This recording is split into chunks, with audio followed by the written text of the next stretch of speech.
Citizen TV, the citizen's power.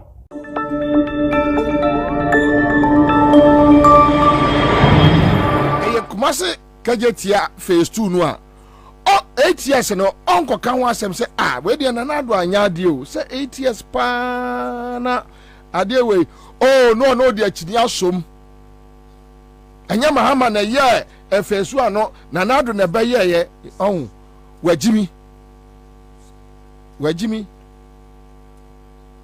wajimi onim nyansa.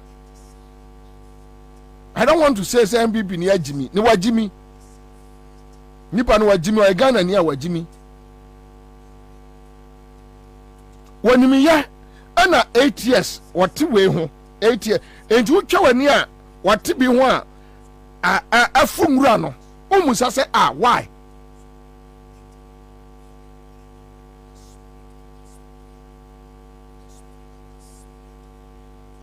Mr. Ghana, will you check? Sa enkani asem we opa yenni NDC investments ya omoye ewo the energy sector me say Akufo-Addo bae ena Jomahama NDC enya Ghana thermal plants ene Ghana gas. Even with that they can't pay. Do you know why? Omo wiye sika na di Ghana niya would assume, listen to me. You are struggling because Akufo-Addo is a thief. Yes. More record him in Kobonchirano. He is a thief, a criminal. Omo yes Canada. ECG is gone. Aboto.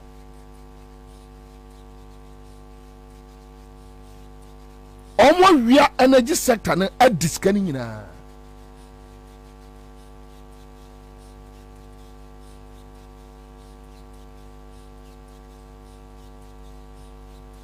And that is why we are here.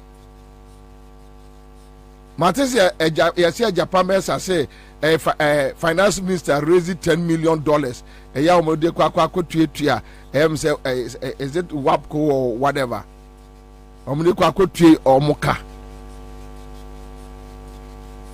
So you can raise the money and one man for struggle all this while. Adiawe esasiacho. Yeah, this doom so matter esasiache. Moka is somewhere last year or last 2 years or so Tumfobe complaining about the gadgets last 2 years. No. Ache Dum so bae me say enka Akufo-Addo bae ena Jomahama NDC no mo anya investment. Oh, sometimes one we abekasa na akwe say enti NDC achinobi anu. Look, at least Kufo was better.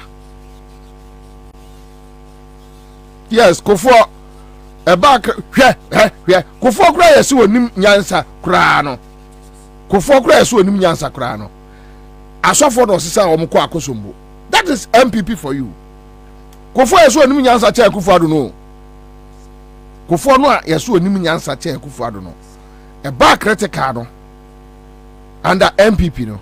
The only thing they were able to do and so almost say eye enkrofo asofo eko akosommo so omo bompa ye na ensuo entongu akosommo mu na omo nim nyansa say ye move because of eye weather pattern no ye move every hydro eko thermal di onim nyansa mpono kofo no a yeso ono no free kumasi onim nyansa no ono di onim nyansa no e wo MPP mu no. So just imagine Akufo-Addo. Nothing. Bibia ni nitrim. Nothing. Absolutely nothing.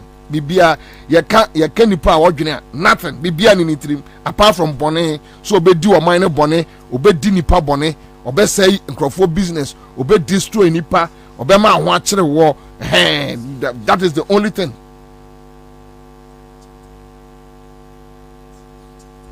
And they just imagine Akufo-Addo Bawumia Kwati pomponi.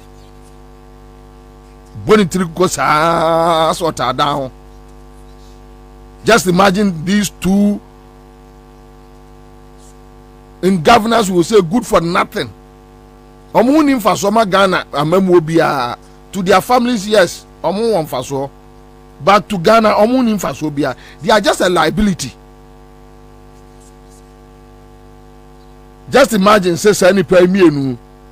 Na sa nkrofo mienu omu bae no. Bibia ni ho. Kamba hu de besi krom a. Kamba hu ade a ebe kwaso krom a.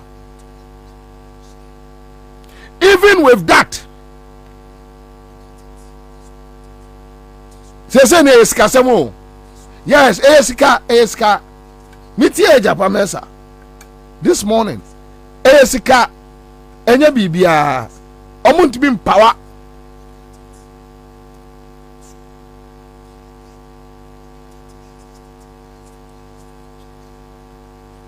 Odeka. Tio. Odeka. Wouldn't mean tia a bankrofon kania or say is it a Mary power or car power? The for free aqua takradia, almost somebody free takrade kokumaseno. A Mary power. Check from when you are holding your phone, producer.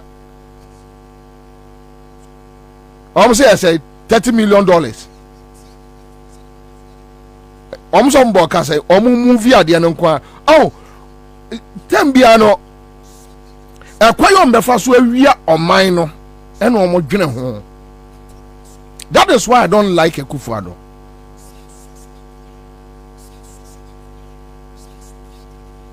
That is why I don't like Akufo-Addo. He's a thief, a criminal. And that is why I get upset with Nkrofo. Here those guys sitting at Laboni coffee shop or media, that idiot are sitting at Laboni coffee shop one. And you say no one names Akufo-Addo a criminal. They know. They were aware. They know he's a criminal. They know he has nothing in his head. They know say oni adwen papa bia ma minor. But you see, their relationship with him, will give them access to see money. It will open doors for them. Yeah, car power badge and a 12 gas. Okay, is that the two? No. Kwabi the one who follow me. The omunim, no omunim pass Akufo-Addo. Nothing. Omunim. Oh. Omunim. No more ya aware. But a control. There's difference between Madame Fournier and say me were absolute control. That's all.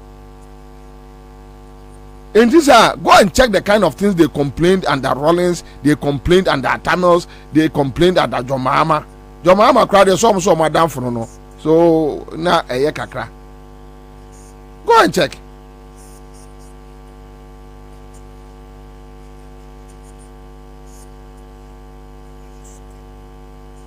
Oh, you know what I want to ask you?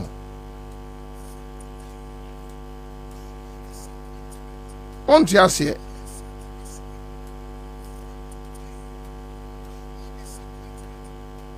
Oh, you know what I want to ask you? Okay, so American power, right? Now this is a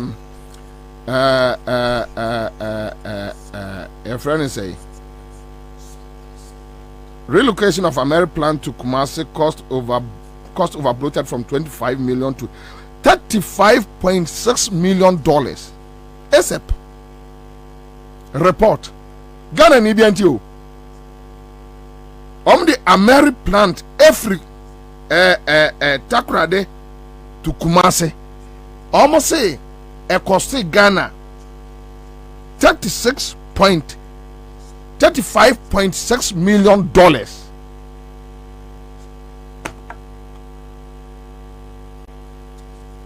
sika say no makwa kotuama West Africa gas pipeline almost say the almost emit obligation $10 million. I heard the Japan Mesa this morning $10 million.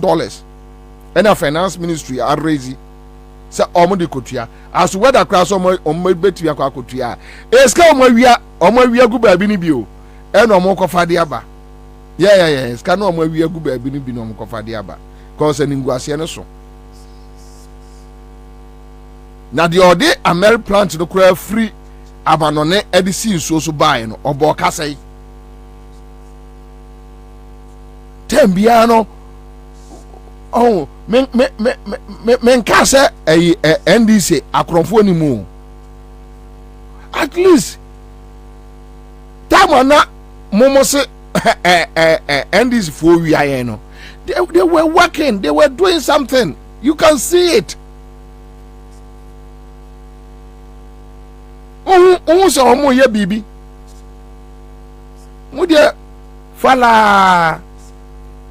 You need $10 million for West African pipeline for say omo enje eka amodi omo ni no omo restore ni emaye sabi ambenya gas e dia power thermal plants no was about $35.6 million a pia a Ameri plant every takradi to Kumasi. Udi kodru Kumasi na untimi power. Ade na so di ko Kumasi no. Kumasi fo nyamfa so bi amfiri so. Wache sikana di. Ono na pono ubehuno na fucking boys ano. Say ogra oyo bompa you so opedie you. Jiminti say no eyo on say when they don't have political power omunye obia enti omani abre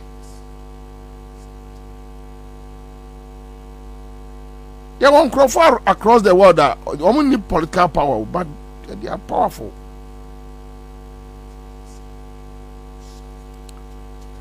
Yanko Kumasi ni yanko kobusa omo star 413 hash and the main increases cano. Bozar kwesi meanwhile they owe the individual power producers close to $1 billion. Udeduji says it is costing us more transporting of the plant from Tadi to Kumasi than from overseas. Yes. It tells you that we have a president who is a criminal, a thief, with a vice president who is a criminal. They don't care. Adebia to Omino, they don't care. That is the point. They don't care. Sika. No, I chebi no. Go jina sorry them. So we are on mine sika. We are why we are on mine sika. Hey, I'm more busu yana we are on mine. When I'm moving on mine on a more won't call basa yare basa.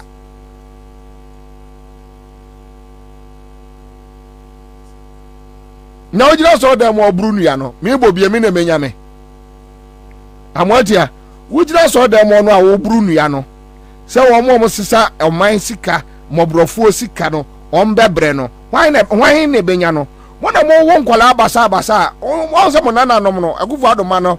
Omo ma no muntimi fa bimpie wona mo won kwala basa suoma basa yare basa keno furiata mo o so oneme enyamia you are stealing the country like there is no tomorrow. Mo via o mind not to say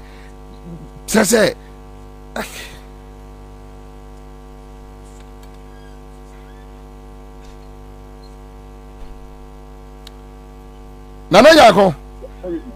Hello. Nana Yako. Yeah. Boko there. Adumo. La Kumasi dum kurano ete say. Dumkrano, you and your mammy find jacket MC, a Santimemo, Embre, a OBOT, a year Accra FM. In all, no, as a pass, and you must show live our Facebook. Now, we can ask them, yes, in two, a tour, a two good incident now, and Debbie now at Herbie. Near Kosovo, Santimemo, as the winning and talk at church. Me come on, I cannot there. 4 or 5 months ago now they started work na yene other electricity company almost work and yene district municipality in Qatar.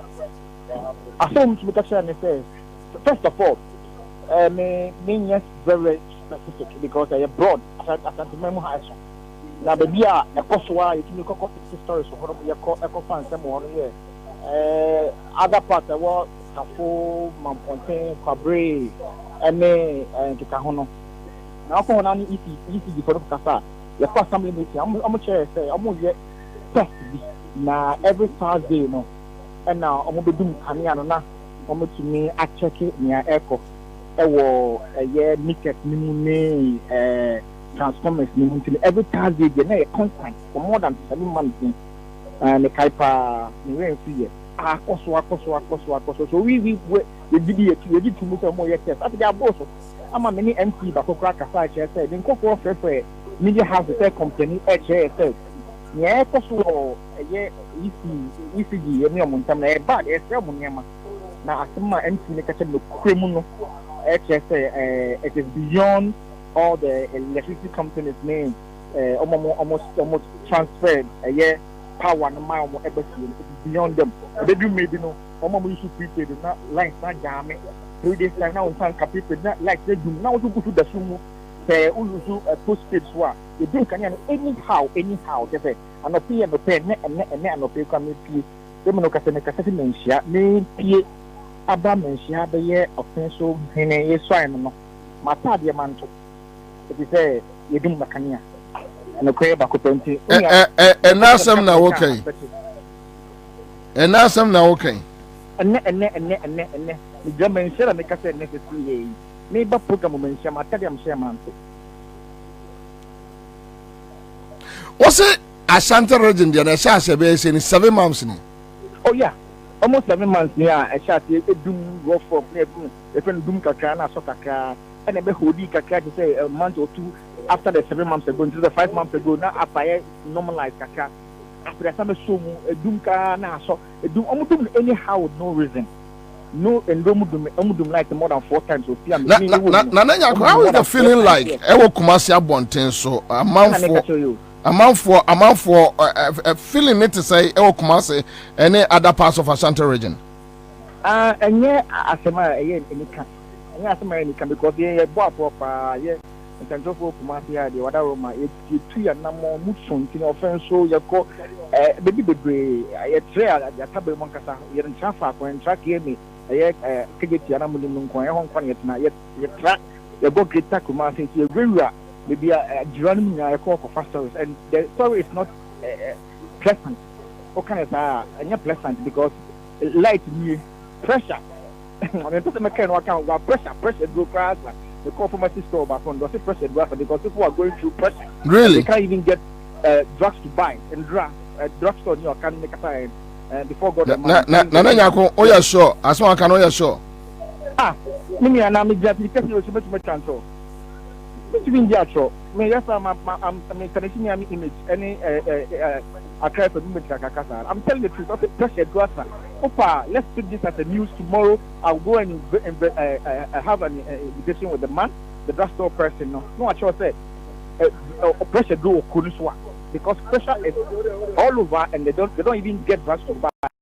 Including you do light or show up back in soon talk. Now, yet you take me. I send you more light. I'm telling you, I'm also and run this say I'm doing around 8 thereabout. Almost on the bed. Almost on the bed 10:30. None of you are no payment. Do as a member, Juma, neighbor, the Yemen share to me. Na, almost some of the American plant, Eba Kumasi, other survey Ashanti region, Doomsono. How far? Sir, you need to come see who you need to come see who a year and Popoya. And to maintain any minister, regional minister, as one in Yakoswa. Maybe a home formation, but some no cafe. The young Popoya say American plans to do connection. Okay, all right. Nana, yeah, that's Baby. Now, pressure drew the no check mommy. Why? You, Memo, so to your postal. Yeah, me pa. You, Mate. I'll let you have story on it. Why? Okay, all right. Thank you. Kofi Simon says, like Commander has been saying, that in reference to my in-laws, Ashantis are part of our problems. Kofi Simon, let me tell you. Saturday, me say, Adewe no, any day, any time, I'll dispute it because, me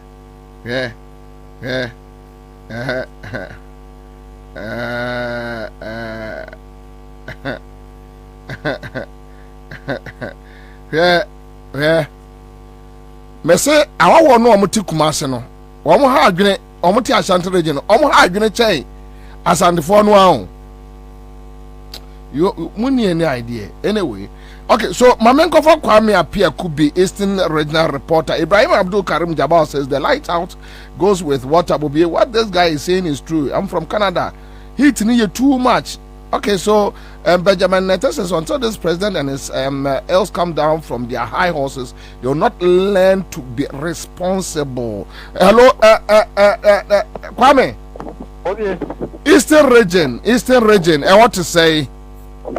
Yo, Bobie, a church for you. Bobie, Opa, a few months, Yanso, Sabre, Yansa, Ebusua, Ekina, Sono. Bobie, a very kind of if you bear a few we see the electricity bills are every bank of you Friday. Best of the group for you for that. I done it at the walk. Who could be always say of system or many. So you better say estimate. I say your boy is near the amount. Now, I don't know about Sabi, Obi, 800 Ghana for Somia. The pay never bad now, 1,200. If you try the we call best 4,000. Almost for Ecobisa, the catch up man, I say, the water panels from Omuntia. When Timmy and Tiadia, not just a over the and number who. San Roma so Emma said the Nippy crash out yes, the say no minor, and you see the poor the Becodia, about to cry about to not you know, or my young for two is there. Sabi, Kaka Cram the Bay High Dina, or the Bebom back, of course, you know, been to the Bebaco, mouth in DCD, as sending na cock, or Motomudia, now about to cry and on Sabi, or Munyan.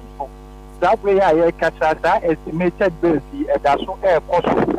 I have practiced 50% or more or or a few months. The teacher anyway, him, I think why a friend as a my cousin. This is a usually in Petipoa if we want to tell you, it is a corona or more amount. Bobie, do so no and Kaka, a possible a few months. Now, a told the beer and I do a tell you what that okay, so we bring a fine Kakrano, or now almost when you bet, so say, oh. Anya crash, mammy, you know, and some year on the shop. Obey now, or they cry, Ecoda, Bayer, Ahumati, bear me and answer no muscle. There will be a almost bear say, oh, yes, so I come and so when you back at the robotic current no pop, a bunny pet. Only fear, overcall, Nasabi, will be a tissue at say. Oh, yeah, look, you must daytime, Mariano, will be a year to my 4 or Papa 4. Taylor for near dear, can obey a Juma Catra. Nasa be almost to the Shakespeare or my from Iranian Bomba. This is before the monster. A year, a Riani and Opanomus Mudini, Obey a Dumo. You have a some nice menum, Lion Sawyer. In Tisadia and Emma a BH says, ah, Doom Swa, you won't be a ribbon and one a samba beam. Obey Shana or Mamma Cania Cacra. Kwa no Madumbo. Almost Bobie, almost call information center now, someone for one and for room and chamber for say. Eh, dear, your house in our bench in a year to do Mukania, Opiso, dear, almost say the Ebano, Ominim, if he Aposumbo. iti Bobie dum so no hankrofo yie pa wa ha sha bi omunjuma sam eye babafo tailorfo ni omo yusu kania hairdressers eye adwuma no Bobie ha omo pa udu ha kamia ese omabufo ni nyina no omo ya ato ahye aban a otisusu esa so omo de omo si de omo nim ni se eye na nado ne mpanimfo ana omo de oman no ahye omo nsa iti se bibi koso a na omo de sobo no omo de bebo iti Bobie dum so no ya yewo apie mantem ha ko forbia akosombo kra kro no apatia toko ojan ofu asia irebi yentimi mbugo enkro ni nyina omunya sa be Bobie dum so no nyina yetim e wa ha ha ye pa minua currently we to say o ahefa Bobie me no ka say de mi fikophobia aba asamanka se sa be jada bi kwa de me no ka so ne me kontu kwa se me manen ka say o radio no so na de ekoso no me kwa na me say nkombo ni mitimi mbo ni ye mama nenen kasa Hello boss, good afternoon. Good afternoon. Your friend say but your friend Bakimoro me te sabzo ngwa asamanka se boss you feel all the last day am the ba the nyagro I see. You go on to quite me see of your cry nyagro I see. It's a first ni yetia e be 100 Ghana they say am be ba I'm the 15 million, 20 million. O see in social we fear we have a copy pro be a dictie. Nyagro. The dance on ba to copa see o fear nya to kwa ketwa. See extrema amfa amunye bibim fa o mai. Na dum so no et say e wa asamankese wo. Dum so no. Edu wa ro ma dum no. O abo se o ne ma nyina fa ana saba ebu a half etimi so ma half for ni life e ti se ombe betra di ga ahomate no so obe here waduma na ese o pie kwa aduma no so na o pelite pra unya I see all right me that's it the brave ti de kwasoro no yo Kwame apie mantem ha de Bobie ye super Kwame monitor enema maye ye besia babio would Edoji says for more to do more beto samia okay so Binka said 24 kugru Isha Ruhula Musa says is good that we have this report from Achimeria. That is your share of the cake of Yedienye. Okay, so Enoch Eshon says the king of Airways will be my greetings to Escado Ketan constituency from Dr. Grace Ayensu Dankwa, the incoming MP. Oh, Doc, there's a pet time best doco. Now, Kofi Simon says, Commander, cool down and take it easy. The stranger learns from the indigenous. Yes, it's true, they learn from them. But say, dear, I want no better Ashanti region. I don't know, better promo. Ushia obia se wa money din se wo de eye Muhammeda ni twi no emu da wo correct omu bu be chen enti ade a obeye no santini bi twam wo ba bia na ade ahye no but wo de asma se ye de no omo anete efri ye nkola abremti yenim. Rosemary Jason says lights out air was pink test and no water as well. In so no crowd here, in so no was a mad deal. Here, in so no was a mad din 10 light no. Said the Uncrofosi brew so pa. Ibrahim Abdul Karim Jabbar says some weeks back I had no light and water for 4 days. Wait, not we are say your day. What we are say oh your day. Here. Insurance on the adding Mekai said 2014 thereof. Akufado was tweeting about a man for Munyansu. Kwajo upon Kroma, a tape no Ojo FM no. Okoye program bi. Ose so no see a two pipe ma. Ose eyana ne dey se ne yam sisi no se dey. Kwajo mini akwajo. Ya ye nuafo awie ti chese wo kan se no aka ne se ba kwajo se de on to Hoto na o ka ba ko pe dada no a na utwi di besi ayi e friend say koyo also say there yamun si ubio. Yes, because the state is providing water for you. And yes, yamun si oni agojo also now joy from my yen na multimedia na me catch say jai enumdwe ne kasa big man kasa akakraka no a wo ya kola wo nte ase asema wo ka no wo nte ase ene kwaje oponkruma betumi ase akwa gina platforms aka say ohun say ye dum kane ana say ensuo ni wa na ne yem ase no now he can afford a generator abai bangalo mu no diamano or bodyguard ensuo flow sesi akwajo fa opa yanka say nkran ensuo asoti na akwajo ponkroma mfre Ghana water ye de tankard ni ensuo be ye fast akọ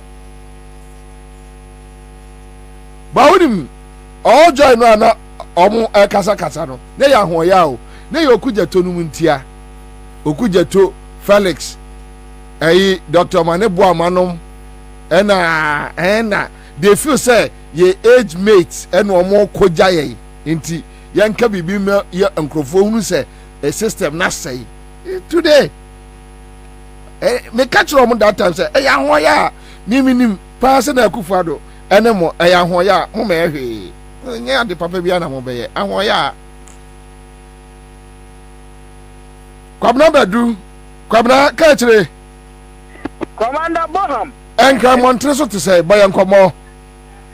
Very well, Commander. Area ma mema wa ha. Na menka se o gbaduma na Ghana fo agi watum prekope. Commander, enka de higher piso. Ma ba pro kakra chinchin enkan. Na edum so ya semia, Commander, watia hunu a o bomu. Enye ize e wo Greater Accra. Metesa wo ka se obi di asende o se Madina and a Spintes kra idum so o se Spintes. Spintes very well. Yeah. Commander, baby am tell dia go on cry pa ye kwaseman ene areas. So utuom Santa Maria Ablekuma. Na efibra dum so hia asie. Adehia wo sampotam nyina yemfa ye huni. Ara wo se me wo me se yenim shadow mpa ye beka sa wo light ye bedum no na yenim time nso so ombe so enra commander ansana me ba adwuma be kan kase ye gbanyumre minya kwan ne wonu ma etonton pure water e wo traffic mu no bi edi nkomo na maami abrewa bi a metehu se wote kwahye ma traffic light na no e kwan ne nche pe wo ton pure water wo se adwuma wo ye no da bia ada sika wonya no enu 15 cedis didi it is when you have 15 cities na enu bi na pure sa ohan wodi tuaka enu bi na wodi todu ya ni de enu akoya bi so ena so ya de a wodi bi betu adro 15 cities enso no na so sense woni adwuma bia ye pure water na na woton e fi bra she dum so na se no onya pure water ni bi mu nton it is say osode kra de wodi betu adua ni de no onya bi in fact ahankofwa ma titi wo mo use fridge e de ton ade wo mo de o ma no tem na ena wie ya wo boss se wo ye sa story pe na madru opani bi a odo opamade o kwahyeman na ye fre no owura George Siedu Giorgio fashion wo mo ti o papa no what is wo bom no say wonya ya wie wo ne commander bekasa na o hawa wo mo fam sa de pamfo etibra ade ehia no wabohu da wura kiro ene say producer frame say wo pese me ya sa interviews here na maduru ne nchenti wo ba begina me nchempe commander papa na koto generator mo na mono akwaba bosia koto generator because on need the extent of time dum so no mbejai wo dum say me no ka say commander wo dum wase ma light enra no panel nsia enumre no nsia me po mi wie ka se bo be no so a me frefre say light wo kwase man be be tira kakra no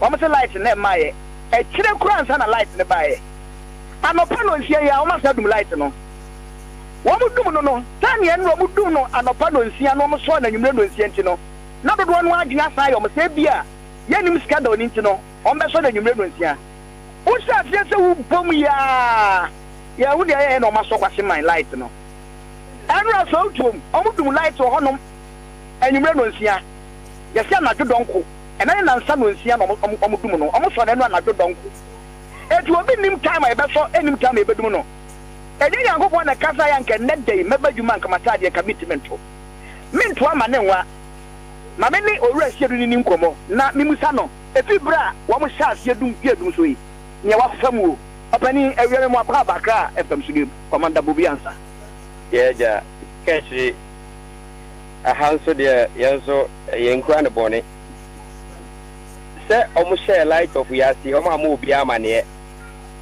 de hu ya ne se light ne off ama adwuma yi nyina fiti anura be pensa abre obi antumi nya adwuma ama ekabwa na yebo enti de ebisa omampani ni se light of ndum so na ba omayehu na enso yehu ne ebeye na se wa mayehu na de bi ase ya na obaso o kire esen eti me hu sa what the generator here bebe na o sha se pe wo be use generator efiti enra ye nya light anya adwuma no ena nwumre ye hwe situation na ewo mu na na ese ye so generator no if say ye phone kura ni nyina pop obi antimi nyusu phone ene enti na ye so generator no fu do sen na utogum edi first no generator no first ye timi ye share generator ne ma first ne ye tebu 70 series ana 80 series se se ene obetimi a share generator no ma bi mu a aje so kita be 400 series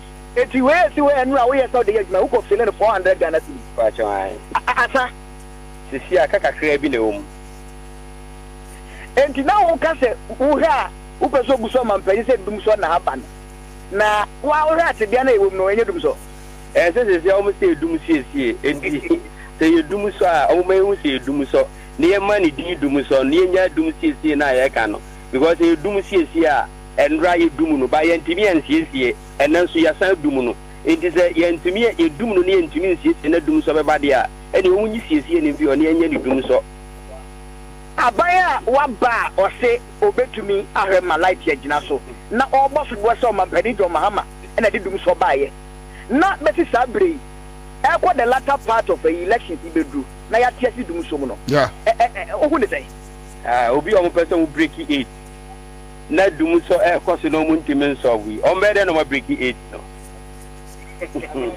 Kwabena never easy oza papa yo kasa ya adwuma ho ya ni o apprentice for ni ade a ono mo ya adwuma okay eti wo betra na adwuma nkoso a o si ayeka afilifu of 400 Ghana cedis enra won ma me no madi ko manyina e kire se ye koso no e ya reho sempa na se o mo hudi o mo kancha ban we eti o mo nyina o kosa e hwe o mo tiri eti kwase man ne so tuom ne Santa Maria ne nkwado ne de bia mtadi agofa ne de so far Greater Accra so bi no ekodum so bu party hanso so is no exception commander koso pa na say we na kata so esi abwa so bi kura nko ba bi no hye dem ko benya light kura keke na se be spine kakra agba de ho na se ase dum light ne di pa hye sumu ne commander pity ano den ya da se kache Kwabena bedu any attending ka ewo enkran mountain so no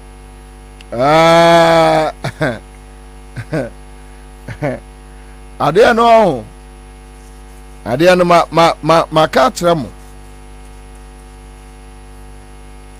trem me say just imagine Ghana without Mahama thermal plants and Ghana gas monim sa Ghana gas no phase 2 no akufaro de so te ho wone ba omia yeah de so te ho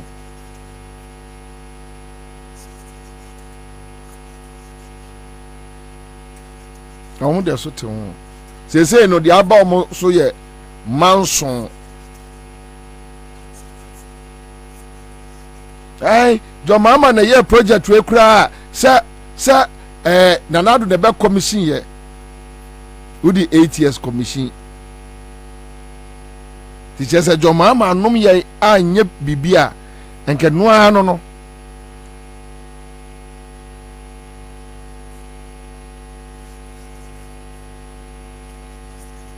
Yama kwa we baba be say o man no kwa. Be say we destroy o man no kwa. And I don't blame him. Omo at that time he can say look, this guy, because even with the MPP as opposition leader, the way the guy was running the MPP in opposition, he should give you a clear picture that what the idea mark we obest say no.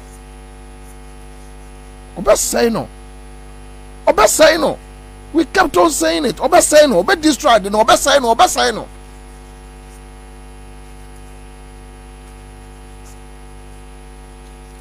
Nana tell you our central region. Nana. Kwabena Bobie Ansah. I don't know across our central region. Question the same. Dada noa. Dada na. Boy nkomo. Yo, we that say.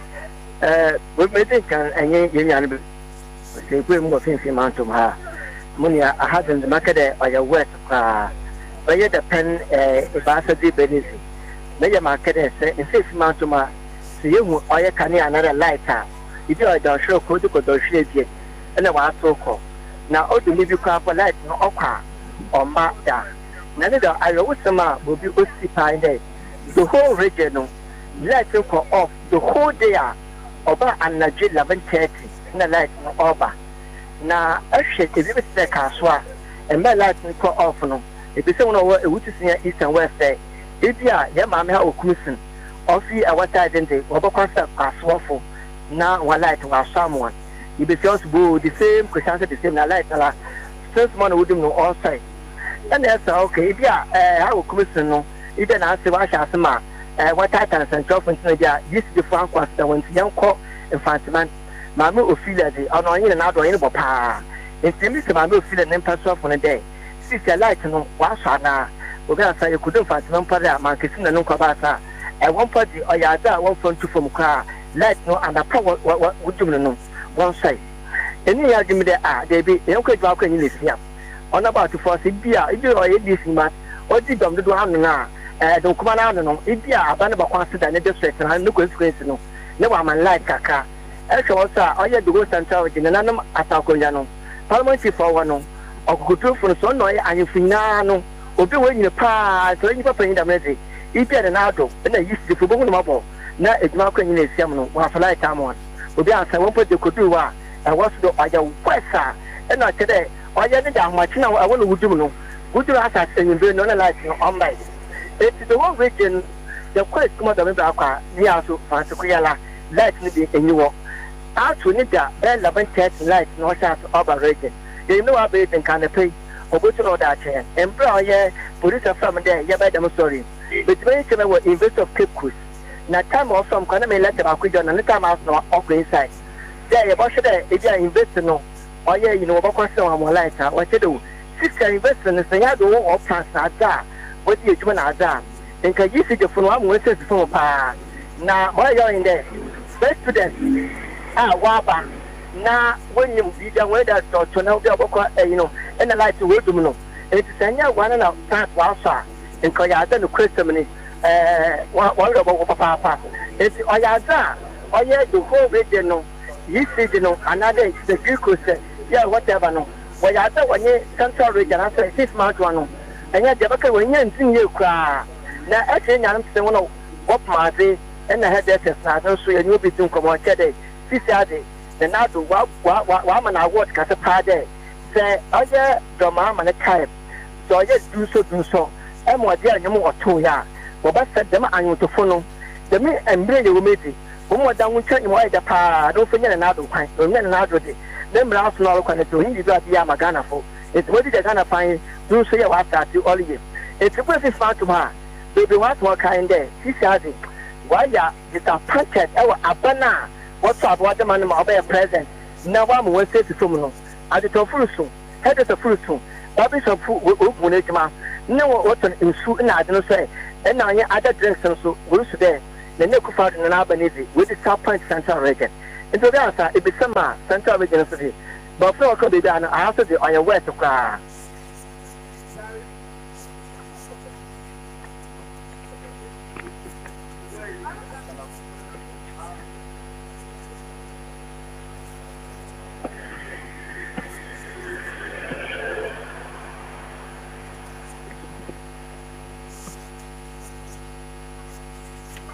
All right. Okay. Thank you.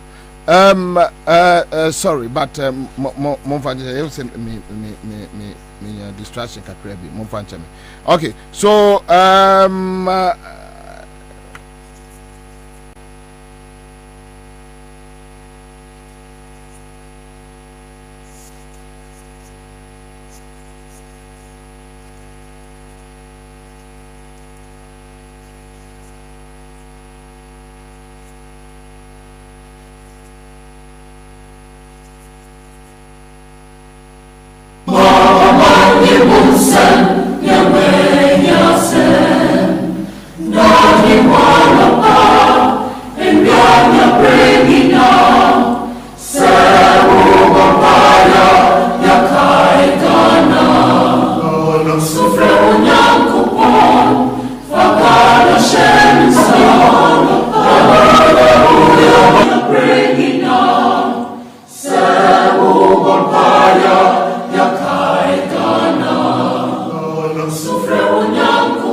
live on Crown 100.5 your information ni be MXC and Monfa NCA doom so issue no yeah that's the current situation we are facing and that's it but my mentor said they were through on say o ma sase edim komo o ma fo won kire wo mo inflation kwafom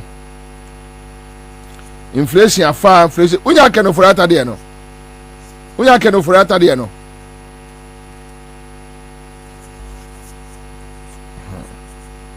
but yente kojo pon kroma kojo pon kroma se ono so hu se eni ensuo ni ho a na ne yam ahye no se onya nkane a na ne yam ahye no kwajo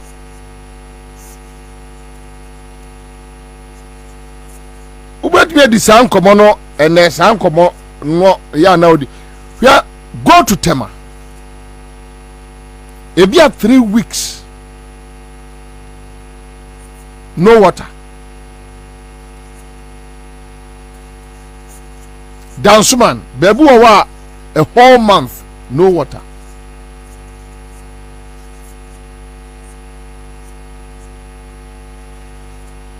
ubetwe di san komo no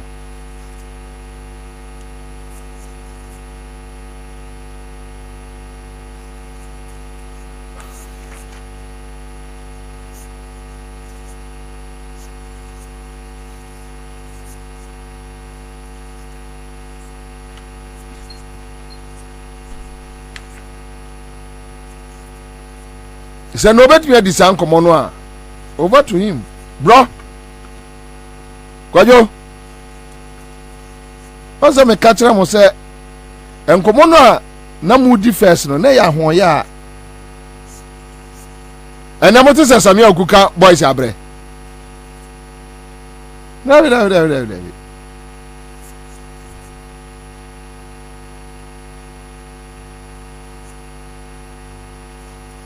die ni bre kasasa die ni bre and some of us now you train a day like this and I when you adwuma da and okujeto sa enya adwuma da and I fell so hosu kan enya adwuma da na when you adwuma da na when you adwuma da na ede no nya Land Cruiser na when you adwuma da eni bre bonny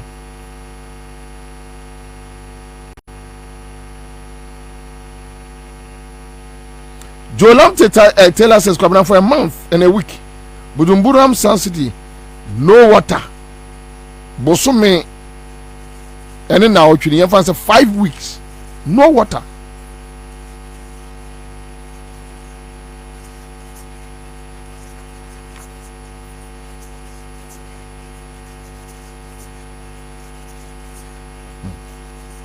Anyway,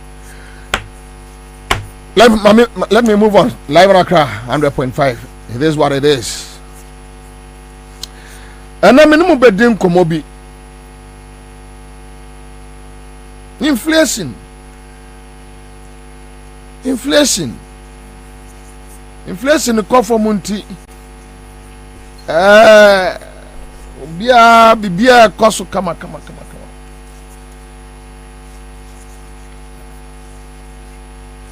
Inflation the call for Munti. Bia koso.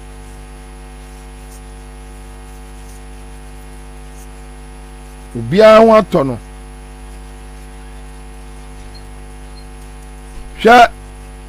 In 2012, na NDC for a catcher Ghana say, oh, 2011-2012 they were talking about single digit and all that.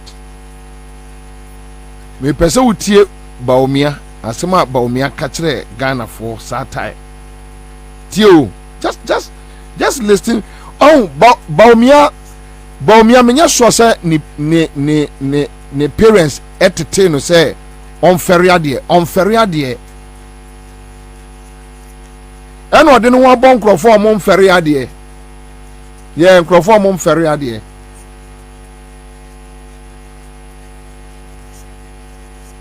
omo media friends no omo feria de o omo feria de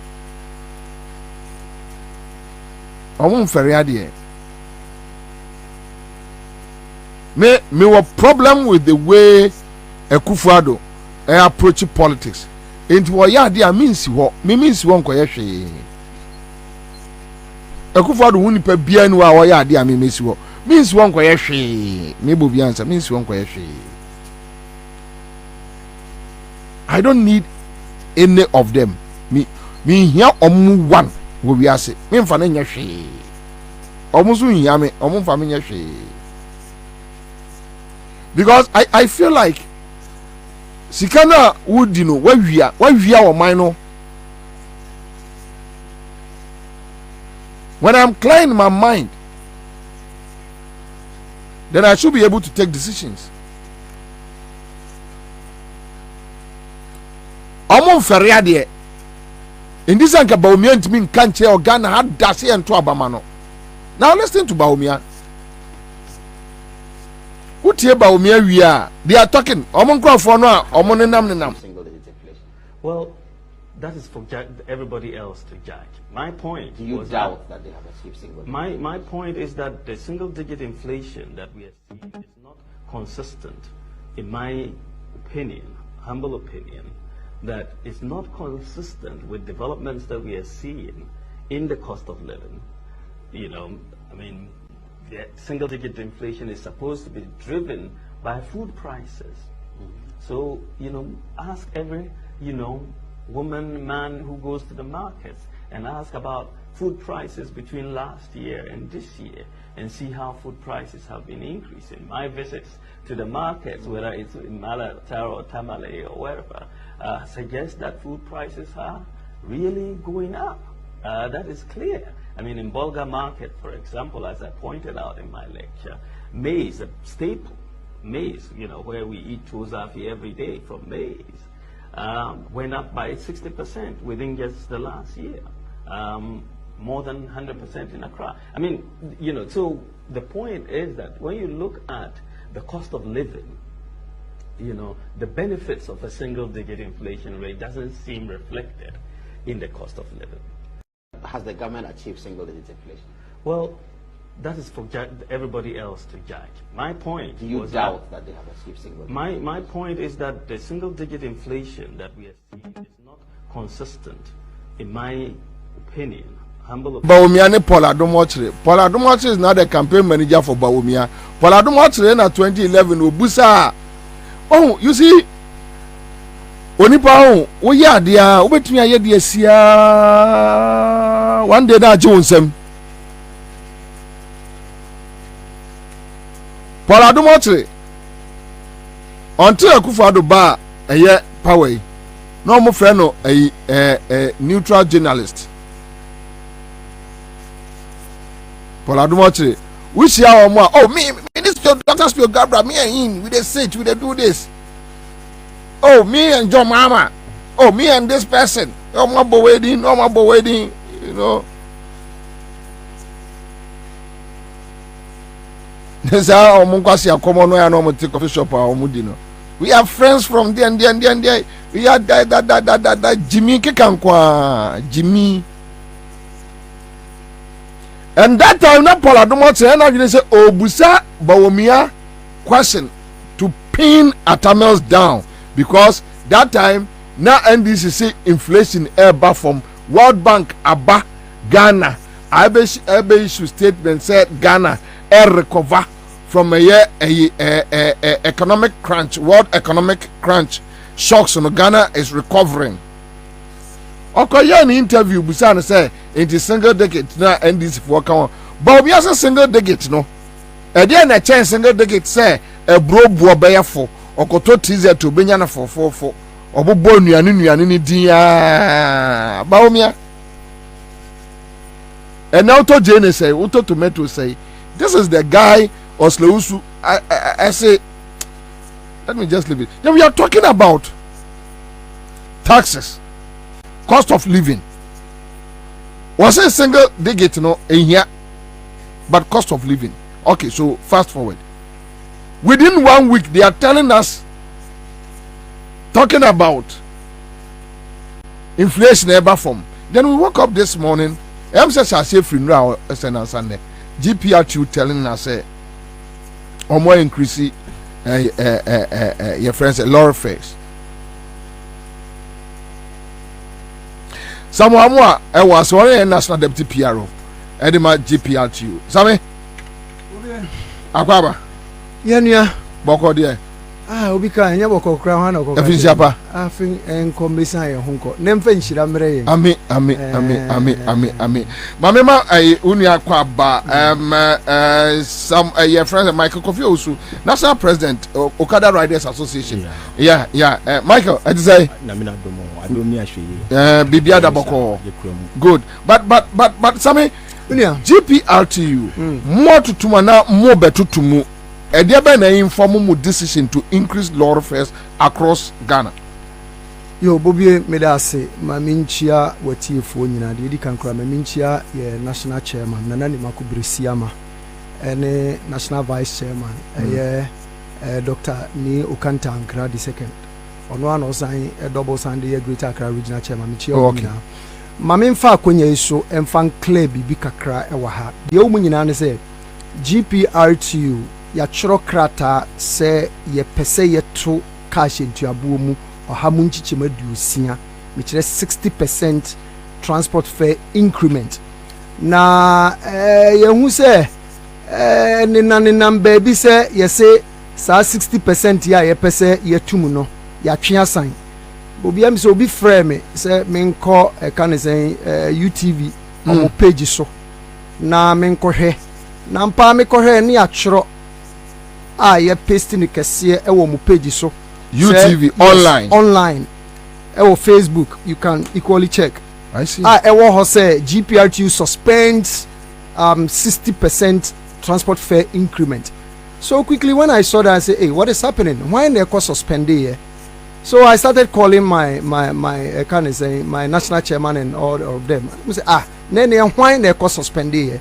Until the person me fast our feed so e de kama Ghana fo nyina etene say. So omoti so obi can be say GPRTU as suspend this 60% increment na ye de bana nukure bia enim GPRTU no, but what offer UTV for of to me from me nyam Fred yeah. Why me nyam Fred I try calling somebody me nam kwanso be ya me nam kwanso be ya na a media friend be friend me say amo because I said that on Facebook page betima check is here oko Facebook oko type I can say UTV Ghana bo say that page in so actually say GPRTU suspends 60% transport fare increment oh enti no the American nyina ne say GPR2 ye national chairman Nanani Makubresi ama ye vice chairman ni Dr. Okanta Ankra ye PRO national PRO Abbas Ibrahim Moro ena Samoa mo ame ye ni deputy ye general secretary Godfred Abubri enti no so obi gina baby kan omumbisa ne say hwan na ko make his statement no enti mi gina wa fidie so e de aka say obi an see a suspended ASR 60% increment okay so now afa ma membra deal with the substantive good the awo nyina ne say 14th of December 2023 and a GPR2 for your friends and trofo nhia mu na ye botae nyina ne say ye hunu say aban asan akokofa eto foforo e de aba ye wura ofuriata eko parliament ko kenkan wo ne budget mu de edi kan kra no wakofa tax bi a yesi ye friend eco levy anasa emission tax na sa emission tax na chere say shen bi e wo Ghana say we motorbike we tricycle shen bi a private car shen bi e wo Ghana bia no afi bia ye be tax 100 Ghana cedis on pollution emission tax no ni nchire ma ye pollution okay wusie na epie free ye car exhaust mu no ye say e cause pollution betimi aha yankasa you know ye nipadua ye tiase enti ne saa to no omde ba no saa pollution tax and omde ba se yentu 100 Ghana cedis and na GPR2 say but enye commercial cars nko there be private cars private say very good a shame be a engine dem a orane wo kwan so no ubetu 100 Ghana cedis and na GPR2 say there be o asɛ dia mpanimfo ye nim se bi a omwura fi omho ana se den na ekoso because our pollution taxi ewo fuel so a shenkani bia okọ fuel station say okwakoto fuel a ye tax 10 pesos on every liter me kire akoto abaku bia obeto every fuel station no say ye diesel say ye petrol ye tax 10 pesos a eno no pollution levy no so kodi saa de na hudwuma enwusi epie free ye ka mu no ho tax na ye tua menkan han mania way back 2014 2015 thereabout ye tua saa tax ya Bobie ye nhwe the number of vehicles ewo Ghana ni ye nhwe the amount of fuel every vehicle bia eto Bobie ye nhwehwe me ye hunu se bia ofiri no sisu bio dia mi sisu nyina ne se pollution tax na ye tua dada 10 pesos a liter 10 pesos bia uto fuel akoto abako that is 1 liter bia no eto eda so on pollution 10 pesos wow ye tua dada ye gusu tua besi ne ena sesi a no pacho Ghana ni a wotie metini yi ofamu a eme ate ase se ye wo pollution tax ye tua dada oto eye fuel 10 pesos bi ewo ho correct eya yeti ema aban correct pamcho muntie ni o ye no wo ho okay but moba ye page ye Facebook page akra from ye de UTV na to se sia na me news editor me production head eyi free UTV GPRTU suspend 60% fair increment plan. So enyese bia UTV there emifie maybe they got wrong information maybe enokre but this is what yenya free omo a page and now some is here telling us omo enye bibiasa but near person mankrofo hu adekra same ka ho asem say this is what he is trying to communicate to the public says ebia muhu saa ade we ya the UTV Facebook page enye nokre so that's it thank you all right Bobie ma nto amasem so se meto aso ade America nyina ne se sa pollution tax ya ye tua ne dada ye 10 pesos no eno no omasan kofa aba apebrofu fuforo de ama no se emission levy anase eco tax but sir 10% omo nya free ho there be eda so ho 10 pesos no 10 pesos no eda so ho sisi am na ukase eno omo de 100 Ghana na Ghana e de ababeka ho enti eno na me true challenge bi de abisa se yen de shenkani yen fa ne se minim enti abamu mpanimfo no mmekere en se pollution tax no ɛna emission levy no difference a ɛwɔ mu no ɔmmɛkyerɛ mu ne ehunu sɛ that's right ne yɛnti aseɛ yie because hyenkani a me de misi misti akyi menhwehwɛ mu kakra a mayɛ a ɛkyerɛ me ne sɛ pollution levy no a metua ɛwɔ fuel so no ɛno a ne yɛasesa din ne sɛ eco tax anaasɛ emission levy a mesan ba betua 100 Ghana cedis enti sɛ the American if they have some different understanding about emission tax and pollution levy, then they should come out for us to understand because yeah, the entire say. Intia no number 1.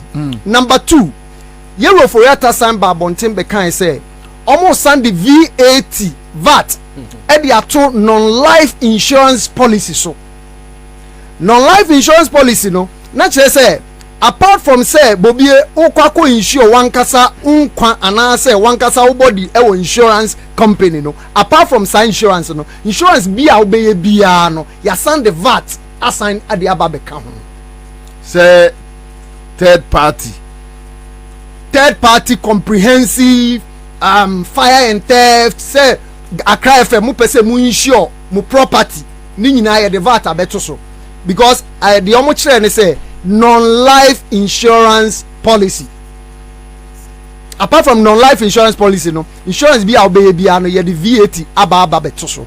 Inti ano na GPR2 fonso yes dabi say aban ka say or the sa taxes assign the aba ade aba begu yesu biom a ade a ye ho ebeko anwiye mu pa because I say ye hunu say bibia na yesum ade aba begu ahyenkafo so na taxes ni bi wo ho a ye de ba ye mfa ma directly say ye de bra ahyenkafo but angle ye de befa no na ye omoji a na omo pia e de ama ahyenkafo import duties kind of a typical example. Okay. Import duties are omo buy a omo de other taxes begu import duties so no ye nua no mabosi o kan for ye de gu omo so omo ye deda sanko mu yin free omo yin free ho no omo calculate ye no na omo de gu omo spare parts so why na to spare parts air drivers it indirectly no na buy ne ye no wa taxing because me nko yi me niama me nko fa engine in car engine fia amanone enkoyi na wonje me to bebre na me mba mete so emfa machenkani se onto enti ehunu se indirectly no aban ne eswa eto bebre e de aba begu ye so sa can I say VAT on non-life insurance policy ye de ama insurance company okay ye de ama NIC ye de ma NIC no the only thing for NIC to do ni say ono so be pass e de ama driver it na indirectly no driver na ye den ye tax no ye share ehunu say engineer car engineer kane no na nke bia ye to ne be say 3500 me mfa ne sama me instantive free ho okay say page ni mu 15000 Toyota Fish aye nyina enim say Toyota has your friend Toyota Fish kane no ni ye to ne engine 15000 20000 say page ni mu 35000 whoa I'm telling you 35000 engine oil I had this you can say you change your oil 2 weeks in 1 month no engine oil can in nank you turn 120 Ghana cedis total nego and a shell say page mu 250 cedis yen hwe say percentage ahe no de ato so Bobie say me say me bobo niama no so a ade bia ni was spare parts bia ni ho a ahyenkafo to a sabre yatumu less than 100%. Enti etna si hunu say da bi kwan aban pese offer so no yanhwe ni ya na gu no pese ogu ya adwuma no number 4 DVLA uko DVLA say uko renew o documents a yemfa nse bia Bobie o car engine asai o ba adwuma na engine say no akọ esi shop unye scan to engine esi wa bebe 1 year 1.5 years 6 months uko e na say afi wiwie na so uko na wakọ renew o DVLA and as a roadway certificate uko a penalty a ye je no e double the renewal fee oko DVLA. I am telling you DVLA formula no me challenge yen penalty na ye je no obi a wo car say wa park esi baby o enya adwuma because a car na ye adwuma there is no way obetime beat police because the police are in town to make sure say they are on the road good they are on the road to make sure say obi etime renew the documents who renew e be che do akọ court enti me car asɛe sɛ hyenkani me ho kyere me engine boa yɛ deɛ menya sika ntɔ me pre nya sika ɛkɔtɔ engine na me kɔ sɛ afei deɛ me road wet ne me ba be renew a penalty a yɛgye me no sɛ wokɔ renew na 56 cedis a yɛgye wo double na kyerɛ sɛ penalty ne nko ayɛ about 112 cedis na wɔn de aka 56 no ho enti yɛtena ase din na GPR to mpanimfoɔ sɛ daabi sɛdeɛ ɛkɔ no yɛbɛkyerɛ krataa na yɛde akɔma ɛyɛ parliament deɛ nti ɛyɛ saa ne sɛ bobie yɛnim sɛ ɛyɛ major stakeholders alright enti no nka aban wo de tuo bi ba a toɔ no wonim sɛ ɛyɛ ne yɛba bɛtue yi ɔho nka wo deɛ GPR to ɛnyɛ ku ketewa to nsafrɛ the leadership of the transport unions na nso gye ɔmo adwenkyerɛ stakeholder engagement bi mmerɛ mu bibia sɛ ni I am telling you bobie obia ni obia eni nkomo bia de ehu ya wobɛda ho bɛsɔre ne de aba setua enti sese ne krata ne ya kyerɛ e de akoma parliament no ye kyerɛ krata no on the 14th of December 2023 and ye submitted the call parliament the content ni nyina ne say aban yesrew eco tax and as emission tax na wo de ba no ye nim say no ani pollution tax ye tua bobie ye nhwehwem ama ye hunu say on pollution levy of 10 pesos a litre aban eji ewo fuel so no ye hwehwe mahunu say aban enya 800 million Ghana cedis every year on pollution tax. Really? Meboa say meboa omumra wo ho na omumekire me say Kofi Amo oboa na say meboa nso de omumekire sika omutimi nyaaye yo bobie uye adwuma anase uji sika firi obi ho a ana uji to a say obu ho akonta enti yen hwehwem say abanya 800 million Ghana cedis only on pollution. Enti pollution at the same cost. I am telling you bobie, check the number of vehicles in Ghana, check the number of motorbikes in Ghana. Utofu obia yeji 10 pesos and our kind of investigations are made whom say 800 million Ghana cedis. Enti pollution at the same cost to be amfa eno anye near samba be taxi driver 100 Ghana cedis per year. Money be na driver for aye. Enti ye see sanet ye dia December 6 2021 ye call strike kakra bi ye kan ye ho kakra bi dia ne ye pe nyina aban anye wanya amayen because our taxes ya 13 taxes are egu petroleum products no bobie etie fontie uto fuel a eto a egu fuel so on a litre no eye 13 makoma kudumi ensa auto fuel 1 litre not 1 gallon 1 litre taxes egusu ni ye 13 taxes and egusu no but Obeka Chira will say they will argue that our dada enyene.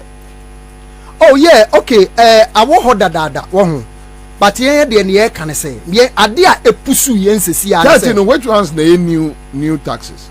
Oh 13 no metima ka say 13 taxes ni nyina na ye taxes are yet to mintimi enka specifically the introduce recently but no kura nye problem o bobie the high titiru ni say pollution tax yetua emission tax bi o mefiri hifa until my double taxation enti sisi ahyenkafo ye say saban ya chirokrata de abro say bomodin na yi sa taxes efefiri ho sa emission tax no 100 Ghana cedis no memfama because no pollution no VAT out there to non life insurance policies so no MYN because already insurance akosoro dododo until the common mama sam pass the amount already no we have been burden on kind of saying spare parts ebo kunye enti no yisa ne amafros when ye mfiri wo de a ade e betima boa ya ne say yenso ye be pass e de ama ye passengers. So 60% no.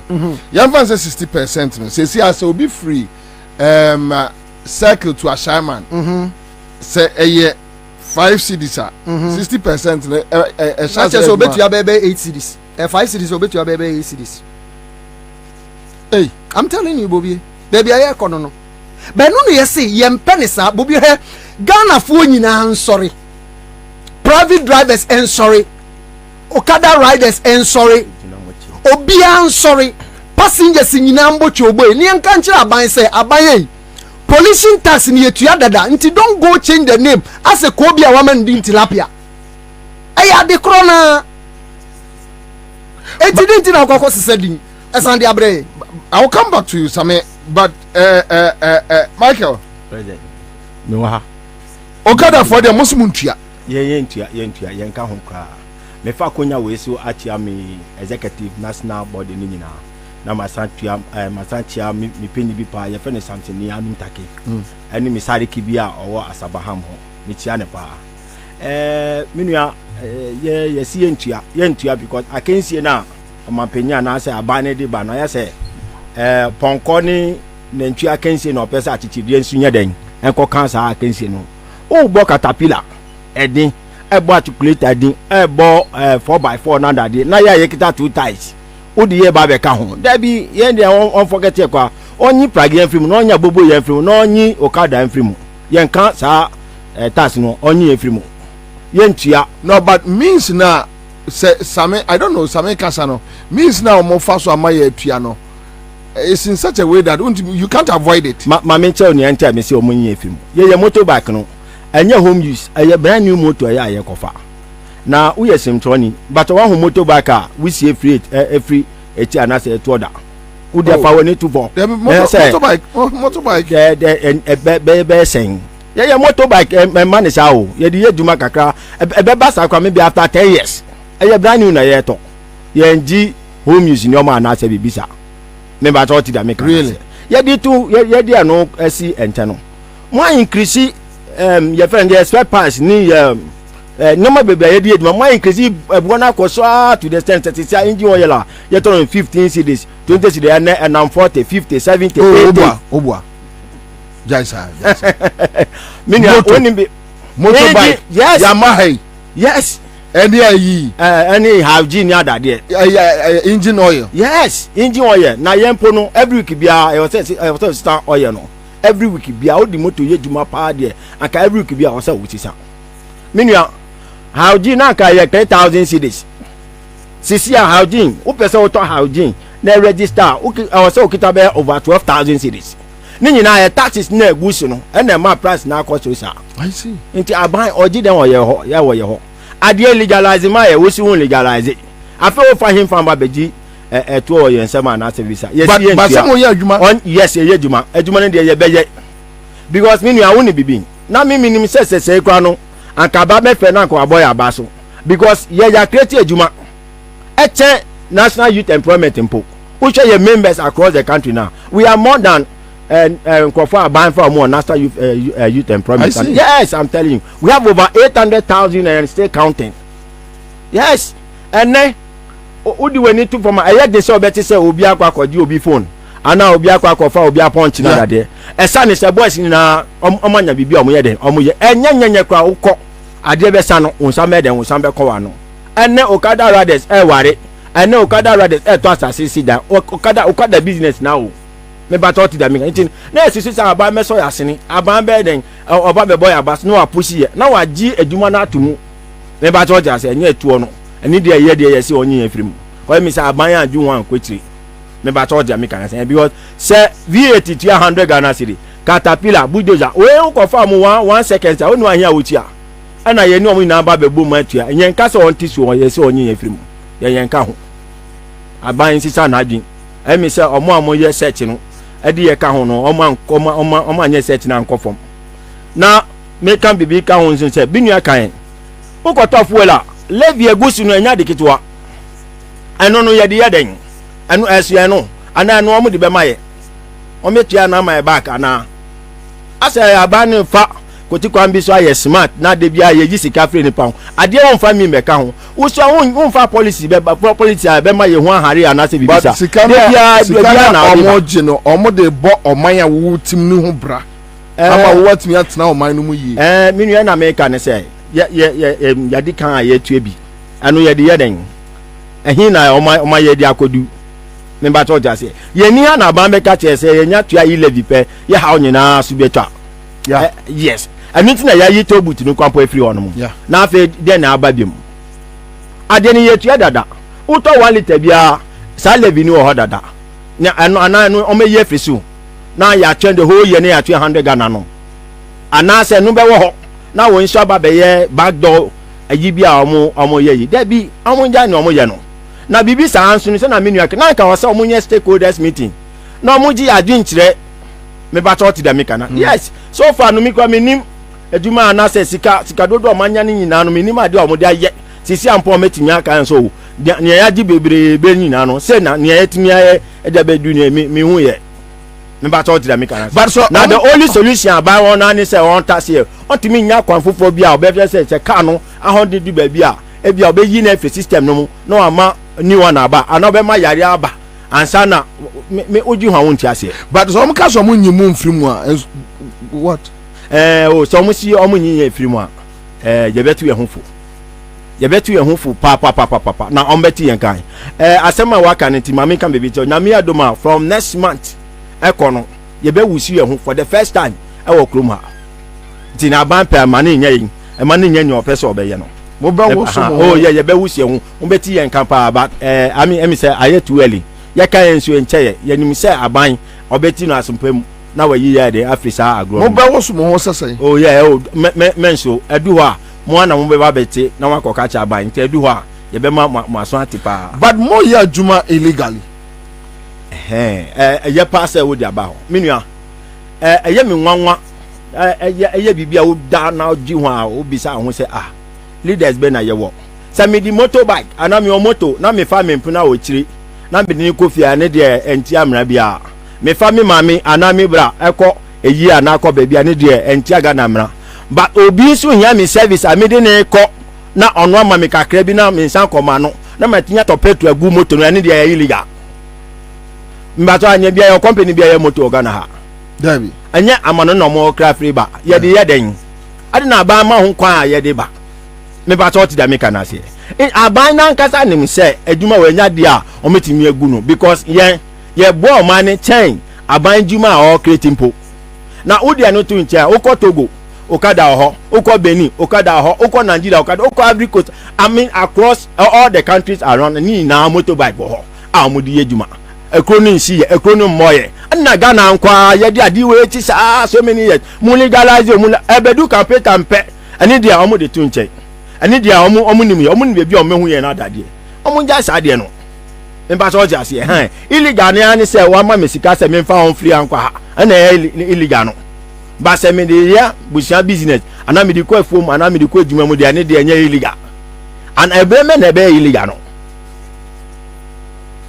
minua ebrebe na moto wuji so aye illegal ma fa obi o ma me kakra na me sumi san ko ma no na me to petrol gun na illegal no ana se moto na nkata me tisu na illegal no me ba to tiase mucha roadworthy pepepe yetia esan tua insurance ka ho ni nyina insurance ndi en pokra de je se wuji ho a se bi hu ni ente eto because se wonya accident is insurance nka ho o insurance enfano je se wo benefit bibia yes yetia keke but police force am omujina mo hwe insurance omo hwe ni nyina police jina wa but se wonya accident enti insurance companies no jimu musika ni be free me say me church insurance company ba ko babam ta ka so okada fo doduo say na anya accident say na company na asra ye ho omo mfi umpo afa omo nkasa ho kra o so me nka nada o fidi kese pa na me kasa asem we watch obi an kasa ho ye tia ni free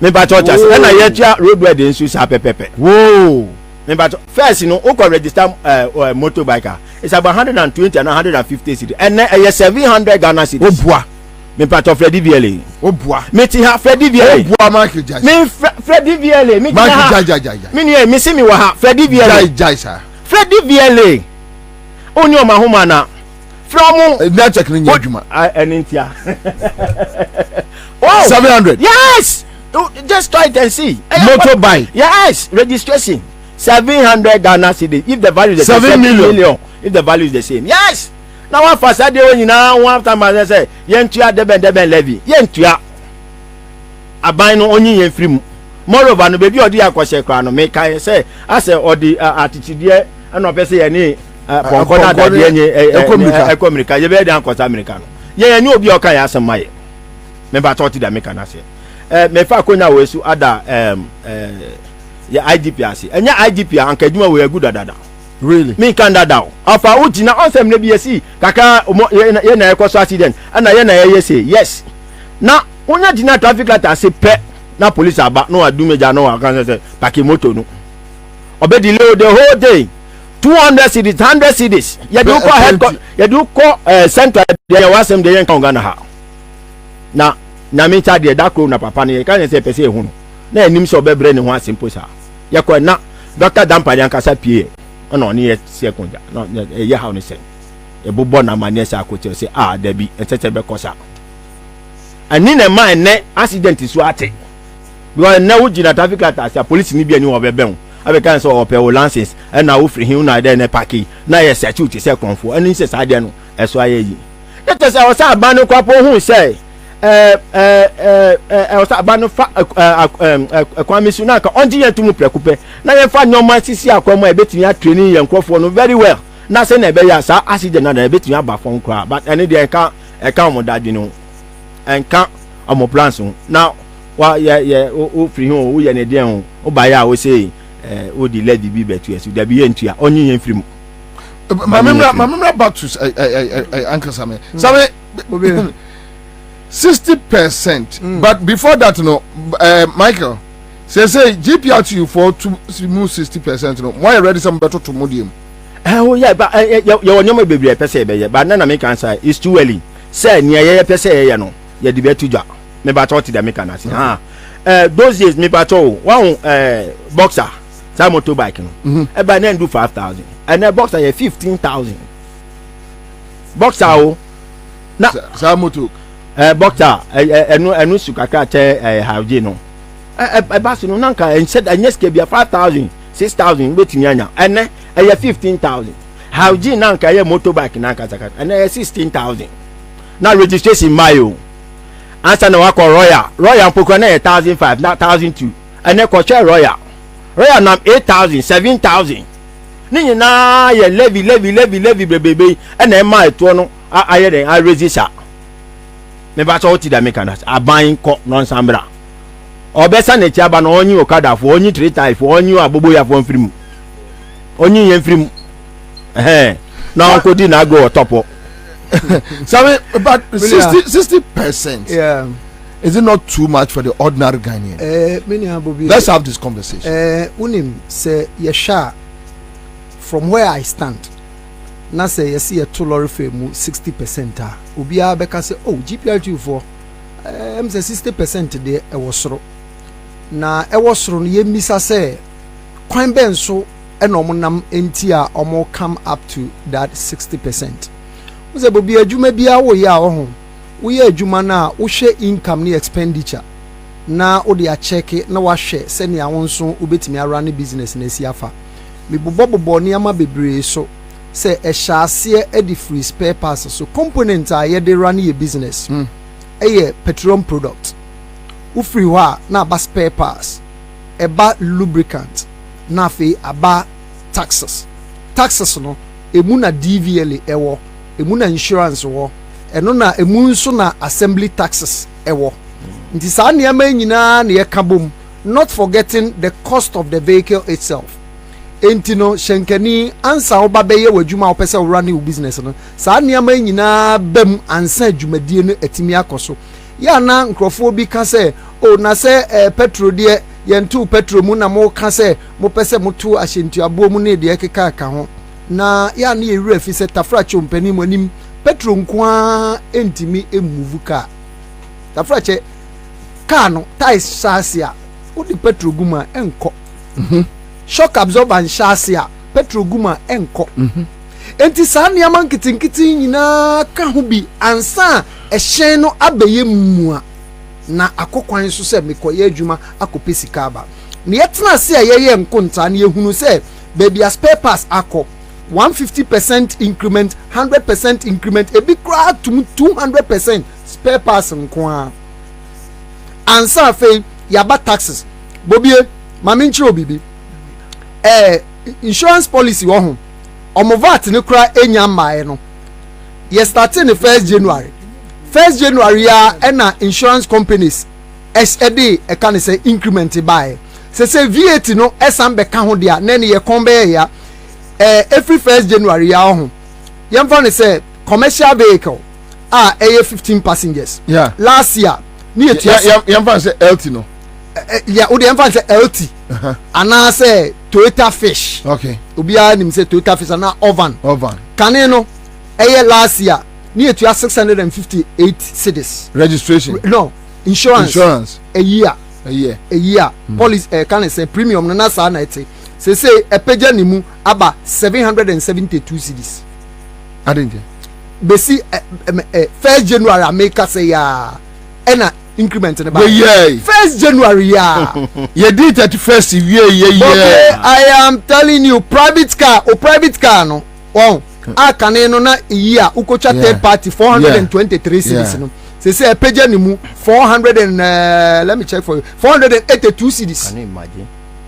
I have all the list here. Can you imagine? Wow, it is an yamai nyina ka ho ansi etimi aye adwuma Kofi Buame yi opposition ewo Ghana mo de ya na mundi politics nkomo nti yete mo ase but let me ask you like a normal or ordinary Ghanaian Kofi, what is happening? The aye hu ni nyina ne say aban asedia aban no ejineni dia ma hyenkafo. That is how, from where I stand, that is how I see it. Because onyi nani ma hyenkafo a enka ye unse uno ba wo ho na se uba ne sha asese osu a Bobie, what do you have to do? Let's pay attention. Kwaku ade na osu komode o ade we yare we yemi o ya utie o ya but what you say hwe before 2021 December 6 strike na ekoe no. Before then, do you know what we did? You started complaining about 13 kind of saying taxes egu petroleum products no so. You identify 5B. 5 no ba ko ne pollution and sanitation and pollution levy. You ba bontin be kan say sanitation na levy no mo kan bola fee no e bola fee. Minu ya utu ya bola fee wo fee. We ya bola na say utu nsa frɛ kind of saying tricycle bi so me fa o charge o. Ba ya sand egu fu also. Ena kind of saying price stabilization and recovery levy. Sa price stabilization and recovery levy no ye tuo bi a aban introduce by say sa mansanjwa manso on we friends crude oil ekosoro do a sa tuo na ye tua na ombo ano nkakra akra no ye de ba be kushin etuo no ebo no na ebo na timi stabilize sebe ya wona okoto no emre omukomu perfect. That is the essence of introducing that tax. But ye misa say ye timi di aye omde akosi arewa omde aye collateral me chese ya ti da wo etu bi ti say energy debt recovery levy emre bi na mo beka say energy sector aboka na nka energy sector aboka driver ni nkotua yo ya ti ase mo de aba begufu also tax ayeji. I think it's about 16 pesos. I think I stand for correction. It's about 16 pesos to fuel utua also.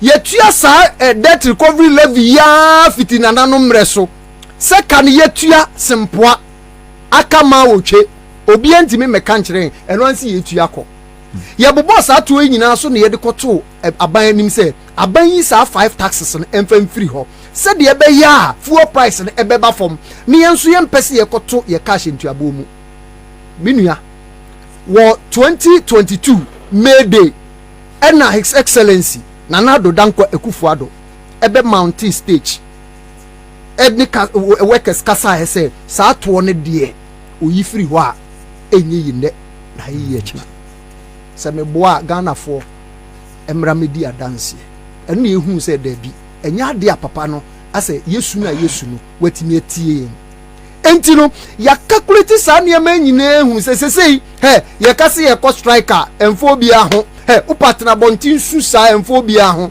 for me to survive wo me nso madwuma me ye ntafra che shenkani me nso dia me ya me pese me de bobra da achi man hwe ni yie na man to lorry fa enim kakra na driver ni nso ho antimi ahenhan ne kakra at the close of the day onye sika nhwe ne ba onye sika ntua ne dan ka nkakra obenya 60 years 70 years eko 80 years no na afi onenanenam stations sika obi di nsa tene ne so obeka se akoye kwase ampani nso na saa bre no wankasa ne ti ho and it is say ye kase ye ti ho say ye pese ye to lorry fare by 60% for us to survive.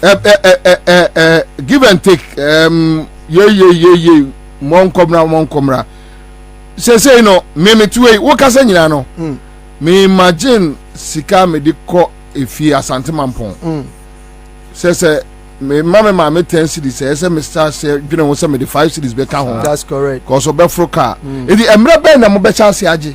Okay, the wo nyina ne say who say yesi nsuo beto aya mframa di kan bo obie akwanya ye nyi de ye di ka kire Ghana fo nyina ne say enye ebotae se pese ye to so na mum sa eto na aban de ba no Ghana fo mwayen ni ye de ngu aban so sa no yimfiri ho oyimfiri wa ye nkoto lorry fame na mum so when you free wa na make us e kire fiada GPRTU ye ko Christmas recess ye be resume e kire fiada on the 12 ye resume na say still letter and as a petition ye de call no still omo nkan bibia amfa ho a then what we have to do ni say ye be free National Executive Council meeting from all the 16 regional executives ni nyina ni abehia ewo the office of the National Secretariat na fe ya hihye time ko a SSC 60% no. But letter no remember no so mo mamo reply. Oh yeah that's from the 14 December Street, right? No ye call can I say Parliament Street. I submitted my speaker in the time when so mamo response. Ye true say within 7 working days no ye pese omonka bibi mfa ho emfa nkyere from 14th December ebesi nne obi anka hwenkyere ebesi nne die say no ye fi ahomigiem ekina eba na say ye hwe still ade ekwa na ekwa na kire say bill no nso omanya paase ya ebe ya adwuma bill no ma paase a eba be ya adwuma enti no ko minio friends say motor rider eco DVL so okoko lines okoko register okoko renew ni road weather ubeko no the road weather ni say nka utua no be 30 cities ubeko na yes 130 if you don't pay they will renew for you you renew amount so police be che wo kwan so kwan ya mo person mo de e fa so no kwan ya mo person mo de e fa so no obi asend me test say commercial transport business amount for free is it true? Yes, very true. Yes, and Crawford Tom cars. Yes, sure. E bin so cars na say shop a omunya sika nsiesie.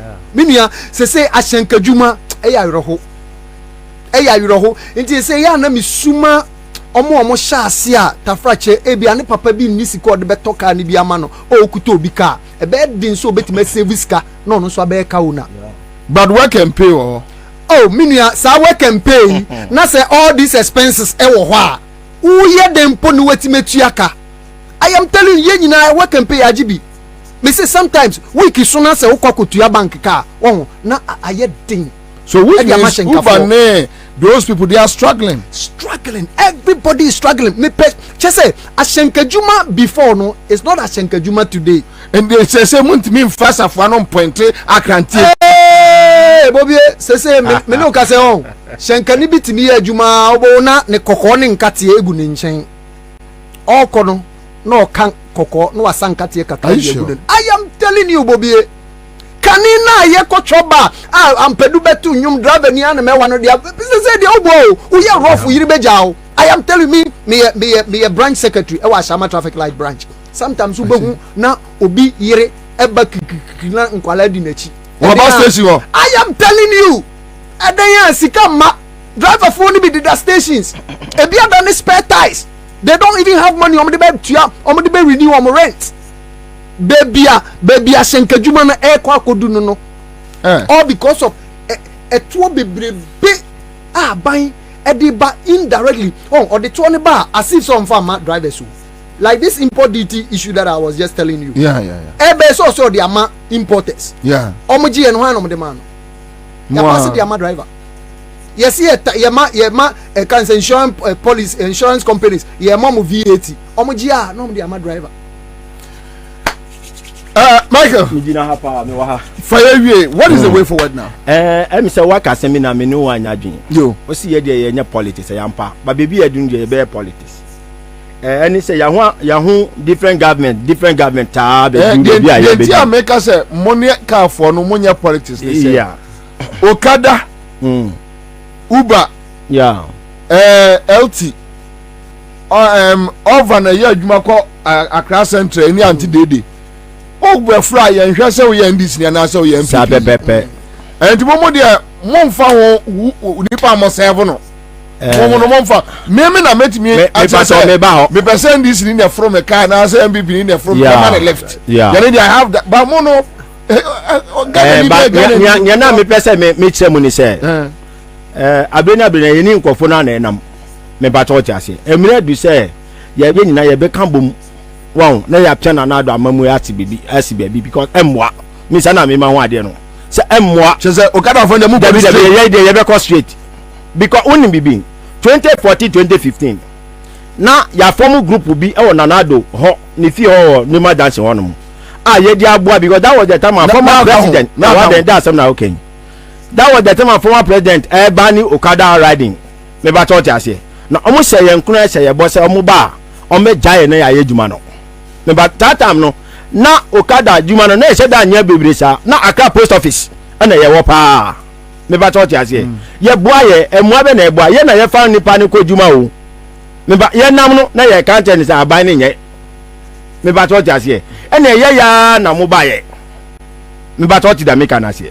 fine mo ba how many days how many months ni mo kan na mo andi so afa modi or how any addition and my betu yesu there be yentina osa antwemo me ba to da me kan at this time there ye Okada for ne there ye hwe one or two things because interview mo beti yenka ye there yenka ne say yenye police ye timemufo ne ye koso no enye ye de emwa me ba to da me kan yeah hwe na me nua na ka we can pay omo de ndo so omo o bank dey at least interest ni e kakra bi afa woji we can pay o ye hono ma ni odi ma 100% otonu 120 na 130 order amount we be you na 120 be 240 net say times 2 of the amount na order here or the amount me ba 30 da make na na aba we ya ban bi a chese ye nto omufo omo sori ne be bo ma dwunu bia no mbeye se be bu atimamuni na se mbo na emfa mo ho omo nya sori ya ye kwa koye me ba 30 da make na se moto ya na ye di edwuma no na aka chese oba obese mu kina na ya akọ enim afi oba ya wakofa ka 3 years ana wo de maye wo si moto nu beku ye 3 years nyen fafa moto we 3 what ka no mo de ba 3 years na wonim tank no first second third asan we we ba o mi ade no me ba to na me ka no moto nu kwa ye 5 years wo si enye to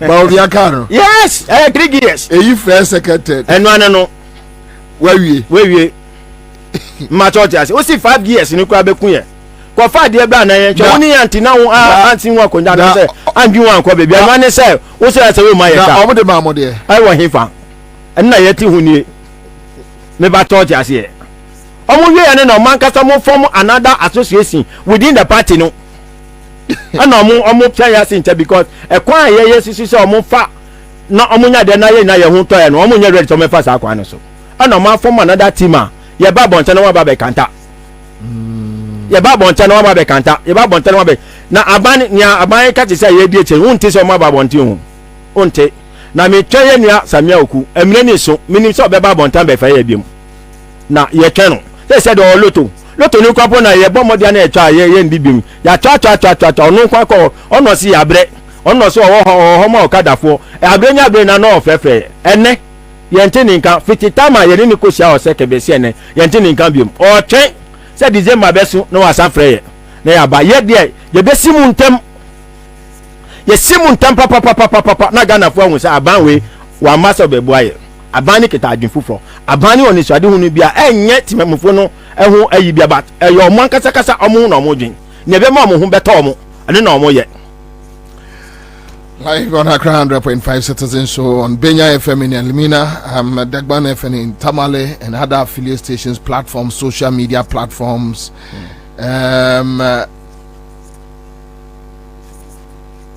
Same also ochna na mo be echna na ye be free break aba on the 12th nti echna na national resume the national resume a ye hwe anim say e bia na omo be free within ye nim he ya nti ye hwe anim say mo say echna afiada ye hwe anim juada benada ukuada na say call bia ma na ye nso ya free national executive council meeting we say transport fare increment beba ye free national executive council meeting from all the 16 regional executives ni na beba ni nyina ya adwenkro na ya kire da ye mfamra enti no eno no ho nhihye ene ye be but ye bompaye say me ndru say me ndru increment no obi me bay me for obi ka na ba yo enti me tuma obi so gye me ba eco classes obi ye be gye no e be affect obi yeah me ma mi tie kurase me nua bi tie kurase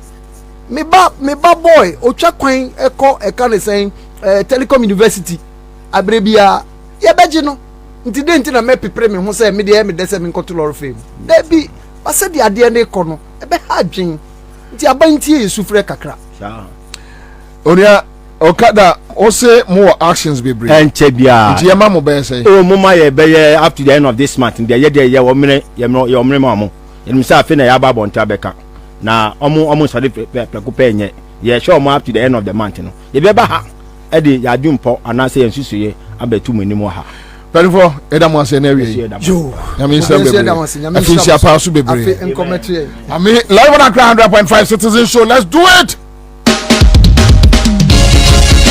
The country where I come from, the truth is unable. That's right. Live on Accra 100.5 Citizen Show, Thursday afternoon. That's how we do it. Let's roll, rocket hard. Cho. Zai. Who go say the truth? Aya. Christian can say. Whoa, leave them. Islamic leaders. Whoa, Jaumo. Kings and queens silence. Omo you fucking. Traditional leaders. What more crowd do omo abobada? Who go say the truth? Cho. Where them go get so comfortable. Now by area why no better. Where them go get so comfortable. One guy's area why no better. Who go say the truth? Who go say the truth? Oh, he did not see what I see so. Now your friend on an come after. Only baby obeka na. That's right. Everybody was afraid. And until I learned to my quantity again, I know some no. But who go tell the truth? Say! Nanai, or say me. Nanso bien person beka wasam because everybody is afraid. Aya safwe muayini. Akuku trofo nyina dalima. Who go say the truth? Obiaja konson so to grow Germansa to me be a cacobrafo. If I need a if when you know yet. Now so contrata down so be their back or why no keke. I feel me for the money more piafo if the cross on my move. Anya safwe muayini. Akuku trofo nyina dalima. And who go say the truth? Abaya di bote chino. Yedi bi bebo nyande bi. Kachisa with your mouth pipinuma. With your mind never shall not preference.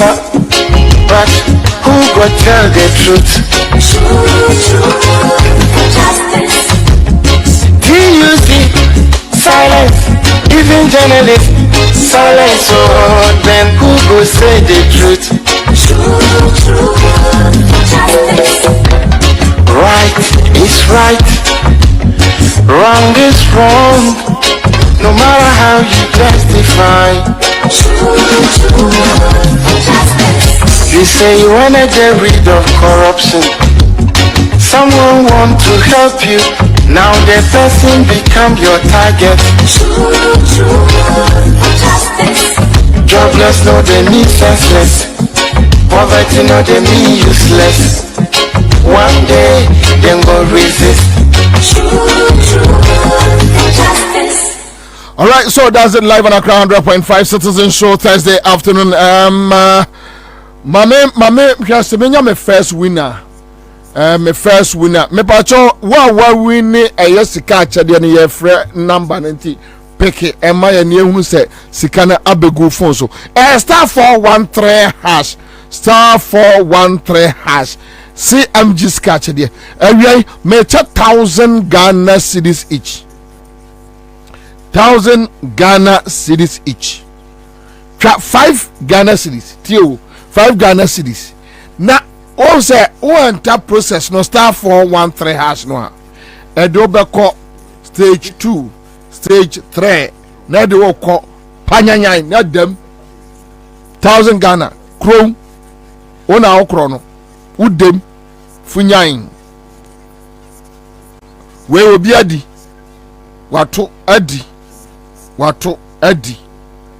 Edem. All right. So Ghana for ya mote menka mutie baumia.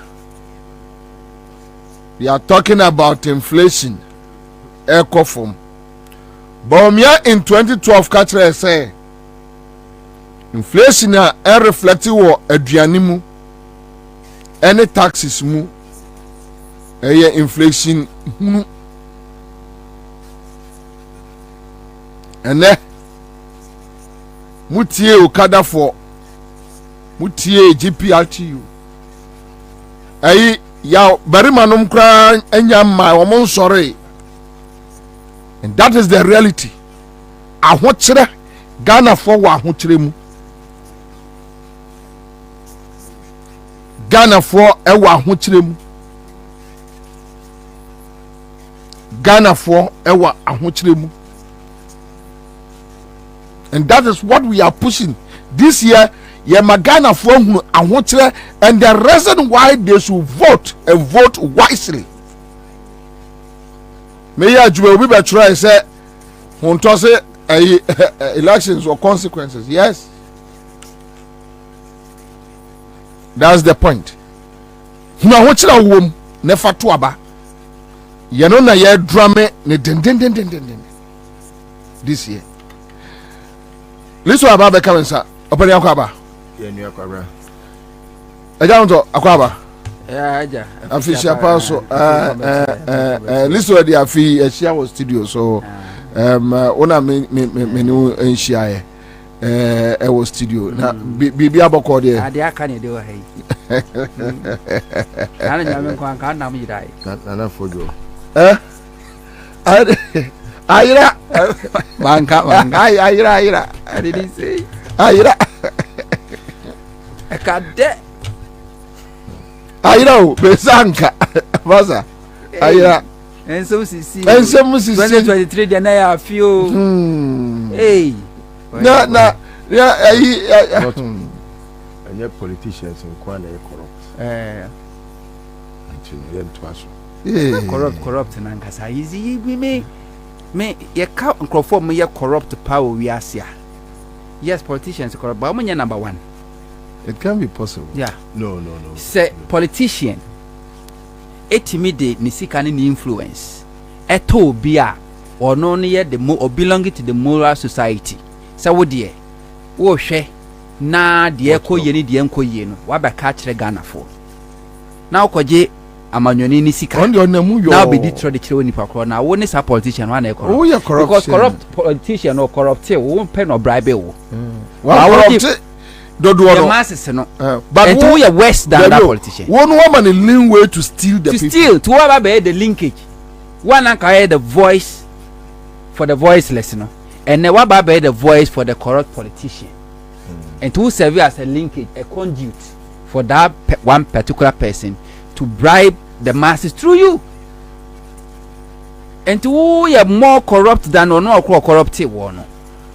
And the politicians in India just say, yes, or do any sand or sonta crache. And today, Biana, woman, I need you almost ye. As you about Kuswa can prony dream war no more. Sebio, Nyame Sumuntino, Akasa ya dreamu, Kofobe Brako school, but a bano, religina, na Omunyan Sajra, Ayasom. The church is also corrupt. And yet the church is also corrupt. You see, don't use also. Ghana Sika ye nyina ewo asore dem ne akonfo dem ene mosque. And also the church is corrupt. The church, the mosque, the shrine is corrupt. Yeah, Ghana Sika when we are free 57 bepemene. Ni nyina ewo asore dem enkremu dem ena ti say yeti akonfo dem. The entire nyina ye pre Ghana for ekoto aba no be pre den accountability. Because if free say nipa no edi tumi share nsa no sika na wagie no aketua na wagie nya hu adwuma no waye ente pesa aban foforo ba ni ehudi that person no to account. Ente accountability is one thing na you have to abapa. Because I said the church no who do they account to? But they don't account to anybody. Yeah, but unim honto any list to I've started asking myself some questions that inshallah John will win this election. Inshallah NDC will come back. Can we still hold NDC accountable? Nana na yeti NDC wo position ye wo di o ma accountable. Afi etwa mo ametana me nkrofo adwuma na wo yeso wo mo ye yesi former na wusu. Me, I don't believe say NDC as a party emra power and sanya who do accountable. No. So we irresponsible opposition or bam or by irresponsible government. Straight. Because the Kufuor when people opposition no me are irresponsible. And no dia bam the same thing. No about dam mo and what dam no about power. Me dia nana. They be unconform see me NDC for but many any for. That is it. We will hold them accountable. Now fear by the say. I say no so show. You cannot tell me say Akufo-Addo bon for opposition or bon party for na oba be mampania or Nkrofo. How? Utimi kan chem say o kum nipa o ye nyina Nkrofo obo o mo prepare o mo ba o kum Nkrofo kan oba o wi o man no. Utimi kan chem. Akufo-Addo be leader of NPP. Eno ni enyina so a obo party no foto. Ema kwara ebo din na ma kai enema bia hwe Kwabena Japan eni afoku ena senior crab asem ne bae no Kwabena mimi sia wo mo eyi pious agide kromfo no wodi mi tape bi koma Akufo-Addo nom se eye Kwabena Japan nom na omakosia na omuye meetings not in bio ena man that access man they call man and what do baby what do office oba wa yefe oh Kwabena me catch them straight say Akufo-Addo se mo anye amayan kate no obese o man na say party no egu party nanimu ase egu o man nanimu ase ama bedu baby no wo ye party background na man na ofere asema me kan yi ene ma pani bi ka kire me say Asia memre bia o say enka me ko a friend is asofudie wo politics mo anaka me archbishop no because Kwabena me nka say oh me wo position tina me wi ske o na ba bam dia me jai enuti say na NDC fo bi eti opposition na omo ye nioma bi na enye ade a ese fata say ye de bobra wo mamu na wanka ne ne anse kire osi aduasa mienu anka nkire ne na wadwe ye say ye ba aban mu ana betimi aka na wo ye otrofo enunti no it must begin now e sha se ache so wadwe say me twen na oh na ye ba aban mu a oh ene sabre no na sabre no me kan sisi wo position oni posi oni soja oni hwe obi ani nachi wa han macho a ono ani twi omoka enu kwa wan hwe obi betimi atwa mo akofa ne macho fo na mo masa akobo no a ba posi de ebi a you are training on how to be disciplined eboa it is hard brain no enye easy for you to rebuke obi a wote aban mu what you say because if not for anything sabre when yeska so you cromfort to say the opposition you cromfort ya sabre no what the kro no na wura aban ni mu aban ni nam ha no so nam ha such a criminal no how would you say me say matoni so re penny say and once na yehu na wie ya ye die nsa ono ane dania na ahima masika ne uncle fifi omso mo ma ya fishiapa nana me ka NDC fuasem obi ti say former national organizer yewra kamba oko ne contest 2018 listo we ni me nyame winner bi won mamen tenemra hello eja madam one yeah adi what to adi ni wadi waja phone that to be na wonam oh my try bia my try chepa na dia mi try 20 wa he and that's why the arguing is so be win oh me farm arguing to simple because my try sa who be a phone send that so 1000 and that's so where you are afa where you are what for the form but me tell me back to say oh yeah frɛ wow se am jisika chade no ho ya ma men ka asem nkyerɛ mu se utwa no quicker emma numbers ni emejame wow aha entu ka ya omonte ase no obi afrɛ ofie busa na menya ne sei ade no fast na what because a machine and there's such numbers no so ahu eniji abafia wie yi ba fa no form Allah woyo na mbacho oh which side obo Kwabena yo ene uso phone yire ne den na anyira na yira dia utiate. All right, congratulations Onia. Yeah, you're welcome bro. All right, so that's it me bacho star 413 hash bottom ansana anche me say fa me second winner ai for you mention enyuma say ye looking at the situation no on top me restrict him actually no me wo niam bia say nka me ye ho adwuma ya ye bia taxes, other issues, VAT on electricity, domestic users, dam complete, damwa, unisa ankwasi adeno, enfantire Ghana ni. Wabra, dia yet to the CCR crano. Boys, ne gas need to me. Almost struggle. Minimobu or just for frost of 50 cities no their electricity. In this half one, no, Osai ade we could do more. Ujis cano swap. Kwasiade ntampe koke kwasiade na mudidi mumfanya ade papa bia but same no enkomon bi wo wa yere so hu hianti mebie mu amamo minim se ahonto okura ne mani bi na obi asukura bi but mame ko straight na yanti we ni mfiri wo na de akura wa wo pese wo tifiri wo no no aye ho adwuma so ofa Ghana web. And Ghana Web, the story be a buy. And the story nearby no is about wound to me. So which means we are not talking about anything out of a order. Na wound to me offer Ghana Web or Menshia Sermons chairman wound to me for challenging the Tune Force authority.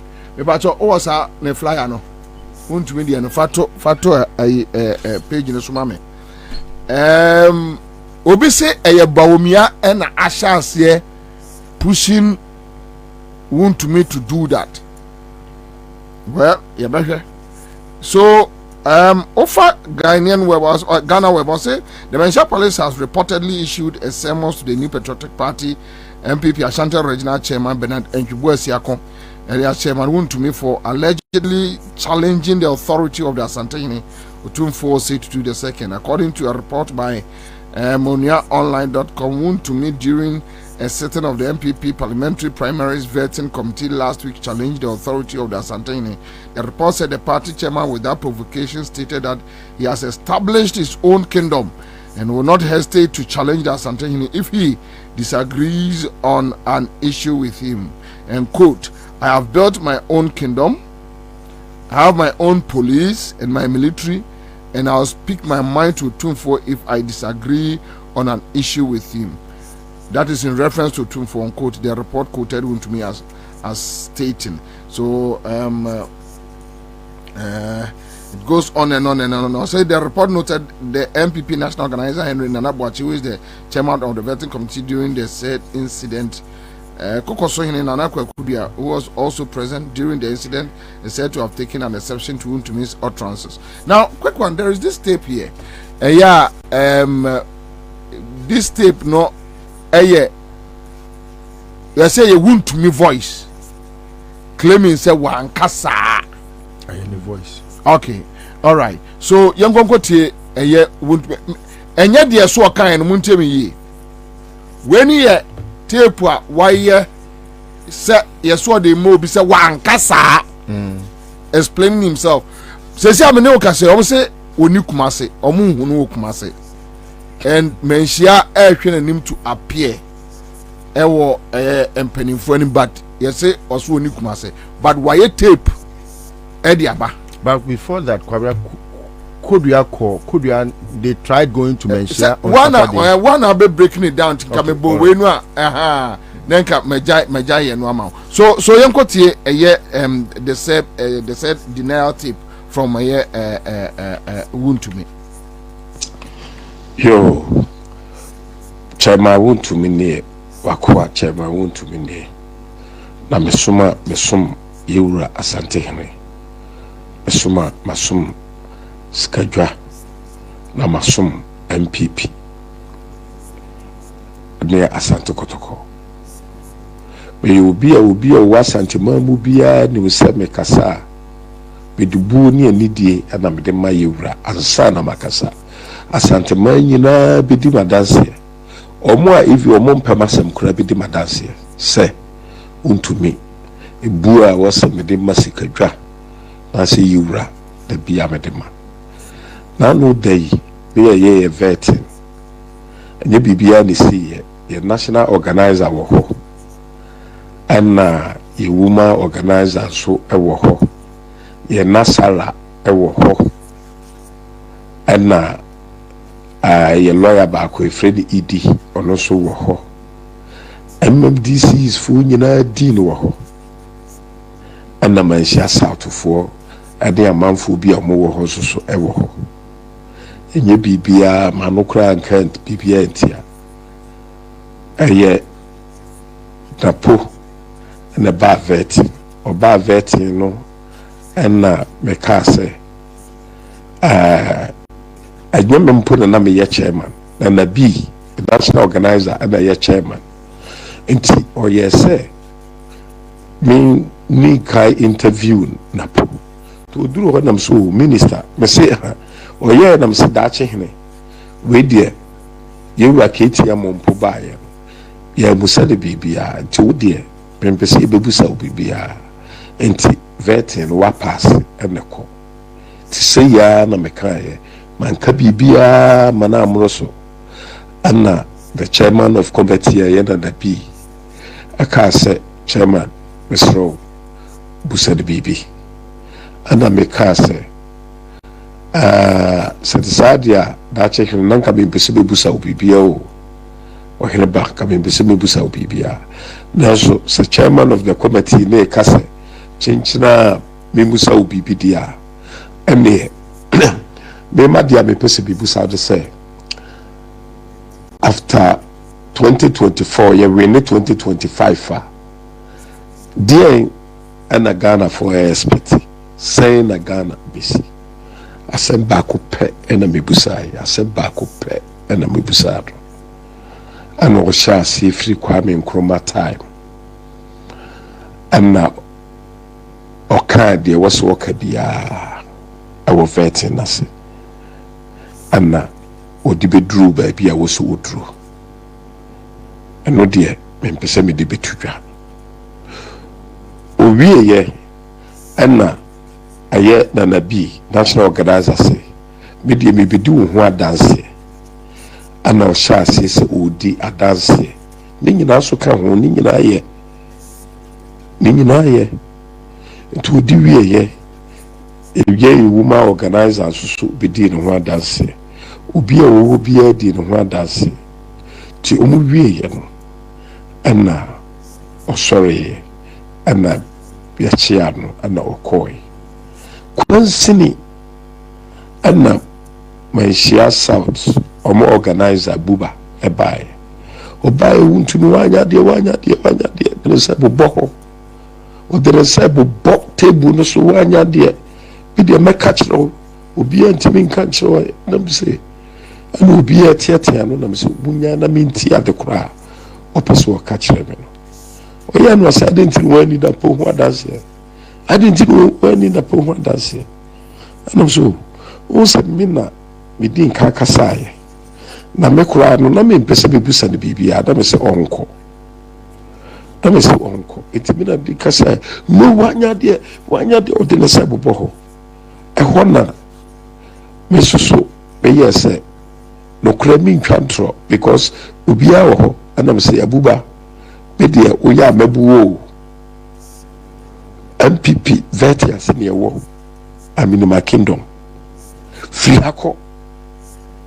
hako so when free ahase demo hase yakɔ a wobɛhu deɛ ɛbɛyɛ wo ɛna the chairman of the committee yɛna na bi no ɛsɛ wowɔyi chairman was a chairman I support you go ɛna obi a wɔwɔ yere biara so ɛkɔndɛm no kwansini ɛna nana akɔdua koko so hene ɛkyɛ aseɛ sɛ kingdom na wokaeɛ no na wo pa kyerɛ sɛ ɛnam sɛ wo sɛ yɛyɛ MPP ayi na deɛ nana akɔ ɛbɛyɛɛyɛ a ɛyɛ ɛno ɔse na mekaa sɛ wo ne asante hene ɛnam sɛ ɛyi nana wei ɛfiri hemfa yɛwɔ MPP vɛte ase hwan na akɔbɔ yɛ wuradi nana ɛna nana ma ɛyɛ woman organizer bɛka sɛ nana adeɛ a yɛyɛ vɛte yɛ yi asɛm a wɔkae sɛ chairman ka abɔne o ade nti na woyɛ saa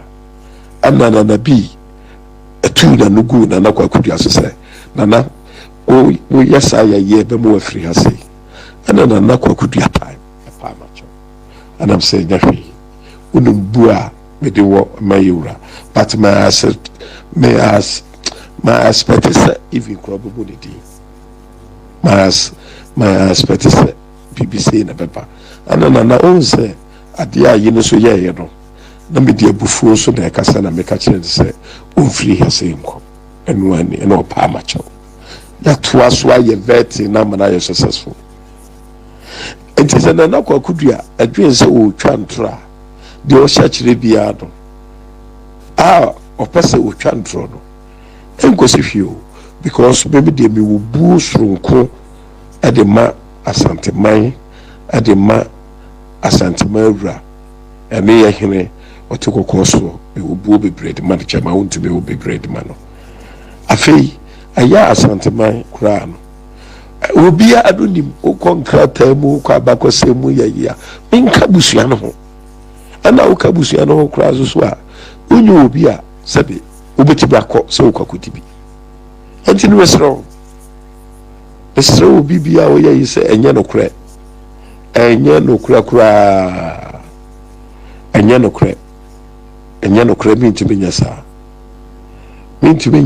nyɛ saa na ntorɔ deɛ obi apɛ sɛ wɔdi a wobɛtumi adi but mmerɛ bi akyi no onyankopɔn ɛbɛpa no ho ntoma enti asɛm a yɛkan ne adeɛ nyinaa media for na sɛ ɛno asanteman obia bɛtumi abusa na ama mpoma asante regional woman organizer na nabi ono oye right hand man manapo right hand man manapo onye obi a betima convince no onye obi a betima convince no enti enye no kre na kwakudua na so nim senya no kre na chama tontom so wo ho omo nyina so wo ho obi nim senya no kre na die bia meye na mi wuntumi me dia sa me ho se enye no kre bia so meye dia sa me ho me na obi bia se me da ase.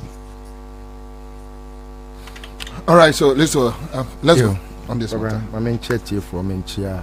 I say we dey on top be king. Na around me boy abaso. You were loud out there.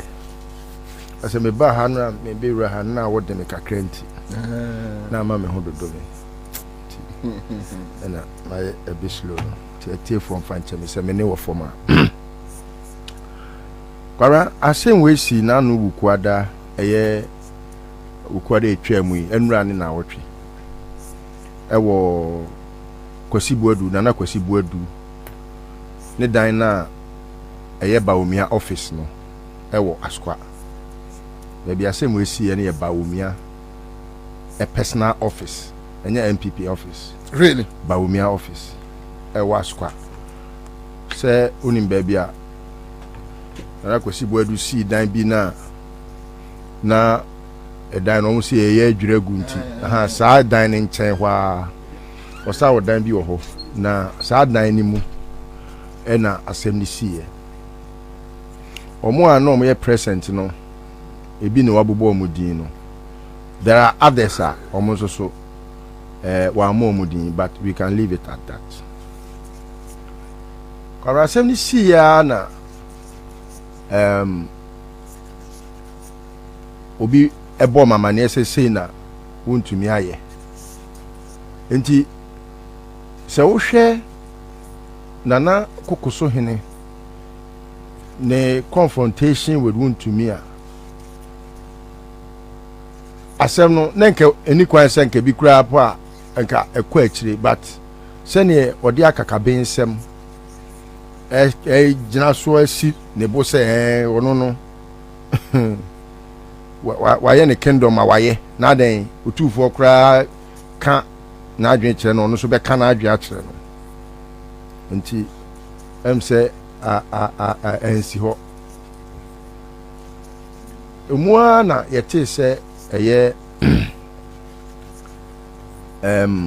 asem na kodru menhia nti ye de ne ye watwen mu se sabi untimi nyina santima mu nidi ohene anase ngu ohene animtia enti ne ye watwen mu ti umwa na meti se yesi kodua a wo ye secretary ma MPP general secretary ma MPP say asem na kodu nani mama wa sha se or frefrem penifo na se ene dwato ana bibi kura na o makwa akohwe na o maye nti okofre na nakokoso hene se ne mete no na ofre no na obusa na asem ni mu ti say osini pi eka asem e course wo eye Bawumia office ho a bra no mo ye vetin ena ema kokoso ene kodua gina fon so no na chese wo se afre wuntumi na ono so emechirem se saa na okan ya na kwamre ho de se entwa ye kura wuntumi ba ya na ne yeso obesane duabo egu na kokoso eno so asem no se akoduru mpanifu anim na sama ahimfie ti eno so de metimi aka akosi wo ho but kwabra ni nyina ni se ne na o chire mu no na omo event napo ena ekoba se napo eye otumfo edehie eno na ma wontumi se edamo se den you okofle apa okeka na adwene no but obi kai se bi o se nya ohene asemu ebe mu a na nke ye party asemu a enka me nyi ni se obi di na no betum se bi aboy ye friend say odwan na enya ne fufu se be bi ode bebo de enka emfa ho but ni nyina ne se enye de di kan ni se bi o wa ma nani atra nani nton emre bi okotena ne kasa fidie so kasa mfonyin so se ono obi ani wo sika kokko chen no yi gold bars eno no kasa ni mu no na akoyese kasa mpi ma ebedru baby ama for craft and gold man me name say what ya o do say what ya enti as wo kan na ebrebia no o katwi otumfo edru baby obehwe a enuoma a wo kan nyina ya yensin ne nuoma a wo katie otumfo na sabi wani soso aya na mpanifo tai ka se ye fa kwa apnikins ma fie asantema wo ho na ewura enye afei na wo be kire se woni asantema ewura eni die ban record ban ne wo ho a kire se wo di ni die ama ohene ahemfo wo kuma se nyina wo mu omo utimi fra ohene na wo didi na tem ohene ya sabi wo ye na djuma o politics a wo ye sabi o ahemfo yesi mo nye partisan politics o mo twom ba bi mini kura no mini mahemfo makoma nwotwe a asemi ba ye ya meni o mu di nkomo a chese eniamo ho ne kasa fi kasa tantan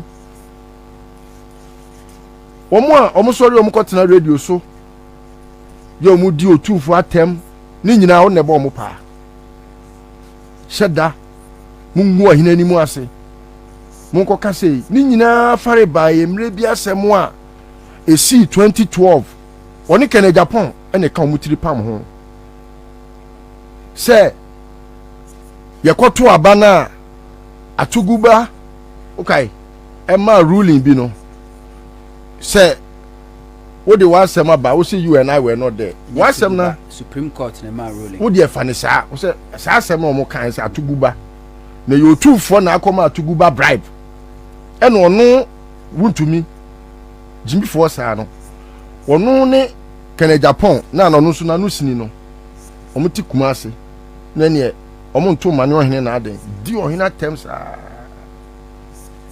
if you hono ena abepim ne onfani die ma asantimera na empanifo se ewodo a oribeba se we yetu yenka bi nhemu se empanifo se asema we ni so na no na de koda yi asema wo kan yi eyade a woni wuntumi enyina baabi eni nkomo secretly wabra on person obegu ohinani mu ase nkyerɛ ade a wayɛ da bia ɛyɛ ne stock in trade da bia wo ya no unsa afia kopie bedwam on say na de baabi ekopie no ɛnya wo ne party for nkwa na ɛti ho yes wo ne party for nkwa na ɛti wo kra na ɛyɛ de a ohini wo wadofo nto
the last time I spoke to one of Omunkrof, and you know, no free office out.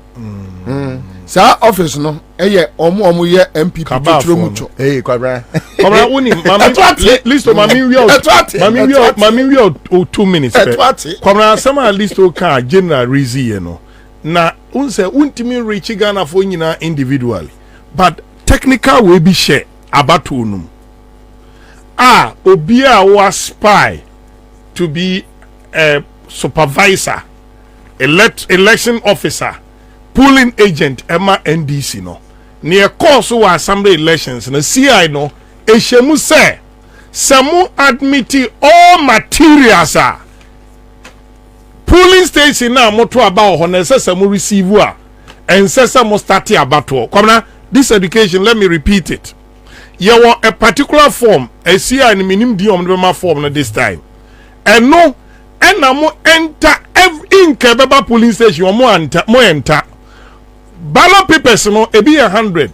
Leafless a woman, a be 100. A be a 50. A be a friend is saying 25. Me and some way neighbor. More kind we are so making sure say almost the 10% of that ballot papers and assign there account. Serial numbers when you are much rewie. And the meetings assembly they are not any pure NDC MPP no. Now so who admit it. Ballot papers are less than registered voters. Now my electoral process no start here. Oh, who judge be do attempt. So may admit it less than required materials are. Indelible ink. 1 minute on at that. Indelible ink in so no. General advice I'm doing NDC for say the NTS or more highlighting say deliberately machines no nipa be bri on momba say ntimi and verify. You accepting manual verification. Creation of the 6 regions no and even 40% kura nkienya referendum no. A manual verification. More than 60% of the vote are call ballot papers na manual verification. So assuming say you use indelible inka, nipa dodo a ombetimi fake your data in the name of ya ntimi use machine na verify me. Obeto nan a obeda hunu say ono na ato. This is very important, crucial. As a who yet involved in NDC activity, Biano, Saturday at the Mamma, and to men for admitted forms. Am I to a ben yans or other casa? Nanny per delight. Manusino NDC for Sabusia Crana sent to Bois. Mumenina as Ghana for your time with Chino. I say you are the only alternative and the last hope for this country. No.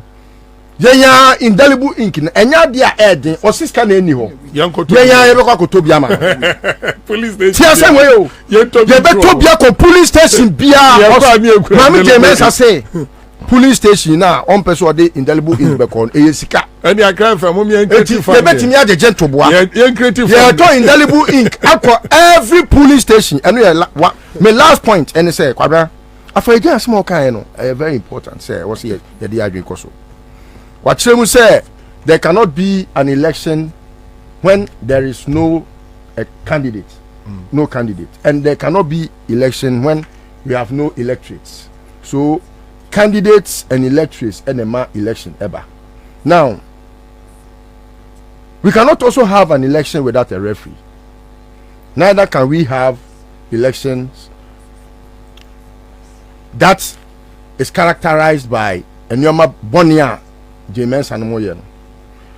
Intermediate margin, say, on say consensus, and Kawasanki, your building, IPAC. Mesre MDC4. Meaning, say, Mrebium so more council or mobile IPAC meeting. Go back to IPAC. She Minawa Mayo. Nanu Drane, Madame Hosso. Monko Omuso Munyam Wombe Yamwa. Mon koda mo ho so wo ho na omo be yam a anaso be Ghana fo a omo nya ye ma ye hwe. Thank you mesra mo se o mekwa kwotitiri bibi a munnim e wo IPAC na da bi on ba be gina bonti abom so bo se na muni ho mon kwa na omo ntetire na mo meka mu asem enkire Ghana fo na se sabi ubu okoto kwase na nyame anhwe woto a wokɔ kromoti ya odi ahya amene nu koto beka ana unan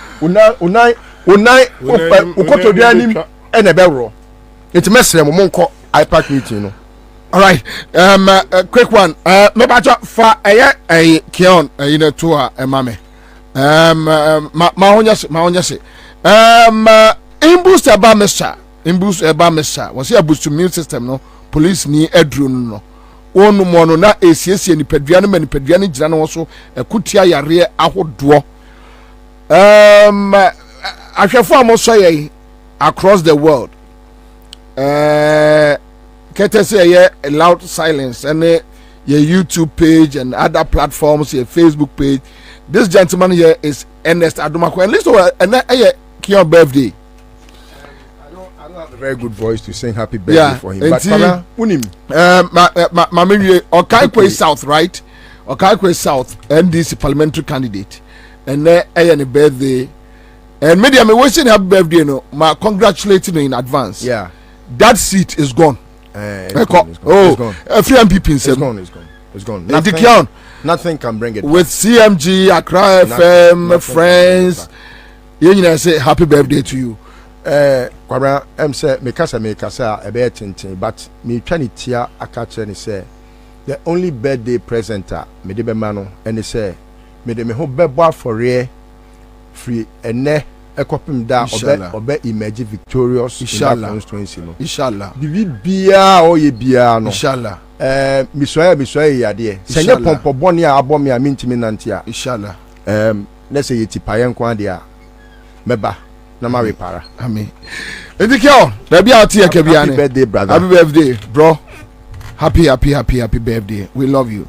Harun kaja tum yanko commander michia Eshofo ni etefo so happy new year. Afisi say na we are in a comfortable environment that we all want. Na NDC na what say na John Mahama president for 2 days. No 100 days no, na 100 days na start account. Commander, I'm say amen. Amen. Issues na you discuss no. Na radio station or machine on na me the NCA court. Amen. Oti yawra the general chairman Asedin Katia Michiano. It is not for any reason, but for the good of this country, not for the good of NDC. But it's for the good of this country. Say, the history of politics. We cannot take Asedin Katia experience out of the books in this country. Nemum, because I'm so say, political activist. Okasa na amanfo relate no to say because political penny or NDC no. Mayan fan ye juma, but ye tienwa ebeboa Ghana papa. He is a repository because we share in 2024 general election. Me can say Ghana's history shall be rewritten again. Ye besa chro Ghana democracy history after 2024 general election. The anti-Namika say, there were political dynamics for each electoral cycle. Now we share this particular election, and I am not sure sir, it will ever happen. We share the history now. This is the first time we have a former president contesting election. From the northern part of Ghana. This is the first time. It has never happened. From northern part of Ghana, now say across the country. I'm saying that this is the first time we have a former president contesting general elections. And also free northern part of Ghana. Anyway. But whether in Ghana or not, it is across. Maybe I'm arguing, I think I am wrong. I said Rollins there no a coup back to back. Yeah. But I'm saying the Democrats, the fourth Republic. 79 or Koye. Yes. Then he came back again in 82, yes, 81. 81, yes. Yeah. So if you look at it, and this is going to be the first time a flag bearer of a ruling party being the vice president. This is the first time of MPP. This is the first time. Yeah. On the side of the MPP. And is the person coming from the north. The north. So we have two northern brothers on the same election year. So it is very, very crucial. And Ghana's history, democracy, writing after 2024. Yeah.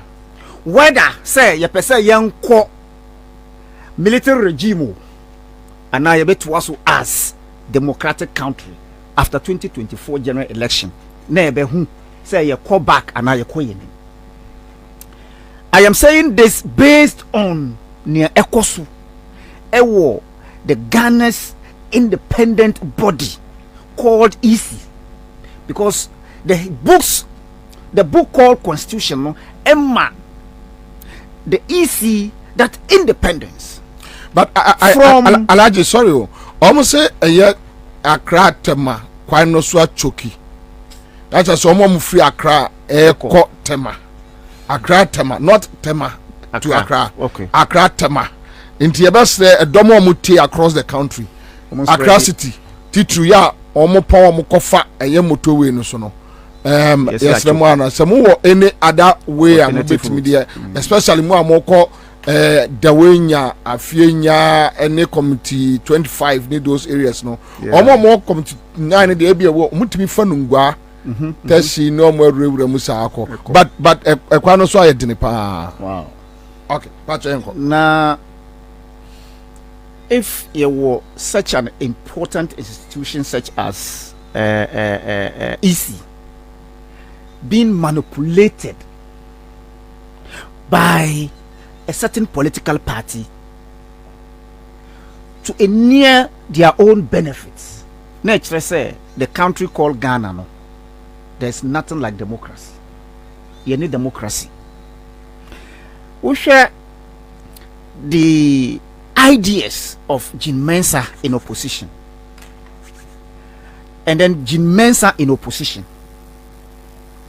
These are two different minds carried by one head. What do I say? Two different minds carried by one head. Ni humbida. Say, time no oye aye penyim. Na otu afarijanafo. Na the line of directions na no okono. Na nde as the EC chair and the ideas now odima the country no, it appears say Sabio say that particular mind no na oka as IE penny and EC penny now no nature say she is not independent minded as we speak today, because you cannot say there's no need for you to go beyond the advice of the political parties and then bringing your own ideas. Sana, we will panel as easy.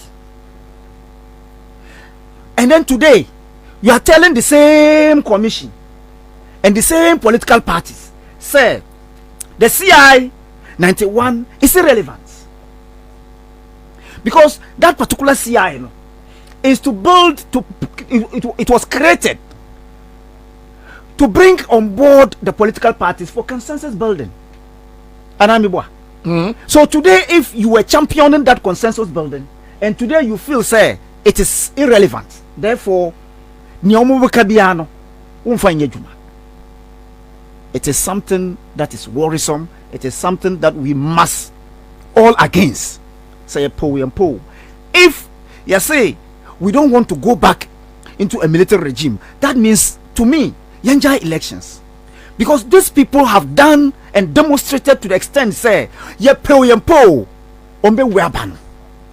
So what can we do as Ghanaians, as civilians? What can we do?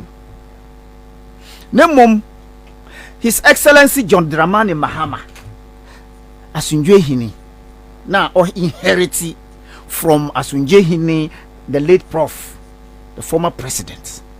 This is 2024. Asunje Hini na your friend. Wo ko. Sisi ade. Onfani Asunje nko. Wadi odi akọ. So the Ghanaians want Asunje with a peaceful democracy as he handed over this country peacefully to His Excellency Ntrohini Nana Akufo-Addo. You see, anybody, any institution. No, but Aaron, with a message. Research. Title if how would you come over here? The research let me say a band trunk one dia Akufo-Addo or a deputy to Bawumia. What would you be title? Mate, a band trunk one dia. He's the deputy. A bear would deal in your manuma Bawumiano or no snake and a but dear what the university was say. Or you throw part in it. Ghana had it. Where's Akufo-Addo? Okay, Mate. They said the old soldier. You are doing title everything. You call any mono. Officer, when you say any institution to the extent say who call your friend is saying disco and I clap and I do cry your mouth indelible ink. Yes. Disco dance. Kwarasa okay Jaso. What you say? Me say who kwaji so there who kwaji Pekasa say kura de mo. Me say who kwaji woni no. Ye ma marka e kire say who pia. And I won't titi ye kohwe sini kura. Yes, sample. Sini keke. To the extent say Eno en kire wo. Meba me kai mo say in 2020 and 2012 Yagaba Kubore, yet to about 2 days in 2012. Yagaba Kubore, because of the BVDs. What can I say? Mass action, press conference be about the need to change those BVDs. What kind? And I was proving to you the need for us to change them. Yeah. Because and we started examples like Yagaba Kubori, Nalelugu, and Gambaga constituency because of the sad disappointment of that particular machine. And to the extent that yes, some way no kurano, actually say no machine can be 100%, correct. There could be disappointment. It's a machine. Young fan to change. What can I say? The Nalelugu situation was as a result of light off. And the batteries that were used there, because of that, you postponed this particular election. Because those machines could not verify people. And there were disagreements. So they postponed that particular election. So if today, because of... So imagine, say, yes, you postpone na adiechi more matono. Ibisa so mba betua. And how would you know, sir? Go.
And you say what?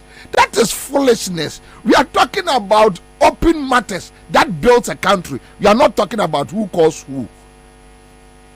Me John Mama, minkai the last time I John Mama who me, minkai the last time I Kasai.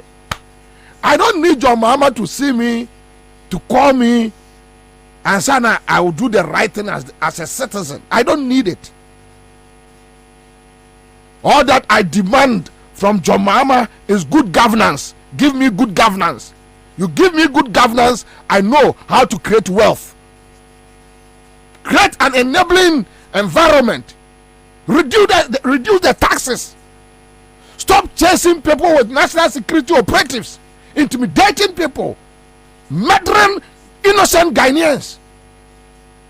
That is what we are talking about. That is what we are talking about. So you stop that your nonsense.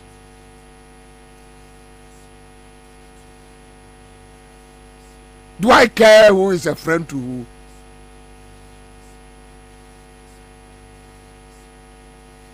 So the issue is about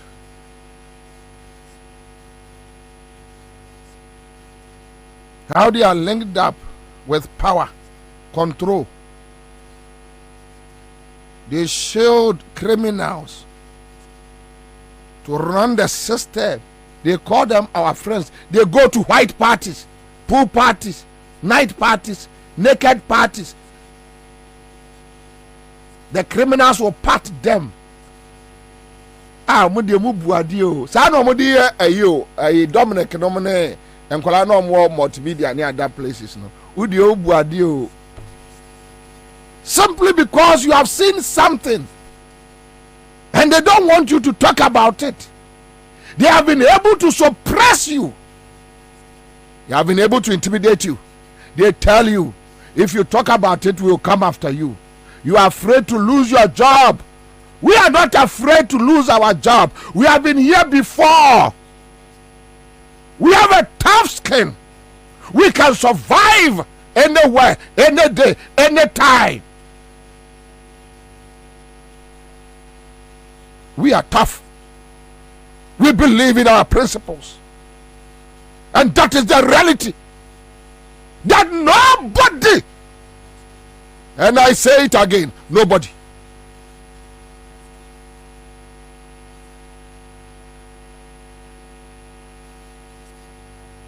let us be careful.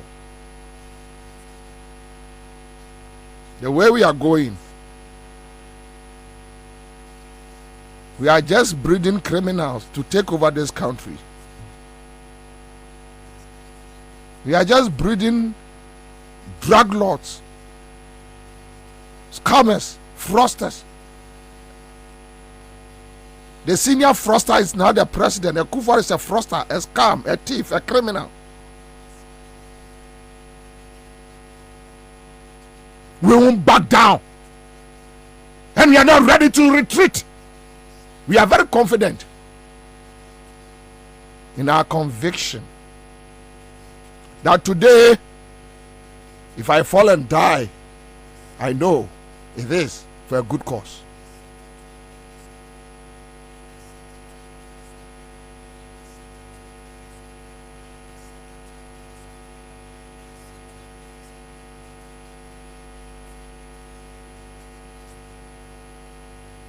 God is great.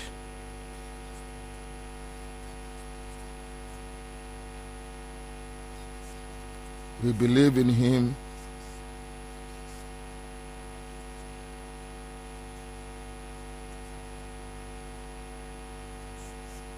He will see us through. We aren't afraid. I'm a kwache. Fit one day call him. And there's a call we are the people pop salad kakra dying. Thank you so much. Party is here. Friday session. Kenya FM in Alamina. We are grateful. Bagban FM in Tamale. Kwabena Bobie Ansah, the old soldier, the old lion, the last man standing, Commander Bomb, till 6 p.m. We are here, and that's how we do it. Thank you so much. On Facebook, on YouTube. Thank you for enjoying me in your homes, in your offices. Our Sabbath GH. Thank you, you are here. Let's do this. Not blue. Walk by Jack.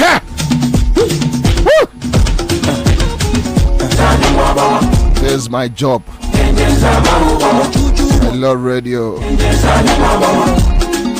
It's my hobby. I just enjoy it. One more time. Let's do it this way. Friday afternoon.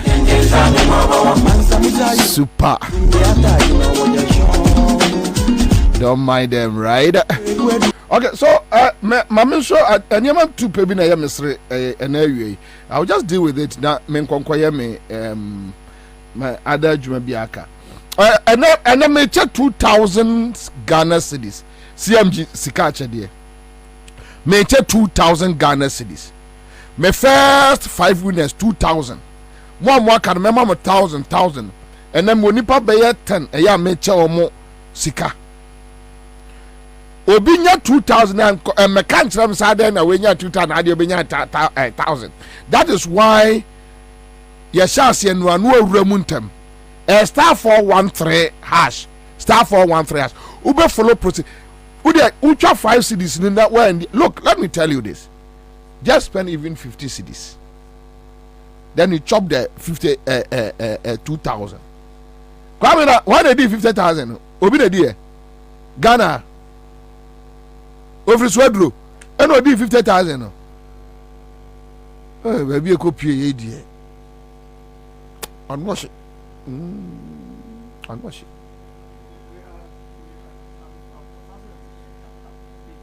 Carpenter ni ne di 50,000. Swedru. Na then 1,000 ni 2,000 Swedru for ni bi na 50,000 Swedru ni. Hey. Ghana has trapa de woti abui. O wa abui. Pa ite ehuna mane. Hey. We are seeing you. Yo. Okay, so me pacho come you load first numbers na bano, right? Star 413 hash. There we go. But akwasi nyanta chi akobo dan kwaku ye boa bro bi wo Bolare program so. Actually omo nkomo no me response but omo no nkomo no mfa me ho. But mesre Mr. Kwasi Nyantachi. Time bia me was Kwasi Nyantachi sumbia na me nwanwa. Kwasi Nyantachi. This crook. This idiot. Eya no osu se obi aye ni bibi. Kwasi Nyantachi. Kwasi Nyantachi. Ayi asampa. So da bia me ka asem we. Me ni Anthony Kabo. Nom ne pie ye. Yakoji eni eja brothers.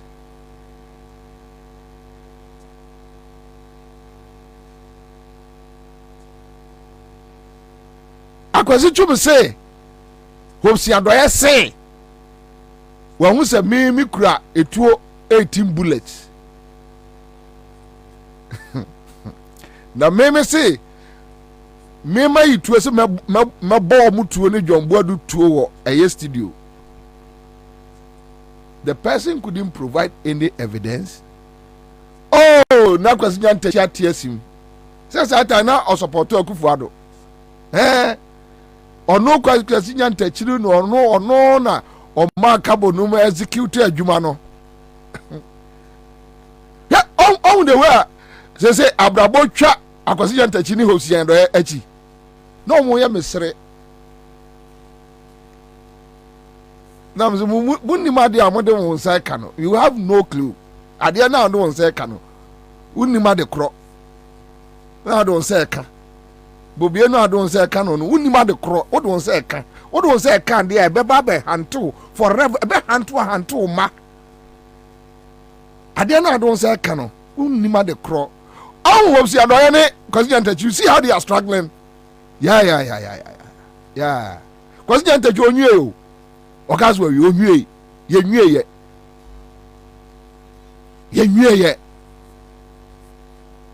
Kwasi Nyantachi is o tiemi a Messi is not finished, Massa. Me met me a kosa the next 20 years. Just my back of crew. Me when I'm clear on something, When you say Laboni coffee shop for no, now you say when you do and castage will be when you can control me. Me free Kumase Banami or Magni. Sometimes we show asempa kwakuba kutumi frame 1 hour no gina me phone so obeka sa chire niam musa na me ka no tumi say ade a wo chire bu no me wo magene dada o. This lies ono aya ya ohunu say magene nsesa medi o mo side no mu ja me life ma me ene dane o tan yen sini show su bio ye ne nkasa bio na me one me nkasa me po. Yes, me found. Now me make you see how crowd me twem. Me now me yes me found. Me the way me Jimmy any different. Me me kingdom. Me world am team. Till me try the show world na. The all yen kwasi ade ma me. Me hu kra. Me Bobie Ansah me hu. Wow. Now you go to your question Tachi. Just listen to your question now. Oh no. Sir. Well, his relationship with Dan Kwabena of Peace FM. No, I have no problem with him. Okay. Ask Dan Kwabena in 2008. Okay. When he met me in Australia, who gave him a room to stay in? But he turned against me. Oh, Kwabena turned against you? Yes, he did. You gave him a room to stay. Well, his relationship with Dan Kwabena of Peace FM. No, I have no problem with him. Okay. Ask Dan Kwabena in 2008. Okay. When he met me in Australia, who gave him a room to stay in? But he turned against me. Oh, Kwabena turned against you? Yes, he did. You gave him a room to stay. Where? Ask him, my brother. There was a match, Ghana, Australia, and he came there. When he came in Australia, yes, we were going to have. He was stranded.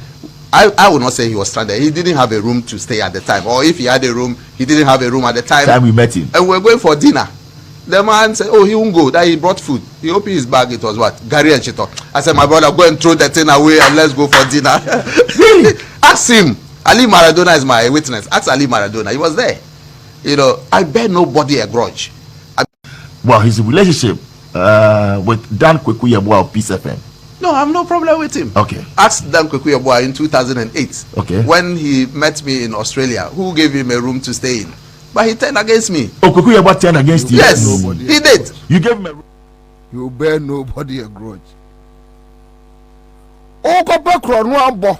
Eya anas chewo wo katre ayi anas ne the self-styled businessmen say NDC contractors omo ayi documents omo raise ebegu finance ministry pro atete everyone na buy ye no anas emia konseka unam yasi adwomboni se wo trim also kwasi nyanta ni trim nyina kuku. What is the FM studio? I said, "True, you know, cuckoo. I can't get Oh, but then a Canadian Japan boy. Now, me Canadian Japan boy, cramming yet. Oh, but then the boys are. Yeah. No more cast in 2012. No, I'm a cop. Minquire. Mimi, as a man train, minquire. Minquire. Minwa. Me say, ye nyina ye be wie no pepepe. What see the answer we mobo. The idea chire bakra de chase. Yeah. They am say no anu no we. You know you. Obi di gare ni chito and so what? Kwaku ya bua odi gare ni chito and so what? Oh, I get woni trim. Udi gare ni cheto a e aduane fon madam fu into your GFA chairman. You can imagine the kind of aduane and a medical school when that time was just fum sikanya nyafu oh onipa jimini otra public anu o expose you ono ane ho gare ni cheto e aduane fon e aduane tantan. Yeah. At least that time Dankwaku ya bua wanko wia. Ana. Yeah, wanko wia. Onu Jimmy keka na ya no. Jimmy nkwasi akeka. So no MPP for boys Libya, Kufuado boys Libya, Jimmy Kekana ya na no.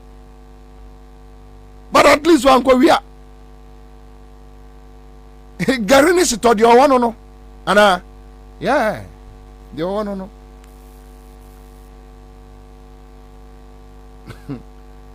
Yeah. Hey, ebi be so ache bi o. Ebi be so ache bi. Me kam kire yenwie o. Yenwie. Eye marathon ye kɔ no. Eh! Ye be kosa. Ye be kosa.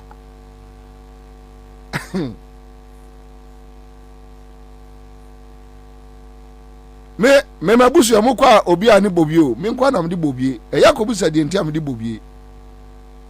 Yenwie. Ye be kosa.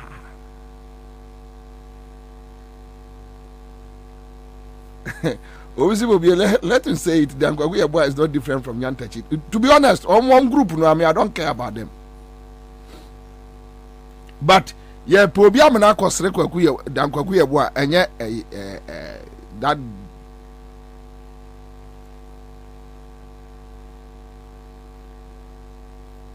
Sure. Kusibodo, what's a mess?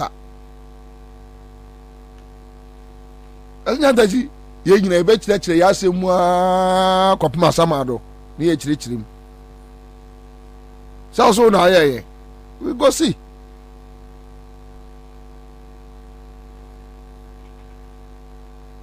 ayi na Kennedy ne friends asenso boache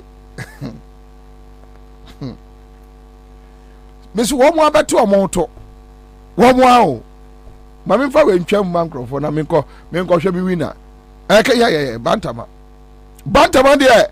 I was a Sisica Ben when we are on house in Wa. And we are deputy chief of staff. I just brought $20,000. Who is a papa myself no kind of I was a Sisica Ben when we are on house in Wa. And we are deputy chief of staff. I just brought $20,000. Who is a papa myself no kind of who could be said Kwabena Santi? I don't ever. Mommy say Chinese if one or demanded 20,000 and normally that I stopped it. Some of my career, me be kind of MP before Coco said, more good than I could for the human say, more Jubilee House. I was referring to us today. I'm telling you. I was referring to Asensi. You should be ashamed of yourself to go and vote for a corrupt MP like Asensi again. I'm telling you, I don't miss words. I don't care how you feel. That is the gospel truth. Because Ghana first.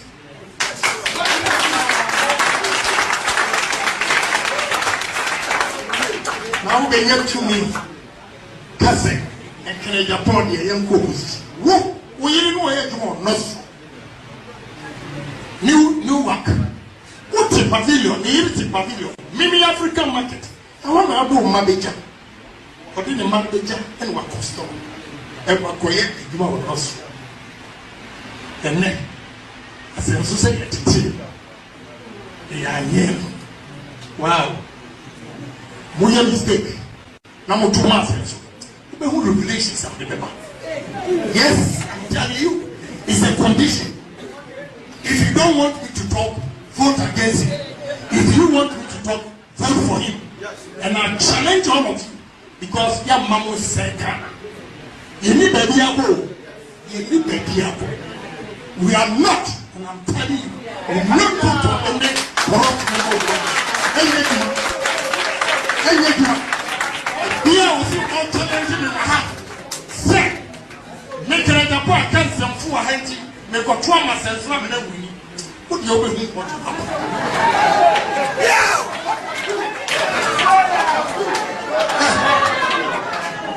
So I see at the team. Me, I am. It's in your lot. Maybe we both. What too many we are. May some my children see a year. I'll never forgive him for that statement. Forget it.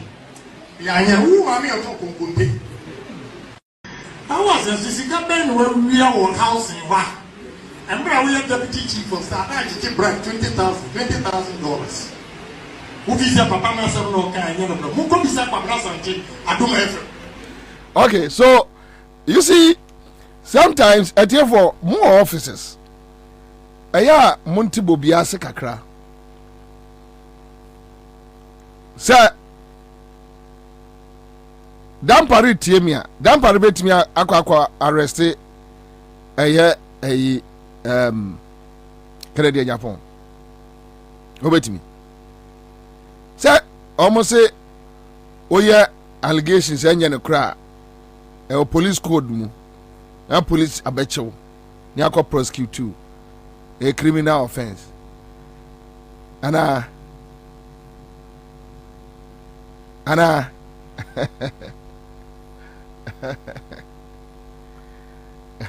We cried or a public servant. Meme dear no. Canadian Japan say MPP national chairman. Any a Flagstaff House for area government lands. We chanced on a video. Rebecca. Sama menwa ohunu di onye no ho Ghana ha no. Ase ye hunu so first lady da no. Ohunu ho se. Na yi ne signboard. Anajo. O ka se Dampare abodamo a. Any foolish person thinking and what can kwasi asem. He should go and arrest Canadian Japan. Because for anybody to use government, seat of government, to extort money from people, a criminal offense. But Dampare to me, offer Canadian Japan cry. Oba pepa ne mpabu ahumpo.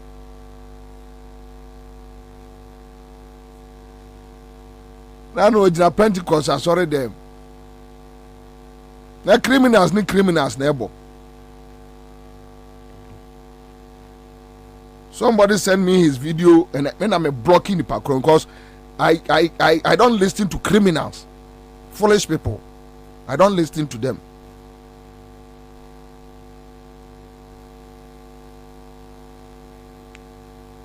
Ube ko pension, ube ba betre fie.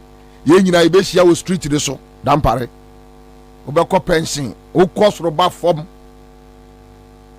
ba bia atene nka wo nsem ye nkwala no ye be nyina beto ye be hunu obi awie ye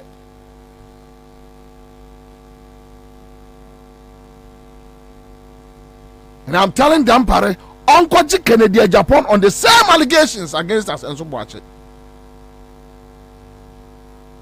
They should call him or arrest him and prosecute him. If only Dampare believes in principles, nanye obi hu na ye nahi, he should do the same thing. Now listen to white man asmo kafa asenso buacho. The white man no ayi kana asem no.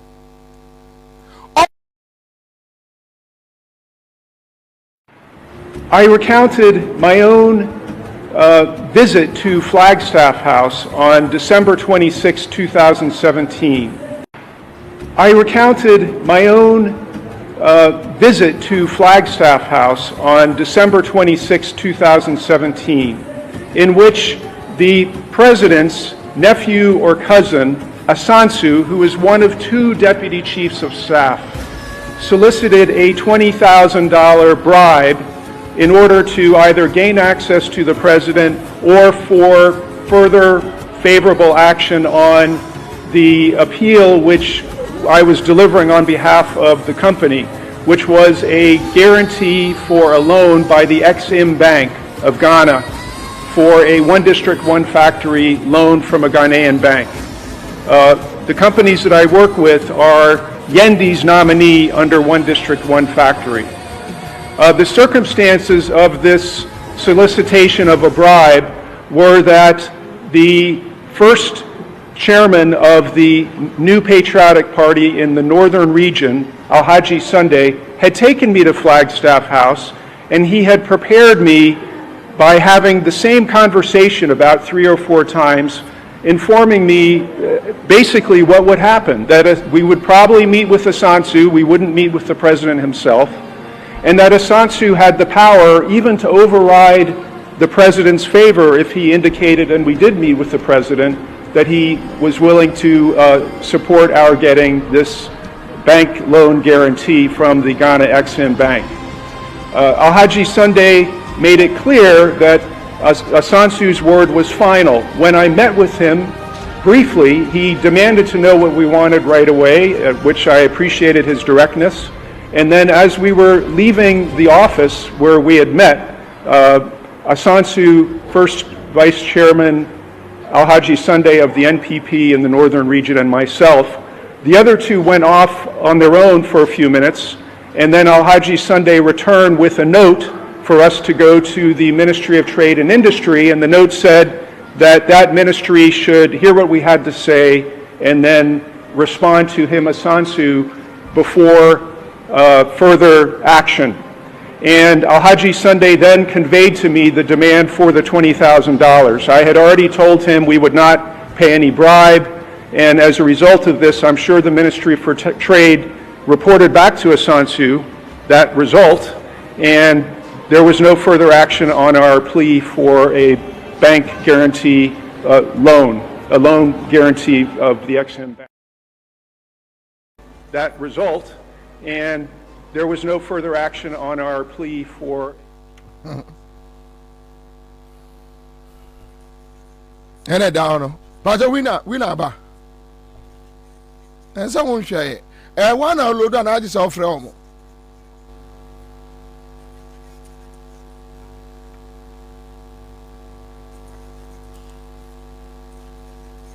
Criminals.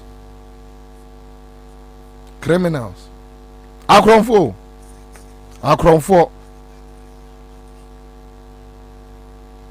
And when I make a semi chemo, me could roof you when I may read this story be. Ghana government at the WAPCO gas suppliers no Ghana government do omka $19 million. Untimin tua. Sky issue. Now they don't need to carry pastors to Akoso Modam, someone Kobompaye. They don't need to go and buy toy generators. Atamel Sadaruma, the Anaku father friend of Mr. Doolittle, no, on the sea a trouble gas company. The biggest investment in our energy sector ever. They do little. Mr. Do plenty in the bush and for phase 2 at trouble gas at the Susiwo. Oh, I go no. Obaka say we shall 3 ball form. So we shall ni panas wo didi ni patem a eya na eya mahomete say we didi obi atem. Ono catch atamels. Mr. Doolittle no esi atuabo gas company phase 2 no akano Mr. Do plenty no 8 years now, not atamels di just 3 years say 3 years and some months ewa akonya no so en wo ja o man Ghana e japade sa e cyber mayesika you know your friend Mr. Do plenty no 8 years now, nothing could be. Phase 2 this one, ultimate tackle here.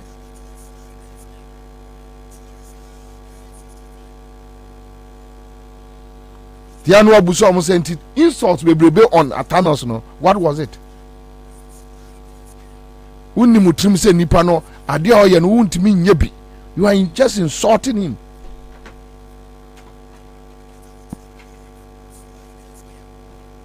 Then today you have a Tamil special aid. Or say and then a young Kone Gabi nominate Kufuadonom. Those people who benefited so much from the Tamils 4 years in power, Alote Jacobs and their likes, stomach direction, a combine a demo, a community. You don't have principles. Got a muadianekura ubedi. You eat with your left and right hands. You don't have principles. You don't know where to eat from and where not to eat from. You don't have manners. You eat from any bowl, any dirty bowl. You don't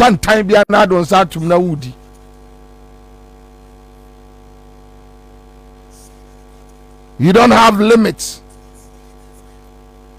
That at the anyway they mean at the time we mean.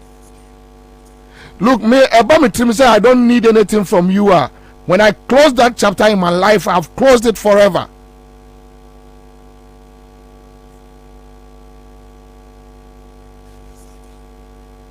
A community, the very people who insulted and Omaka no man FM at times you be dinner tamam wu. And they did it. A community. Omo to party I will salute dim no na namase kuturu there fried rice, chicken thigh, wine, red wine, there goat jollof, emona yinti antiana your friend say Nanjina ma yachi. Ngana de burger.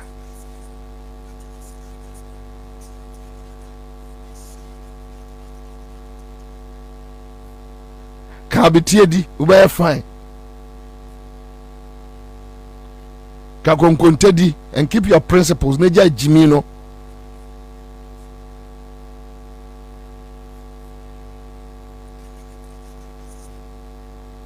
Yeah, they can $19 million. Yentimi resist country.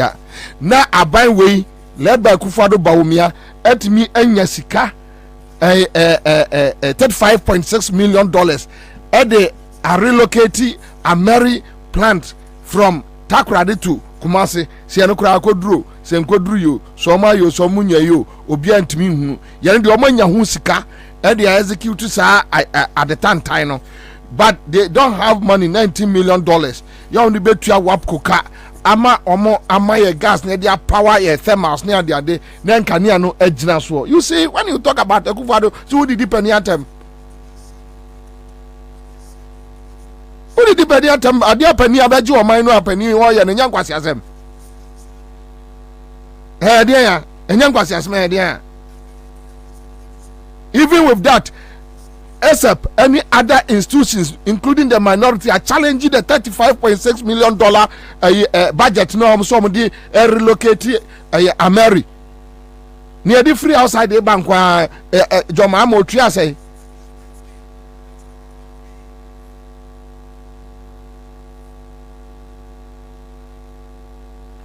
Roko can say, the papa. Then just $19 million you can't pay.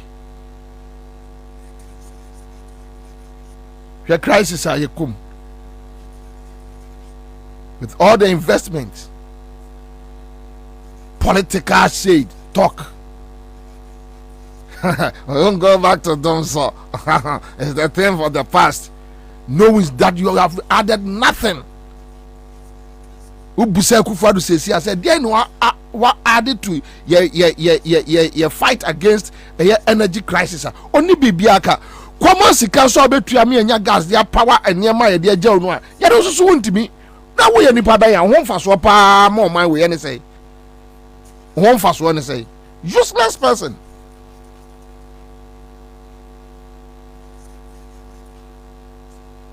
Kosi kwada kotami anchi akromfo a obowa wo ye ni babai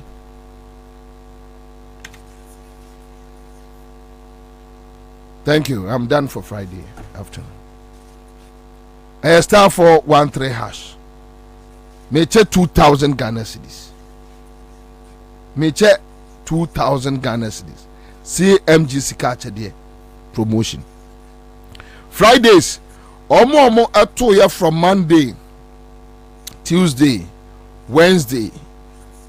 Obiadi. Wow. And then me bonnet tell. To be slow in them. Omo 2 years from a na mwani nyina any agada mo numbers ne de agu machine mu. Tie hu number no ayehu.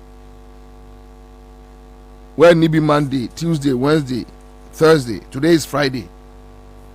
Me bonnet 2000 straight.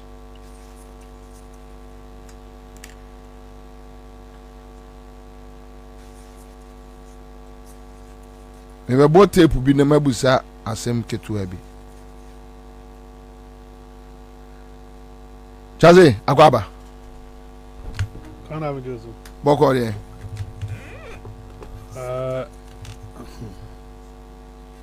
That boko na ya na if I say me na menti ase dia. Because menti boko in terms of hot specifically.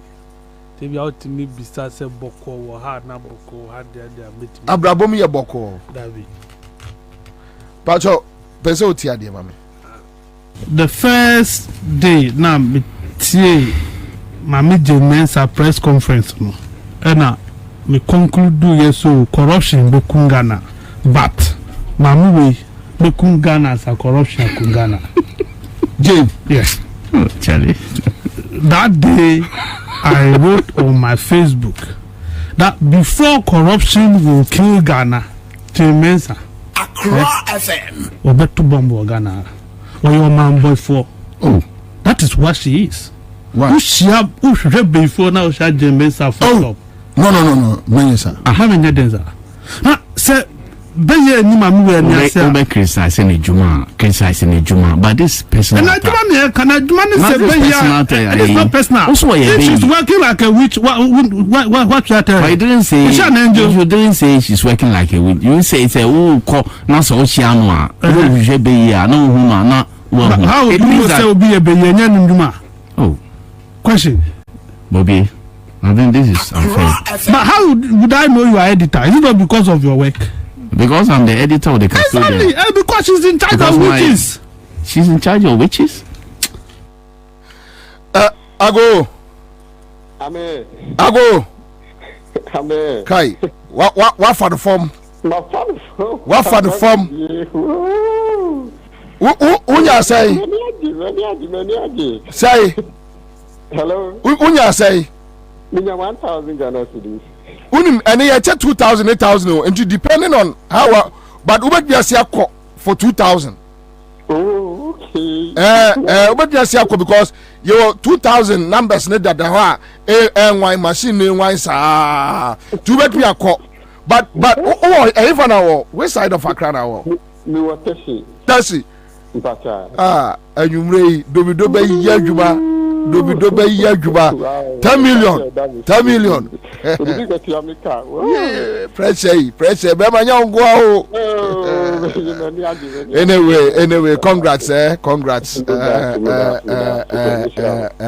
Me bacha me kasa monya ne ntama eya na minim de maker. Star 413 hash. Amafo na ebogum no. Me bese nipa miensa bi di 2000 eto so. Chaze. Come on. Mebusa assemble answer ya share.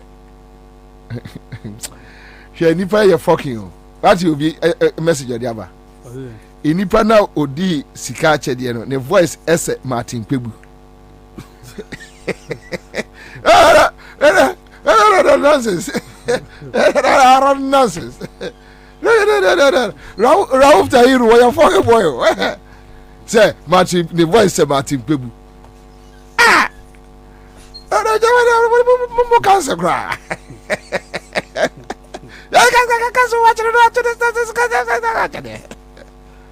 Nonsense. Hey, Ralph. Rock. Be deeper in for of. Anyway, but Chaze, you still stand by this statement.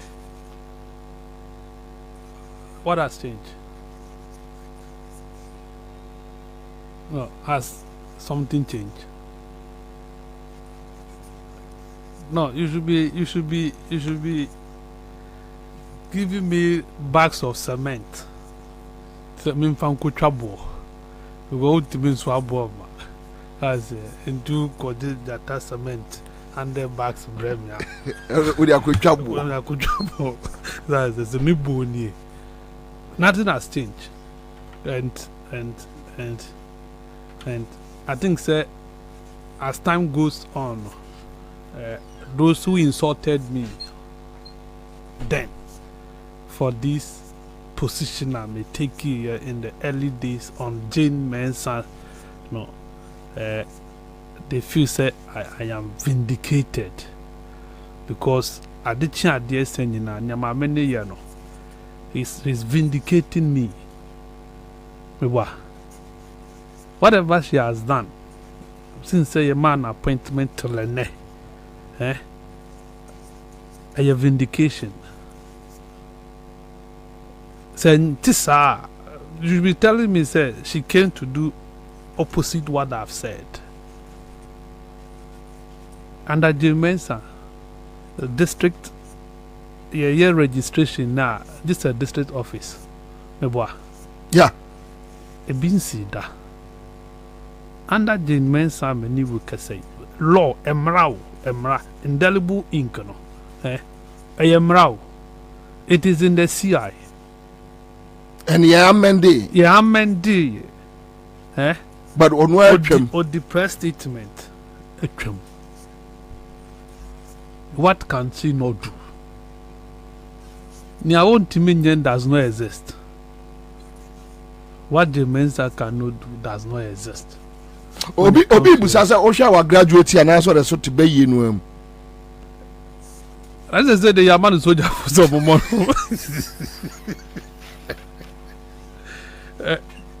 Yeah, dedicated soldiers are Manamoka, AK-47, any soldier for any police for. See, a moment home by because people are happy about what she is doing. You are graduating from Bay to higher rank and answer the sort of Bay level. Oh, this is no name say Bay ranks woman. I mean, we say no, satanic. The way she behaves, you know, because the amount of public officer, you need to carry the people along. Do you get it? Esa man for nya omujidi say ubitimi aye adwuma. But woman better ho clean say wo there that be. You are working according to a script. That there will be trust in it. But unfortunately, no political parties the one Ghana have supported this thing. And I'm gonna stand it till today. What? Sadly, it wouldn't have stand in any civilized, any serious country, but who are determined, say they want fairness. They will not allow this to stand. It won't happen. But unfortunately, by BIABP, the people who are leading us as politicians, you know, they are of the same color. Look at man frontiers here, but they are the same color. They are of the same color. When they are in it, they don't talk about it. They are the same stock. They don't know anybody. The fact must be said. You get it? That is all. And Mensah is very comfortable, is he not? Kwanda? Is the inadequate Mensah not comfortable today as is? She is. Nia Charlotte say who ye or tea one assume before ye pamono no. Adequate Mensah and near move 1 quarter. Oh, do then I'm going to Ghana. On team one. That won't cash in Ponchano. People are not interested in Jane adequate Mensah in your Mawaye. Honda, what's Ghana? Emra law. Indelible ink processes. Yes, you shall present yourself at the polling station. Only Palmuno would do a polling station. That is what the law says. As I say, a ticket would be will register no more. To me, say what baho. Ye as I see a indelible ink. Indelible ink a cowon sa. Electoral Commission said almost process in a robust. And it's indelible ink no. Or year few. But is the process not supposed to be robust against people infiltrating the process? The process is supposed to be robust. And because a year robust, you now want to make it such that people can penetrate. Is that not it? But for Mokan, no, Commander. Cerebral Quakuchetrimun, or some process or system, they now have a robust system. So, because you have a robust system, to your best of your understanding of robustness, as I say, you diffuse that robustness. So, you now want to take away indelible ink system to make it porous for people to pass through. Was that not what they did? Then, as I and political parties are in this country, they are happy. NDC is not happy. And NDC has expressed their concern and their objection to that decision. Electoral Commission. You see, unfortunately, I have listened, I have interviewed Mahdi Jibril. He's not the deputy director of elections. Me interviewed no one cares me. Mahdi told me said they can't do anything. He said it. Then the superior, the national chairman, Johnson Asedin Ketia, I hold the press conference with all the national executive backing him. Was it Tuesday? You see, Tuesday. Akeke against it. They were there, and Sana. The men Sandomobeka said they will not use it in the district assembly election. What did they do? They spoke against it. Now I'll get it for you. Is it about speaking against it? Sorry? If all we can do is to speak against it, and they will be angoda. It's about resisting it. The national anthem, you resist the oppressor's rule.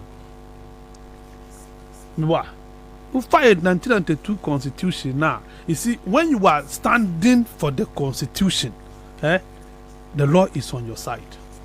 Until anybody who is engaging in illegality, now you elect to stand by the constitution, the law will be on your side.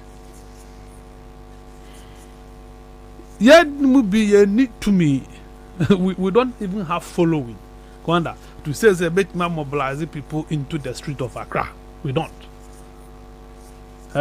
We cannot move and say this thing, yeah, my name Maso.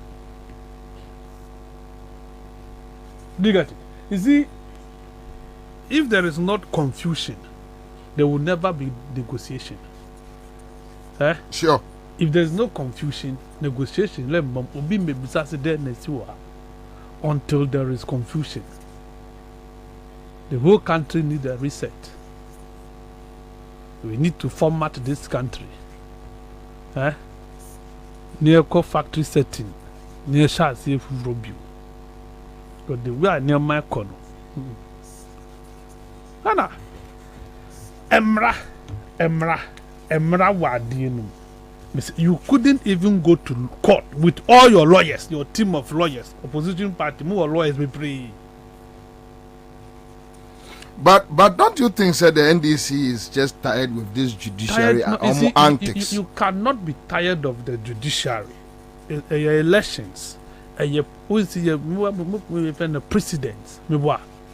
Go to court.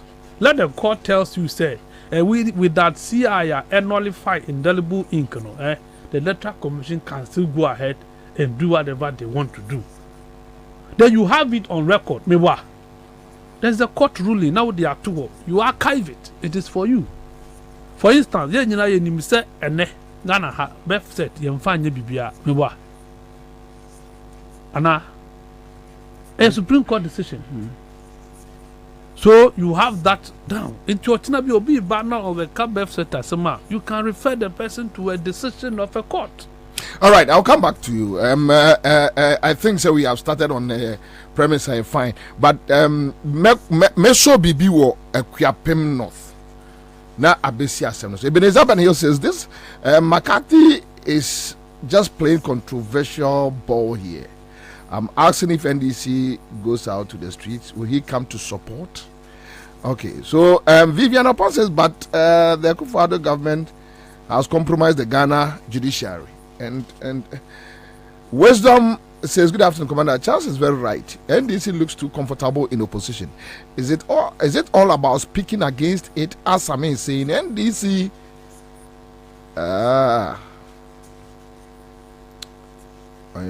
NDC is left with girls who, not even women, go to court and let Ghanaians judge it. Simple. Okay. Hasif Rain says, I told you I just can't afford to lose this program for anything. Good evening, family. We take up. And Atete says, Charles McCarthy does Charles, does the resistance of the oppressors rule in the national anthem work in Ghana? All right. Vivian Upon says political parties are not happy at all. Judy Benson says NDC has not supported her, but Ghanaian chiefs and journalists have undermined the NDC's concerns about Jane Mensah. Rao says they are in the same kingdom. Leave them. Albert Brock says it is the judiciary that has emboldened her to do whatever she wants. Now, Tata says, so will the soldiers who protect Jane Adukwe Mensah be part of her ex gratia? If not, she has to be careful. Because Andrew says, now McCarthy naturally doesn't swallow his words. And you're asking him if he still stands by his words or the words he used against someone who has done worse than what McCarthy saw at that time. McCarthy don't feel anything. Okay, so David Apomasi says, Jane Mensah were graduating from Bayford to Field Marshal, International Bombardier.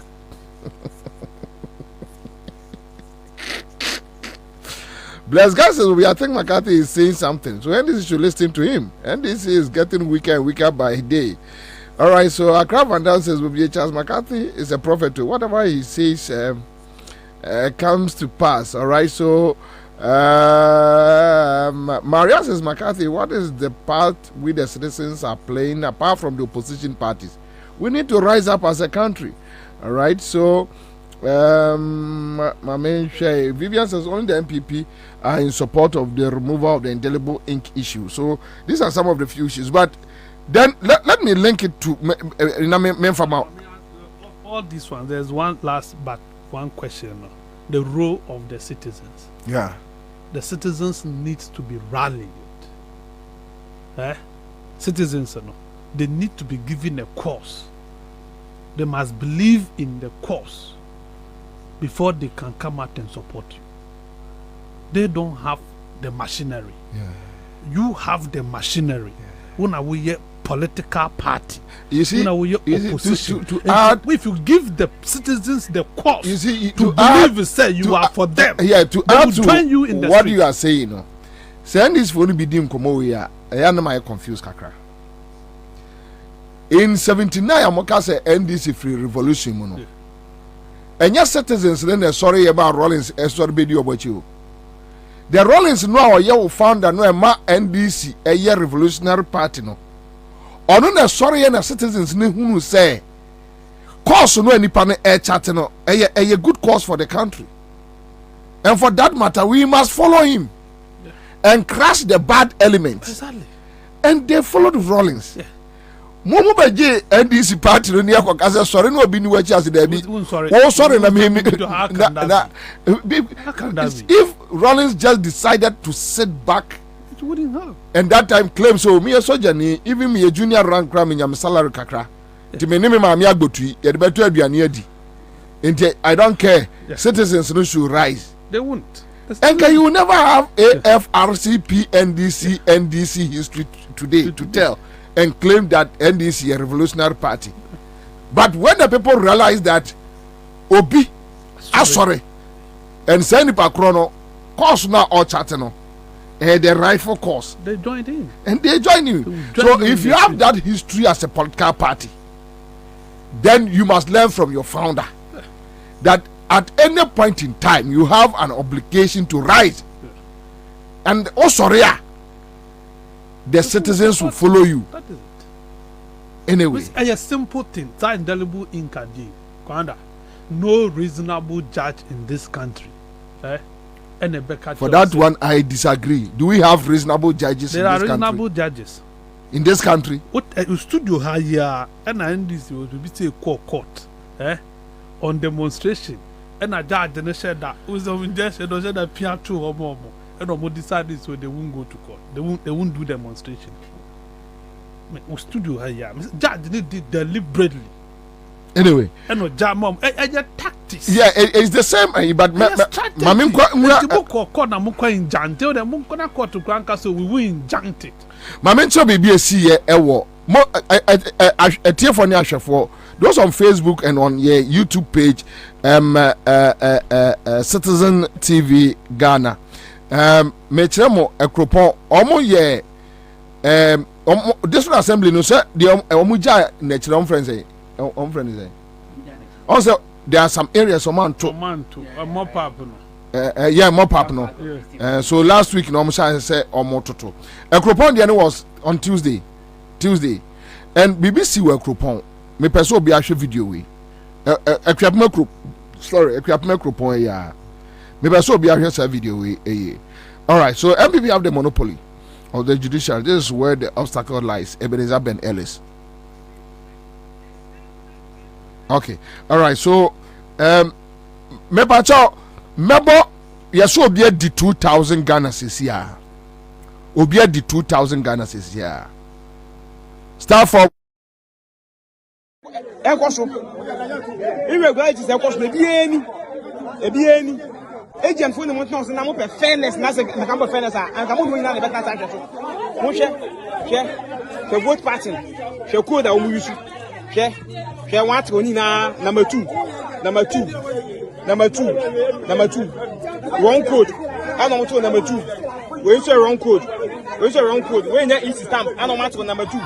Sir, oh, this is stamp wrong code. For this animal, say Aneti. And you know, these are some of the issues that happen in 2024. Say NBC. And we are not going to sit down for some of these irregularities to happen again. Yes, we are not going to happen. We are not going to allow for it to happen. And you know, they take a record of everything, and we are going to press conference for her. Oh. This is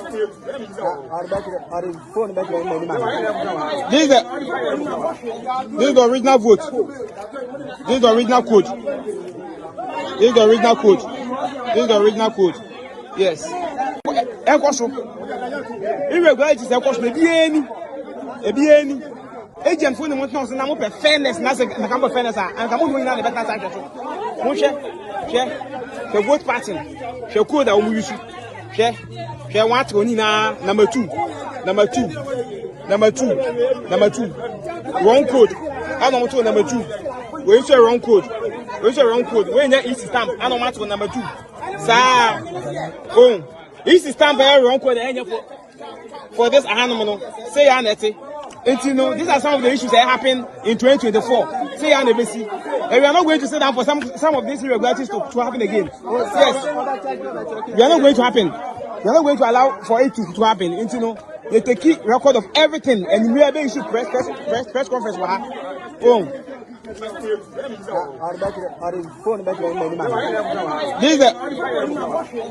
the original vote. This is the original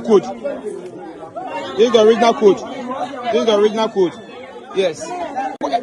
All right. So Fuad Agbenyezi is still regional deputy youth organizer at NDC. Fuad, I'd say. Eradicate and what is your personal? I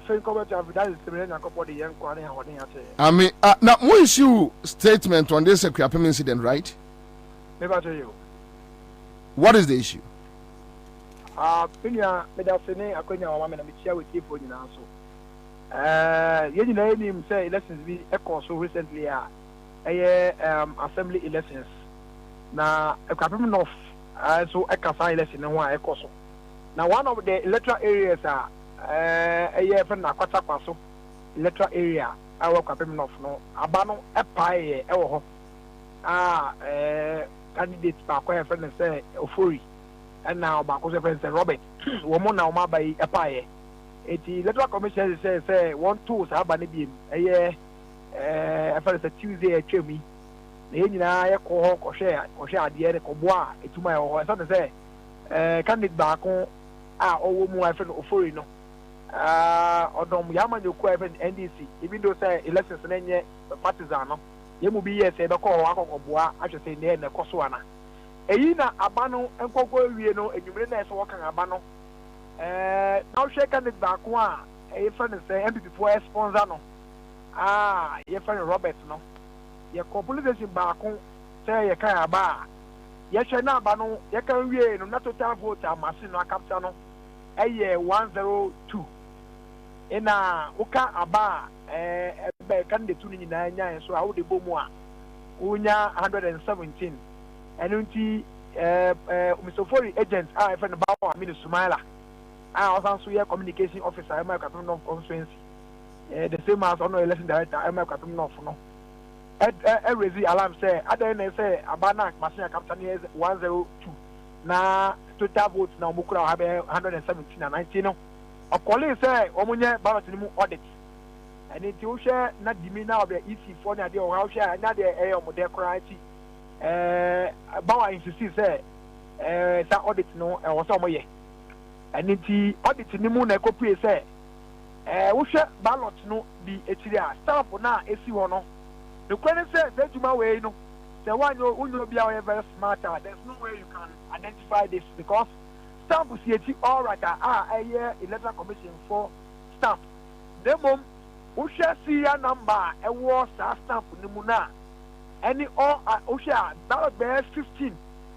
more just say say that serial numbers no any the original seal now what now original stamp now omode ba ho no ene sia na ma no embobra emfa baby ya aditi ade we bedan ye ade a ye nyina ye obi anwan ma yisifo no agitu mu ene ti ye na tin protest say abane ko anka mo mo declare because sa result na ho nyina no but omo declare so say yisifo no ba wa kan biara na candidate no kan biara omo declare na yisifo no say omo yi sa 15 votes dey film and candidates say they are beyond chance as far as we are concerned there.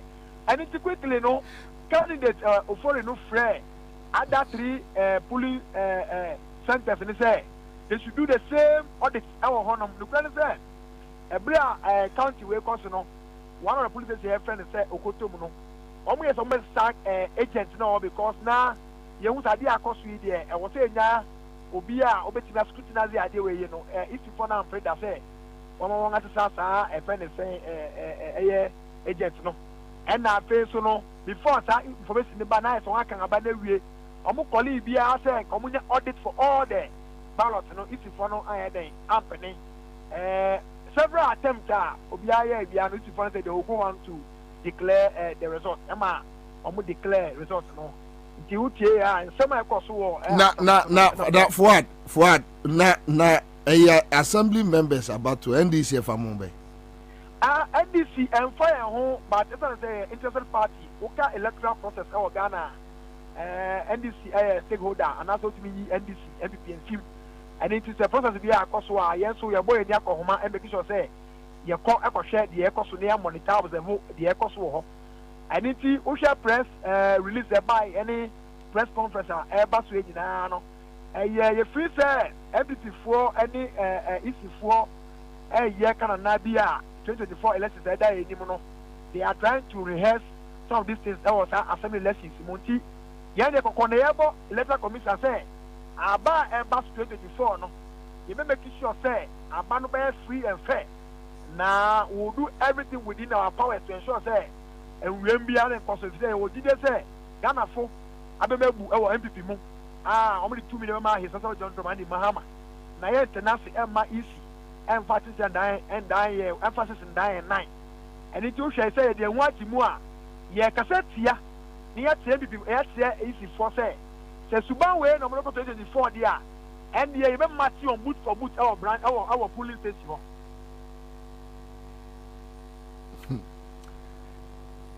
After more press conference, no more filing official complaint to the EC office. Okay, I say, after the first one, I will kind of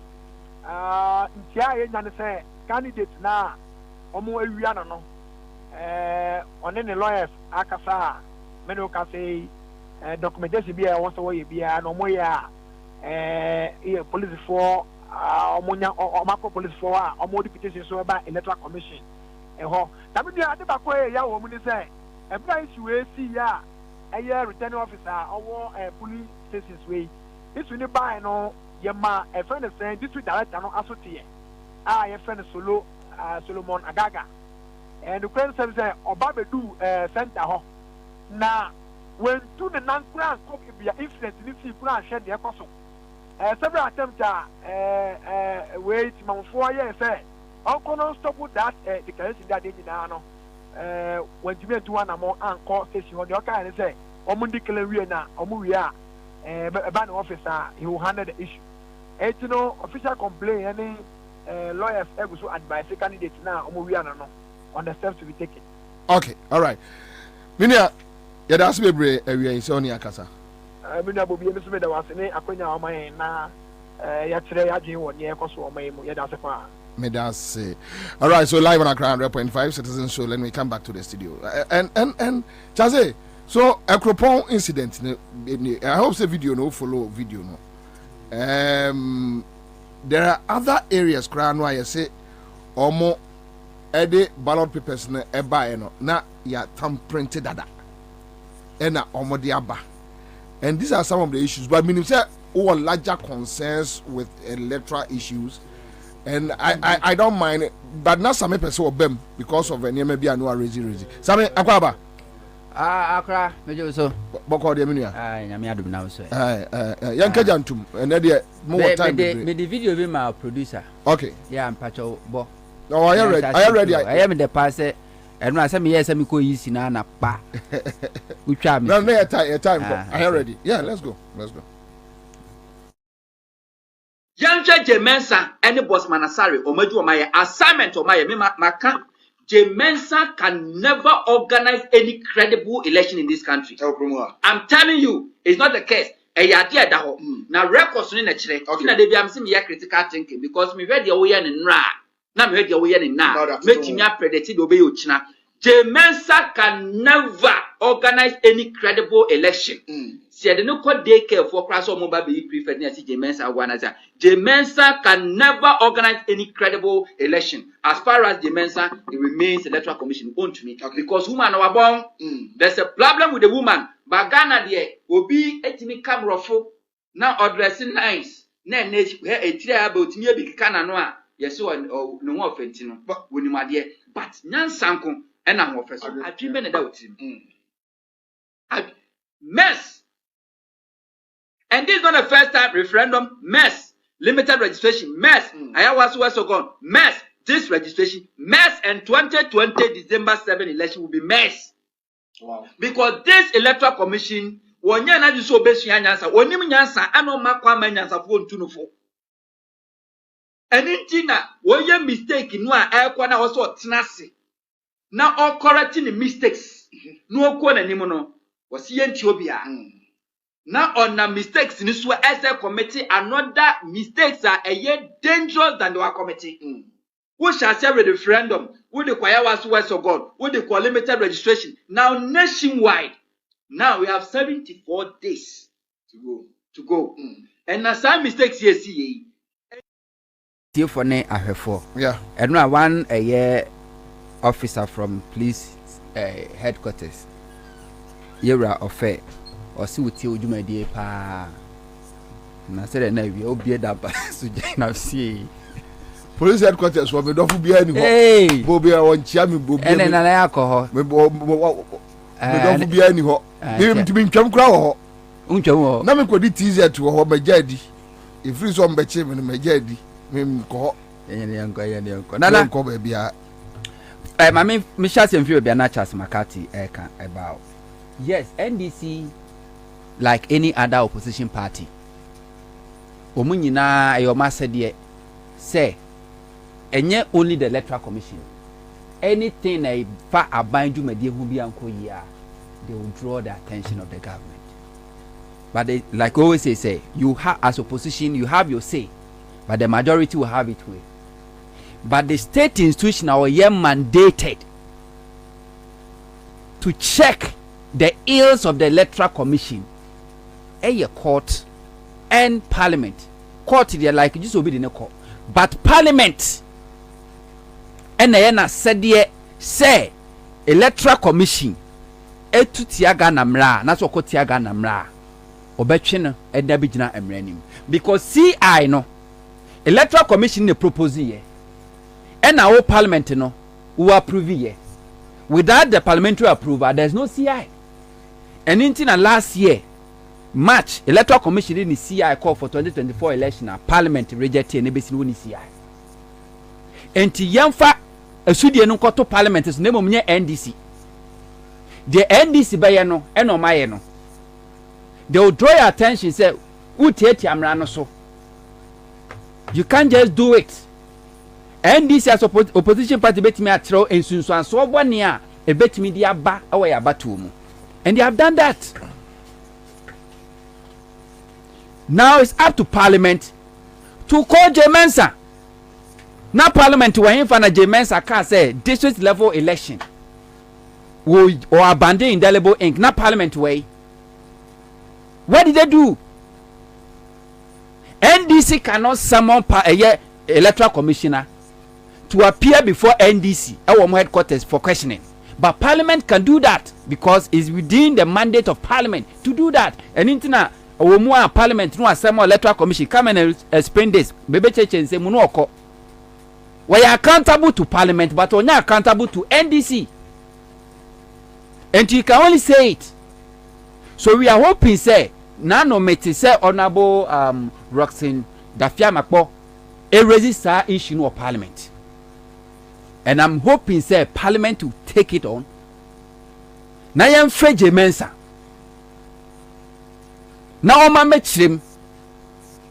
Say idea Supreme Court wo ho no eye adwuma na eye adwuma in the interest of Ghana. And could because Supreme Court can that person can likely get a year 2023 district level election results no. Annulled. You bet me atwam because who go against the CI no a. Enye credible bio. And Jemensa even the registration or last year were preventing Crawford from registering. First time in the history of Ghana yako district level election na assembly member election na Ghana nyina ntimi nto na yetu eja bie. It happened under Jemensa. Enti parliament ni sudie speaker of parliament both majority minority are more parliament muna ye masudie parliament na masudie say mo be freje mensa amana be yin samano e wo parliament because muna mo sa authority no. NDC as a political party as opposition party you can only raise the alarm o pa obe court in what way any day omoye say Jemensa Electoral Commission no more awutu ni and NDC as a stakeholder ewo election mu no a onu su nim election matters no wonin de nti a yekofa indelible ink no e baaye enti so we catch say we indelible ink ni de free ho because we are robustful and as a robust verification system one NDC be kirewo said o mo kirewo mo say this is the reason tie de baaye na we free one so a we ensunsuan so bo na ebetimi di aba se bi o kompompo ene kompo edi ni se batuntimi fa pompo aduro enkosa kompo edi enti na de verification machine by verification machine ni se wo don sato so a entre se ampa we are registered voter our register awudin wo ha se wutimi to aba ma na yeye that's the verification machine na djuma ye nyina no se for sato so afide ne be kire ti se esamo honto what the 18 years and above what register na registration na what register ni nyina echi no aha na woto aba ma ne ye ena indelible ink no so na adwuma e die ne say e di adanse se wa beto aba untimi nko ansa ma metu bio enti enya de kro yes your biometric register but Ghana yabato ayeto ni sia na de to aba ni nyina no still and ye verify for manually who could do vote a voting center honomo a ye do voters ID card ni a show din no number ni a call register no ni a track ni a wo se din no wa hwe picture na boss na ye wa udin no ye wa number ni ye wa eno no enye biometric verification ye manual verification o wie no a no amado nsa akwakoto no, but verification machine to Magadi has the problem with the amount. Nana me ba me kire me ba. Wo don sa koto verification machine so. Na just verify just ultimate to about how many year. Wo wi a wato aba wi no na ye de unsa na adepe indelible ink no. Adanse die ni say obi a oba beto aba obi kokoto aba o de ne di wo register ni mo pepepe. Ya hwe ne di ni wom. But o de ne sa to verification machine so no. Afidie no amfa Emran say once anipa ni din wo register ni mo no that person must be allowed to vote. Eninti on krofo a omoto aba obekọ ne ateke FO face only. It means anipa no was not verified biometrically. Ye verify no manually. Ye hwe mu no a ne din wom ne din no a wo ne card no so ne number nyina wo abo no mu do se ne nsafa na emran ma kwama no kokoto aba. Enti indelible ink no se sa oni pakro na okoto aba without verification machine no se wam uyi indelible ink ni fi ho na se woto aba ni wienu okọ na so sa aba bi so obeto a e de na wo de be check ni pa ne se ampani pa aba beto aba if you have corrupt electoral officers J-Mensa recruit omo enne yetimi nya electoral officers a omo timi tampente multiple ballot papers no me ko go ballot box ma district election how do you check those people? And on the NDC, I take it time to the national chairman. I explain the danger ahead. No to hold J-Mensa and the Electoral Commission account to their action and inaction no parliament. The parliament should summon J-Mensa. No man match them the entire CI no de kokoto aba. This is level election say I was say indelible ink no ye juma e wona juma e no otimi yi free with just press statement no. I was so answer to parliament. And when I am fanko, Emanin looking as if say NDC has failed to take on the J-Mensa for taking that decision. No. Like I said, NDC cannot summon electoral commissioner to appear at the NDC headquarters for questioning. But Parliament can summon J-Mensa to appear before Parliament for questioning. Somewhere won't talk. Yes, for questioning. This is won't talk. I'm surprised. That is, you see, problem sometimes I never want to say. Kosto, I like the analysis, Mr. Kosto. Sometimes problem say, yeah. With common sense. Is it true? Say, electoral commissioner is not accountable. Shall the NDC boycotted IPAC and stopped J-Mensa and IPAC from functioning? That is it. Yes, we are stakeholder. We are major stakeholder.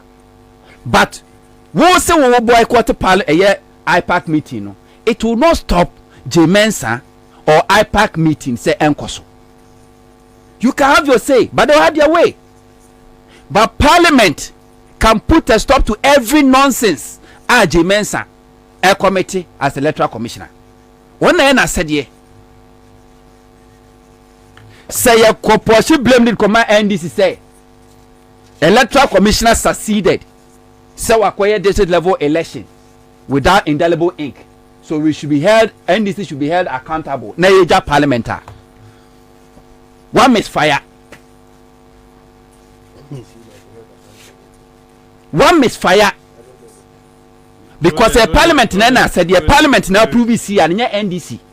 CI na de koto abano. A parliament now approve ye and NDC.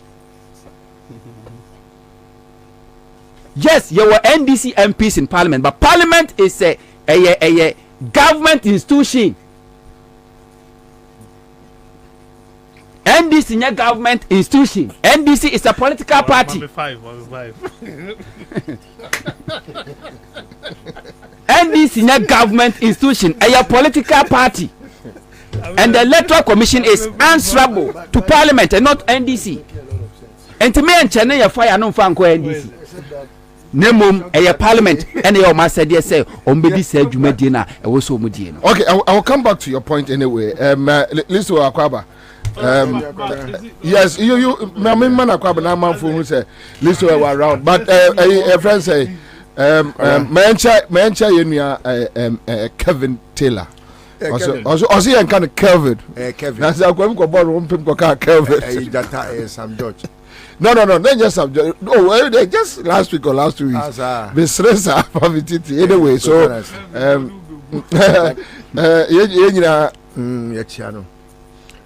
okay. So no, Debbie, pay me back. Yeah, quick one. Somebody I lose it. Me bano. Yeah, I was coming from Tema. Okay, a journey away from here. Yeah, and I made bano. Ubusa Charles and what to say. Yeah, na when a kind story be about how when him ran to him your boyfriend of blessed memory. Hey Fox, there be Otek FM. And Obi Ebusa and say openi now what to say. I say, hey, Ababa wa umu adi ekura. O papa penimu di ame hu di odi yeden. Say so say wa. Say tia. O de me hu yeden. Me hu di e fa hu ben. I say what to say. Ka say umpom. Yeah, it didn't Charles. It Charles. Umpom to say. Yeah. Anyway. Nana me that say. Yeah. Anyway, but meba. Ago. Amen. Kai. Abom. Oh, tactics na me tira mo no a. Also follow me tactics na afa. What we say? 20 million home currency. 20 million home currency. na old currency. Okay. Na owo ifa. No okpongolo is level. Ene enumre say Africa ho be de. Itakula eja. Bobie. Me promise too much. A day cramanti akra for my mintimentina. Yeah, that's bebre. Yeah, that's pa. 2000 when ni komna Honto Charles McCartney. And 2000 abegu o phone so. Bobie, o ma bi school me di kotia school fees so. Yeah, then Yamia say at least now when you did that so. That was it. Yes, I'm just catching there. Me we need 2 times, you know. Sir? Me we need 500 back and sana we so. Yeah, baby boom. Good. That's it. But you knew enti yes ya 1,000 to we go bet we 1,000 now the guso. Mate. And now when you give me this. All right, with our media, Yamisha, congrats anyway. So, start for 13 hash. Makachamo, Kwame, your more last 2,000 baby, you know, your more last 2,000 million. Chaze, name so rebatas Kakrabianko. Anyway, Lutu, you ever come as we are the Piabasa. Ghana, I think, sir, Sammy got it wrong. Utimia. When I was speaking, political parties allowed it, Oman contested, and Asami came in, said NDC and resisted. True or false? That was it. I was specific. I knew what I was saying because the imposed political parties and complaining, and Asami Basi NDC, Kasaye. And I must say, Kasankwa. Yes, Sami has tried this afternoon to make it look as though, say, in the Parliament has said it, and SSC or more friend Electoral Commission, and what has become of the courts? Court to use your day. Say, court to them for so new, so I'm a legal committee now, Martin Munguno. If you think, say, the judiciary court to know whom here, Martin. Committee, whole committee, me boy. And you want to do the Tamakule chairman? Yes. George Lawyer and the vice. What is the essence of that? Samon Kokota, then collapse that committee. It is of no use. So some our person will catch me there.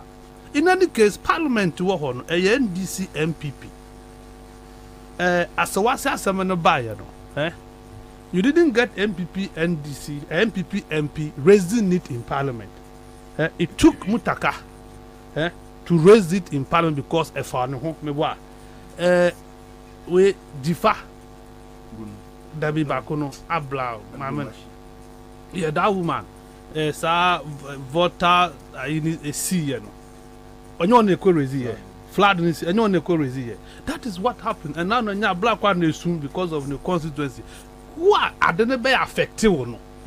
You are supposed to complain. You must raise it. This parliament, technically a NDC. If you want me to go that way, because the speaker is an NDC speaker. You have 137 plus a speaker. Whatever you want to do, you can do because speaker tears, my tears, yes, say LGBTQ, and then all my name, my son, no my name, my son, or best stop truly, or force one man in the court, and many other things. And never were you against no my tears, as wait there, I am not for. And you know, if you have a speaker, I don't want to know your stance. If you have a speaker and you have 137 and then you still cannot get things done properly, then NDC has a speaker. And no one catches on my elected speaker. That was why NDC told us. So they slept in Parliament just to elect a speaker. And on my elected background, who doesn't know background's history in Ghanaian politics? So NDC. One name. So if you have this and you can't get things done, now it's there. It's a parliament in wine. You must raise it. Quick one. Who should raise it? Another also misfired. Which misfired?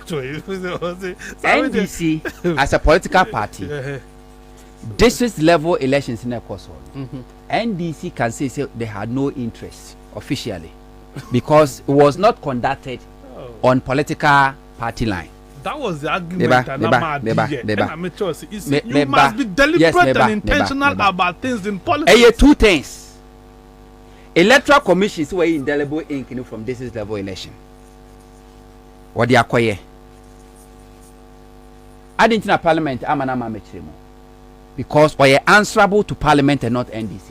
NDC can a member of Parliament must. But NDC can raise the concerns already.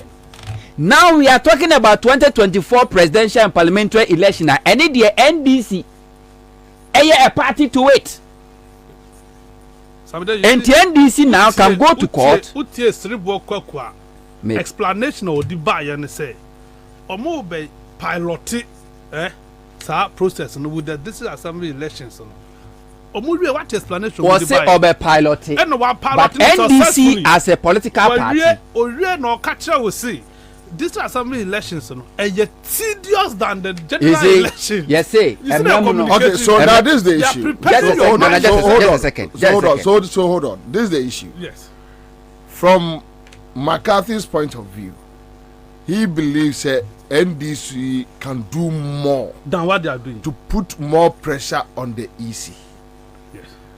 Honto believes it must be Parliament. Parliament, Juma. Say it shouldn't come from the NDC. I think this matter comes to the same point that Jemesa is fooling and Ohia Obi to straighten her up. Nana, that is the bottom line. Assembly, no, it's not clear for me. Assembly, Jemesa. Are ye indelible ink free ho during district level elections? Yes. Yeah. And Charles McCarthy was saying, political parties in this country didn't do anything about it. Yes. And a Mr. Teacher will say, NDC has done something about it. You went ahead to even say conversation you had with Madi. Say NDC can never do anything. Yeah, he said so. He said they about can't go because and I'm just say two different things. District level election, provided say electoral commission kura flat law no there NDC as a political party cannot take the electoral commission to court because when your party to that district level election you are on partisan line. But you are Ghanaian. You are citizen. And we are Ghanaian now. You can do it as your personal, as individual. Name in the name of NDC. NDC is a political party. No, but any NDC member can do it. Oh, Nana. You see, let's get this thing right. I said in Ketia is a national chairman of a political party called NDC. And Osaya Ghanani, I said in Ketia can take electoral commission on in his capacity as a Ghanaian and not the chairman of NDC because NDC is an institution, a political party. What you say? Maybe NDC didn't do well because of district level election. I'm sure say NDC cannot take the Mensa on or the electoral commission because NDC has no right on that. But 2024 dear, a parliamentary and presidential, which NDC a key player. Name of Nipa and as an institution and said yes and uncle take the Mensa and the electoral commission on for abandoning the indelible ink during district level election last year. No, a parliament. Yes, but I don't make us say whichever way, whether the parliament, whether an individual as a Ghanaian who is an NDC member, whichever way, somebody must put pressure on J Mensa to do the right thing. And that individual including including Charles McCarthy, is also a Ghanaian citizen. He can also take J Mensa and the electoral commission on. No, but on several occasions you have complained about government institutions. You say, oh, say, because also you're Ghanaian, and I will complain we are in Nigerian. You're not getting my argument. Anyway, yeah, quick one. Quick. You also taking somebody to court. Anyway, let's move on. Can I make sure say me as a citizen, Samanfa Manteki J Mensa or the electoral commission? Yeah, was state institution mandated which is parliament to do that job. And parliament is made of MPP, NDC. And I make sure as a parliament, you know, yes, MPP, NDC, but parliament, a institution, a organ of government. NDC is not. Quick one, your take on this now. Government organ. Because now we are coming to deal with. It cannot be quick because I have a lot of things to discuss. No, no, don't say my mantem. Don't say that here, please. No. Why must I? You went to actual time. It does not matter. That's technology. Where am I wasting time? You are wasting time. Let's listen to me. It's even possible, sir. I can even listen do that to me. in a No, few minutes. Let me guess. There are no issue be because when Charles Edika say yeah and because and I bone tape and I dey coffee and dem come on way nyina buy but me say munyina more issues about issue you need time to raise it and other personal stories need much time to do this and other personal stories. I didn't like the way you said quick one no and an amempe quick one no because say me creative space mama say ya mubenya because more stories true of us. True. Some money stories there because me were Juba kakra ye we chire na make say quick say ya stories are more one mu benya kwai na mo so mo aye no stories. So I will just do a few things. How many minutes? I mean time. Patrol dey ko dey come I mean chat for na menchia ahwefo I mean chia menu akokwanas ne ma intekuma ne okonore ya Omowa America man. Don't be sarcastic. Dedi kind. And was say NDC. Say omuye o man we need as well. Say omuni ho and then me. Ebe ha me papa because ebe ma MPP for adwen say oh be me bi ani krom. E was almost a tap. Much as we discuss Shintono, yes, say obi eka se ji aduane hye wano kakra kamua na wano te se Shatawale onye o because o ma aduane ayeden ono one me down so I ken ɛna kasa no na wo your dance walking chair oni me dance walking yeah you know say no my guy this we the joke onye no this we look my guy you don't go do anything now we just say am say bra if you abo oh you see baby o man we aduru no say nya ndc a ebe den papa enu ntina sauti office na ebia obi o a me wa here I've just got a text. I'm not going to mind the person because Odrin say bia Makati is being very strict, you know, and critical about. Why won't I criticize you? Obi in a bedroom on council of a political position bia yeah and can ho asem. Oh yeah executive. Na say Makati abet studio I know account ho asem na feel say enye palatable. I mean what can you do? Makati wa mo obi adi. There go mo obi adi na onipa ko no yenua. I don't want to just okay because I don't want the spiders to go on him because ebi ano no so na adwen no and said that you fast na IQ ni wo form what ma say so we executive ye empower chow se koye executive ma NDC say baby o man we adru no say NDC nim no man set up no man win election 2024 me donya me the way e be buo mu okrom ha no yes e bi o mu dwane kotena yeah, boy, money or massive phone, you know. Me take us. We are seeing from the Johnny Aquagan and in you. Say, I see a dunketia, say, Nema, Nina, no, Yaba Buomo, until any Montana said, no, making sure, say, election, no, yeah, win it by force. And yes, you bet me. Yet, you bet me, am I winning? One winning about Yaba Boom, Chroma, papa. You can take it as a threat and manage it as such. Me say someone win election now, you boom. Headquarters so be as you be. Na you bo obeda wa headquarters. And you 1, 2. And someone NDC for raise over the years no. Me problem with it ne say akwai to say usa nsuo di akuku kenten mu. It's as if the NDC does not know what Akufo-Addo has arranged in that office called Electoral Commission.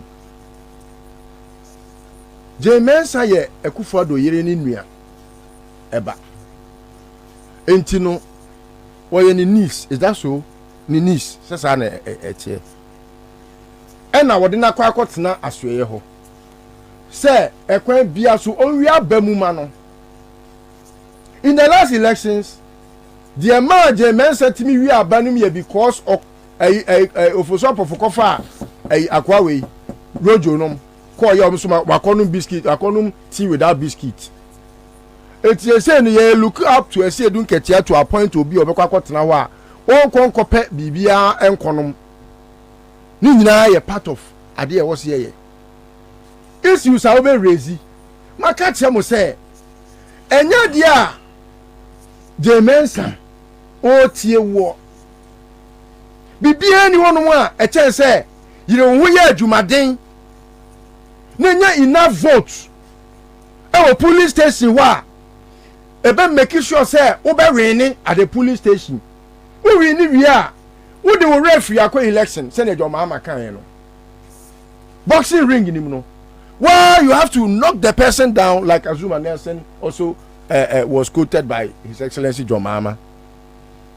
Eti die biem ena ene say ade chia say. Hwe Akufo-Addo for the first time I appoint you Obia or your MPP activist communicator. Akwa Electoral Commission. Okay, sir. You think we are joking here? You think we are joking here? We ain't joking here. So he's not joking. So that is the reason why we raised the issue about the indelible ink, which has McCarthy a different approach that the NDC must show some strength in resisting. So we pick the key issues. And yeah, a bit me a cause trouble. And yeah, nipa bit me ejina so di ewiem.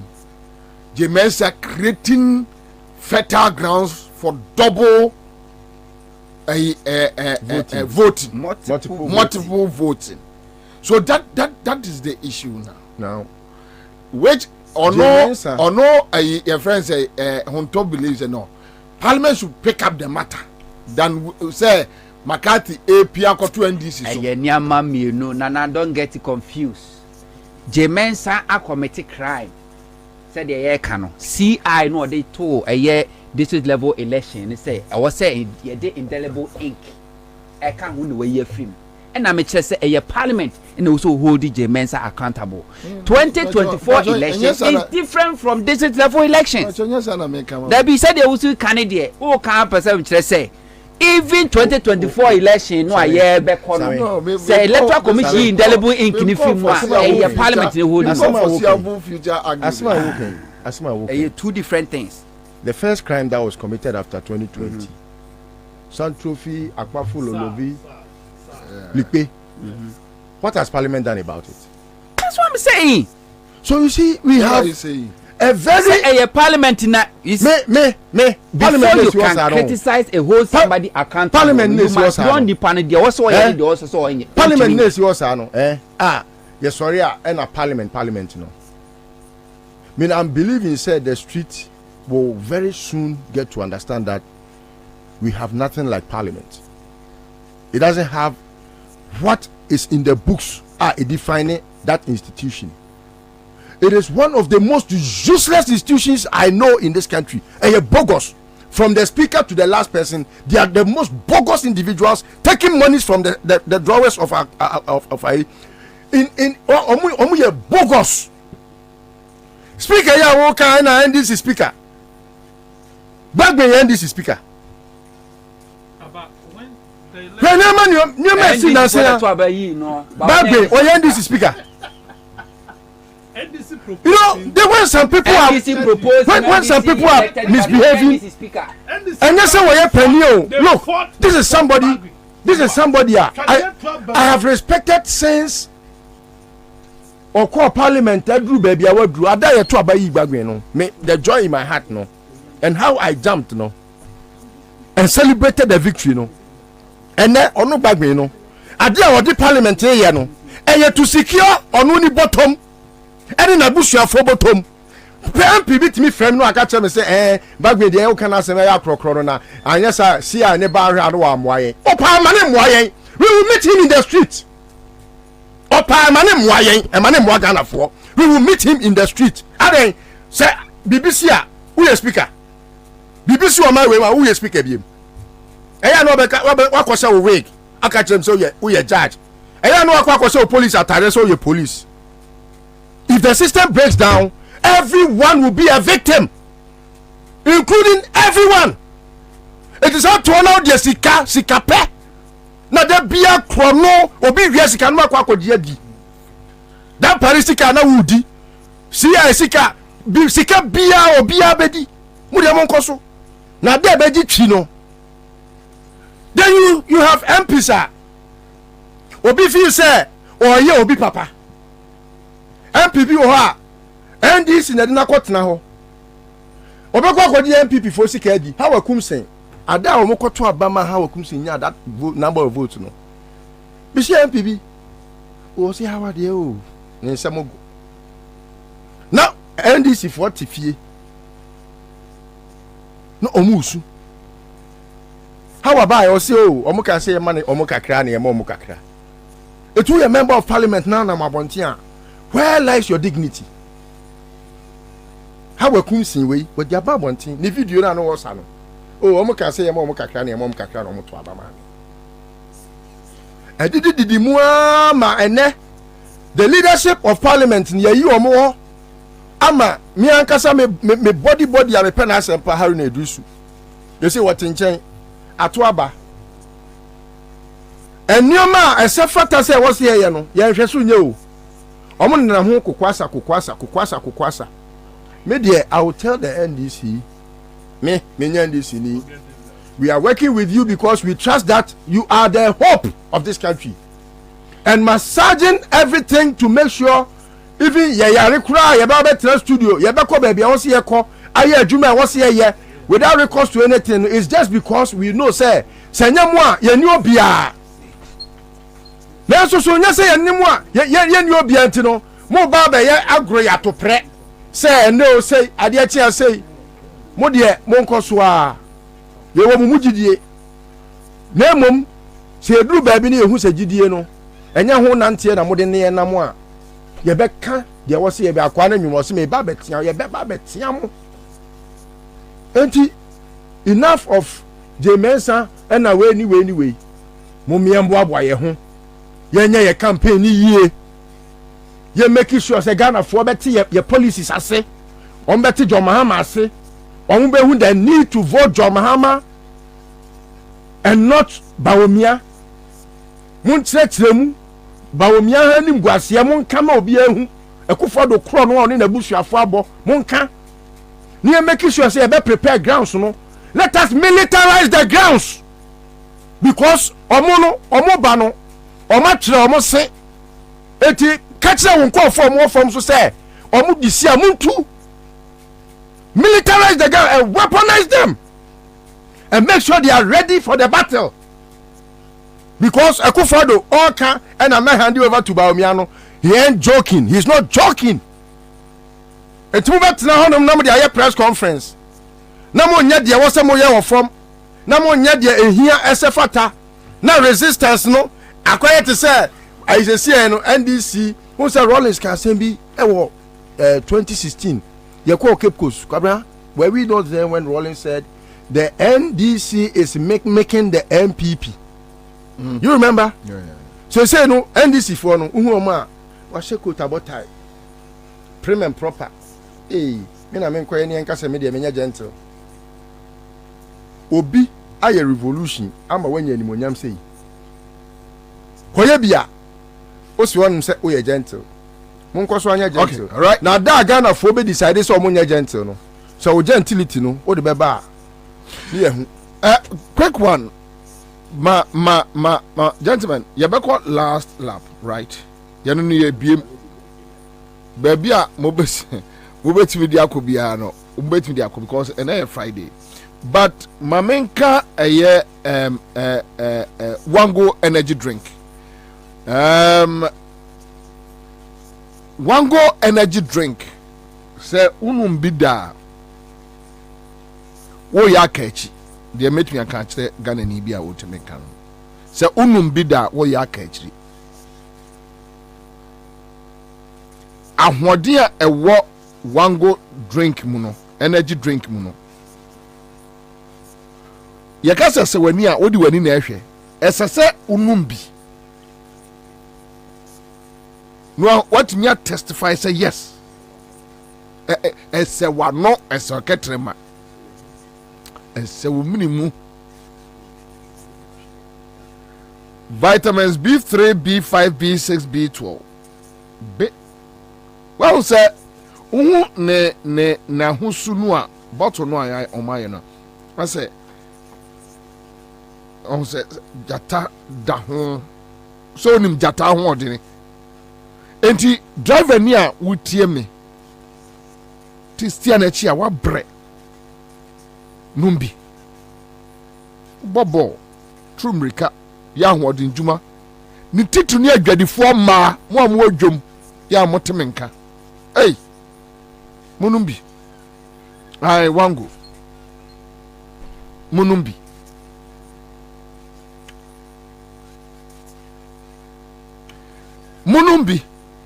wunumbi a emampom din so nkokra na wasimi nkanche Ghana for say FDA agiatu panyanyan eneso benum energy drinker Wango energy drink Greenfield Scientific Herbal Clinic the bright soja capsules bright garlic plus capsules no de aba na there were Greenfield won say and now 2018 awards we are seeing best herbal clinic ekura wom yɛno na ama ewiase aman agye Greenfield for atum wo dey sasa chi sent we dey enya bibia nkma blocking o Wango energy drink is good for sexy film actors wait I can say we message no chire mo de batwi ma sese men cheda nyobia metebrofo bebre what we can come ai ka wo betire mu sei metebrofo professors ni go area prof awula ati burukusu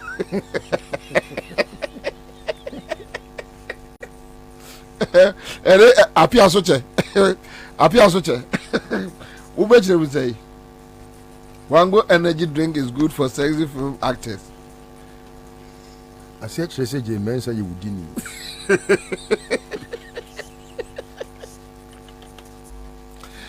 Greenfield Scientific Herbal Clinic. Aye. Ghana for yanko jarasa. Udom pebubu anado ni achrewo. Omo nungwa adogon last stop Estate Junction wana omoniche. Okay, so let's come back. Na yembiemu emfa emam honto meshase de free also baby a person wo de fa bia no utimi flow. There are other issues as within the week utimi peke ema ye de call but mamenka mo say enche me de another winner beba we di 2000 me catch us aka last 2000 e bi ebetimi ayewo enti bonuses here and one can chem say kwabna mwasisime staff 413 hash honto bia mianko yo nana mincha nana otu twifo hene awia wo hwe dendenden ene abusuafo a motie awia nyina nana penisi se kwesi ada be da sha se free me da nwumre na video na mdika ma boy no yeah asma me kan no that was 13th September 13th September 2020, 3 months to a year elections. Ransford Boache, a year rebel TV shows na mikwa na mikasa sem no. Say Mensa ye electoral commissioner. Wontimi conduct credible election via Ghana hada because onan kasa no nya credible. Now say a poll 2024 election enye credible. Nemum NDC making sure say omon fall victim said you see 2020 election in because the Mensa is never prepared so by conducting anything called credible election. Last year 31st March an electoral commission led by the Mensa Edomu CI ag edebe to 2024 election eco parliament CI no na chire wo as electoral commission no enhyehyeye ne kwa person of faso e de conduct presidential and parliamentary election 2024 CI na chire enti eno ye like a guideline a wo de ko untimi nkoyi bi mfiri achire meka ho na untimi nyi bi so emfamfiri mu enti eyemra na untimi nto election untimi conduct presidential or parliamentary election in this country without CI untimi last year 31st and now this CI for 2024 eco parliament. Now the very controversial will be a raising concern say Yemfa Ghana card any sole identity. Emma will be a person control ni din na obeto abase Ghana ni. One more medical raising concern ekeke against a NDC minority in parliament. Weeks later, ena majority MPP for so. And who said the NDC for canon it make sense and to unanimously and we na kabom no mo reject it and a parliament cast a corner sabra bim corrections na bra from March to 31st December Mensa electoral commission and for CIB and parliament and now 12 January 2024 there were 11 months to December 7th election you need CI I dey call election. Okofa Dr. Kojo Farijan. Na kofa Charlotte say omo calendar e ban election.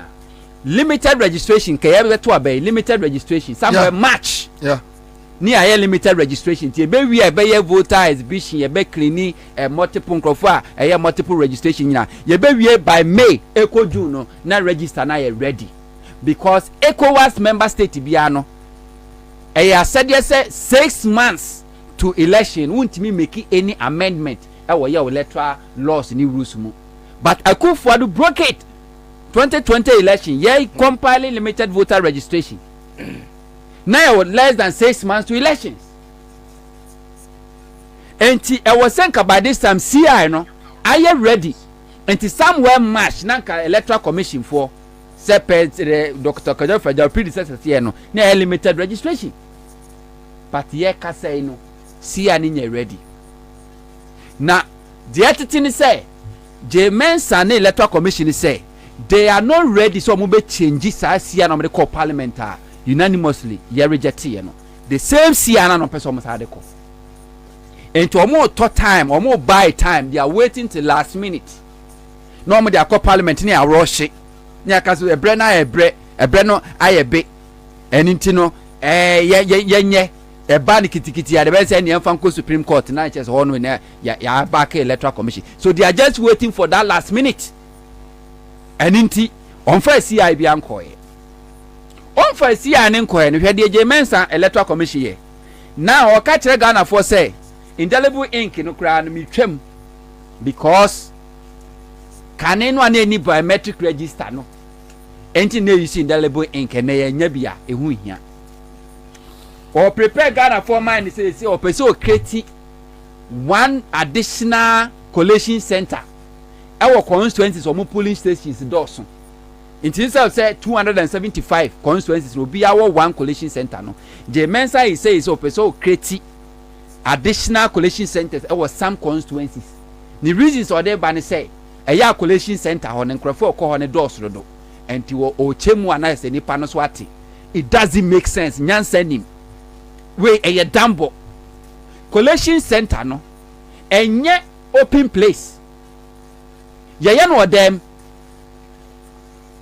enye obi aso na timi wura constituency collation center obi a we are accredited by electoral commission so we are media kwara accredited ma onwram we are political party agent whatever we are accredited ma onwram we are security agent officer na so onye accredited kwa ye ma onwram so we are domestic or external election observer na onye accredited by the electoral commission ye ma onwram we are electoral officer na onye accredited ye ma onwram enti wo person kire me say sa this number kakra we say no anyo obi na be wram no as for Ghana for the you can stand afar na wa twen na mom nya dodo na be wram ho nom eno no say nipa dos dodo eninti no opese wo create additional collation center at some selected constituencies like obe create regional collation center and no ma kwan e ma Ashanti region over 300,000 votes ye party into Akufo-Addo's vote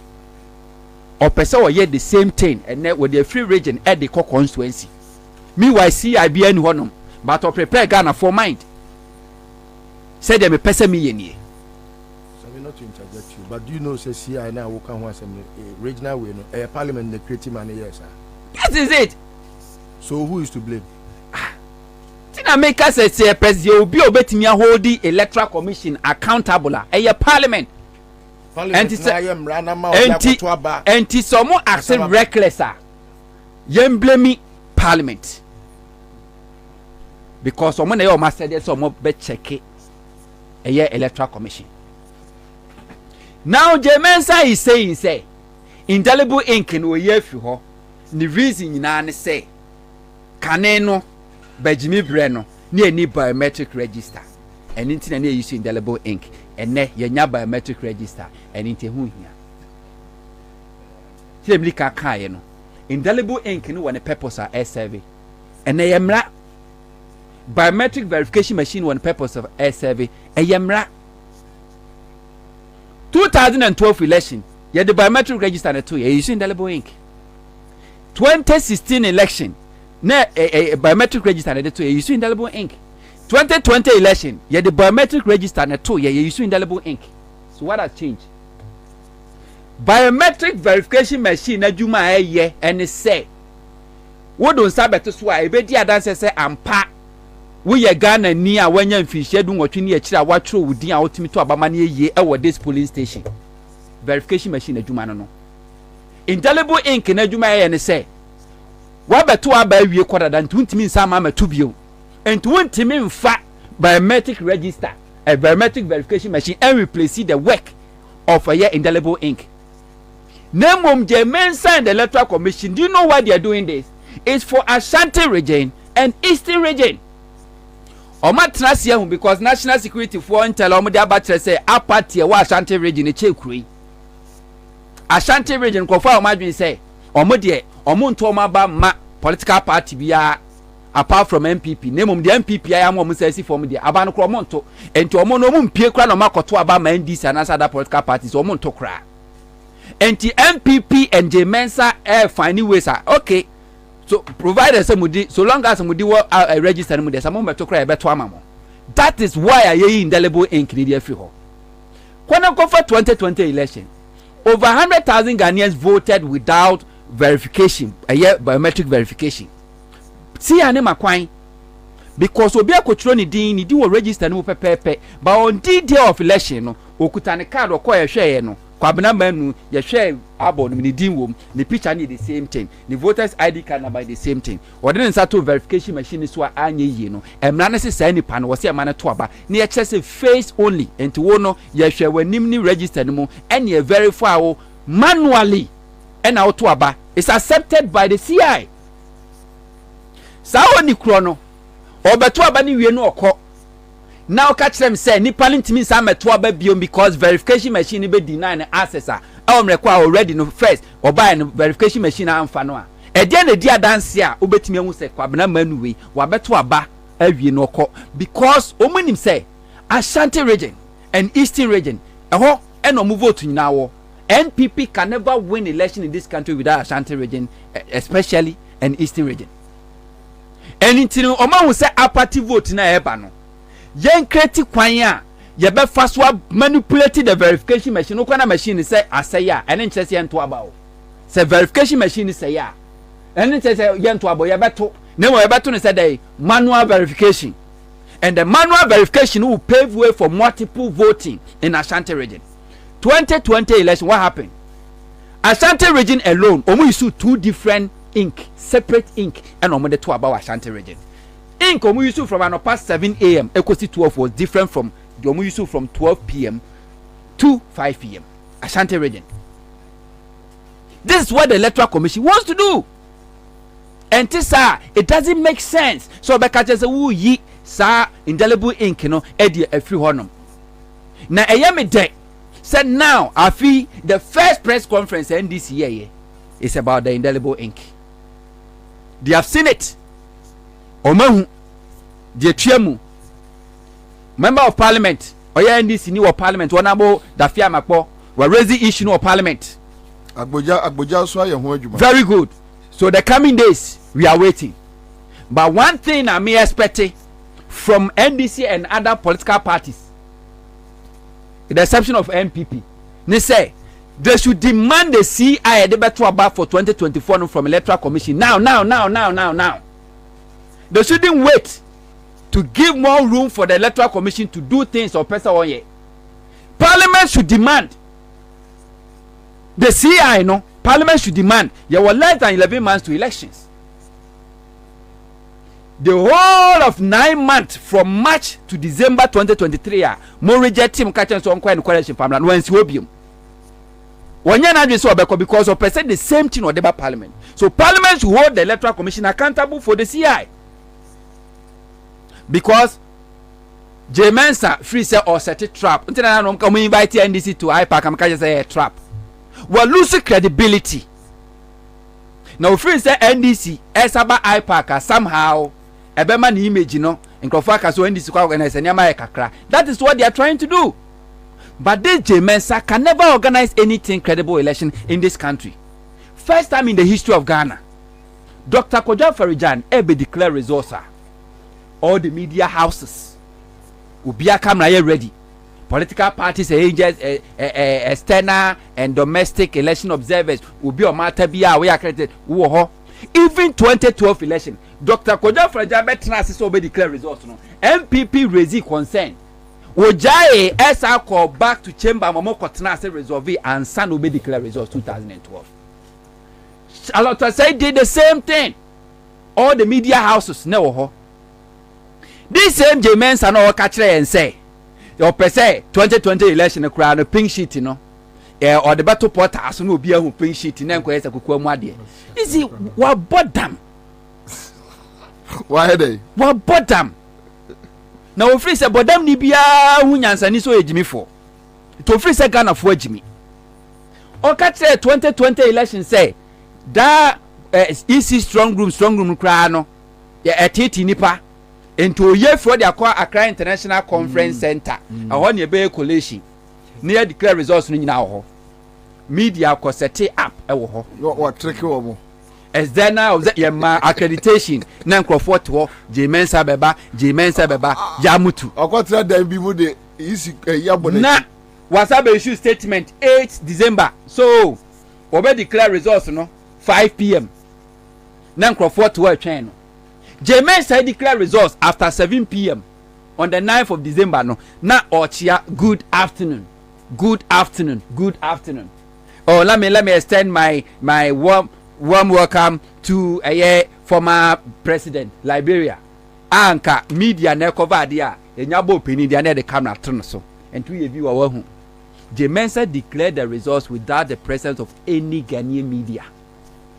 Recorded Oko Electoral Commission Facebook page. It wasn't live. They recorded and posted it there. Somebody or see J-Mensa Charlotte say the wasn't transparent enough.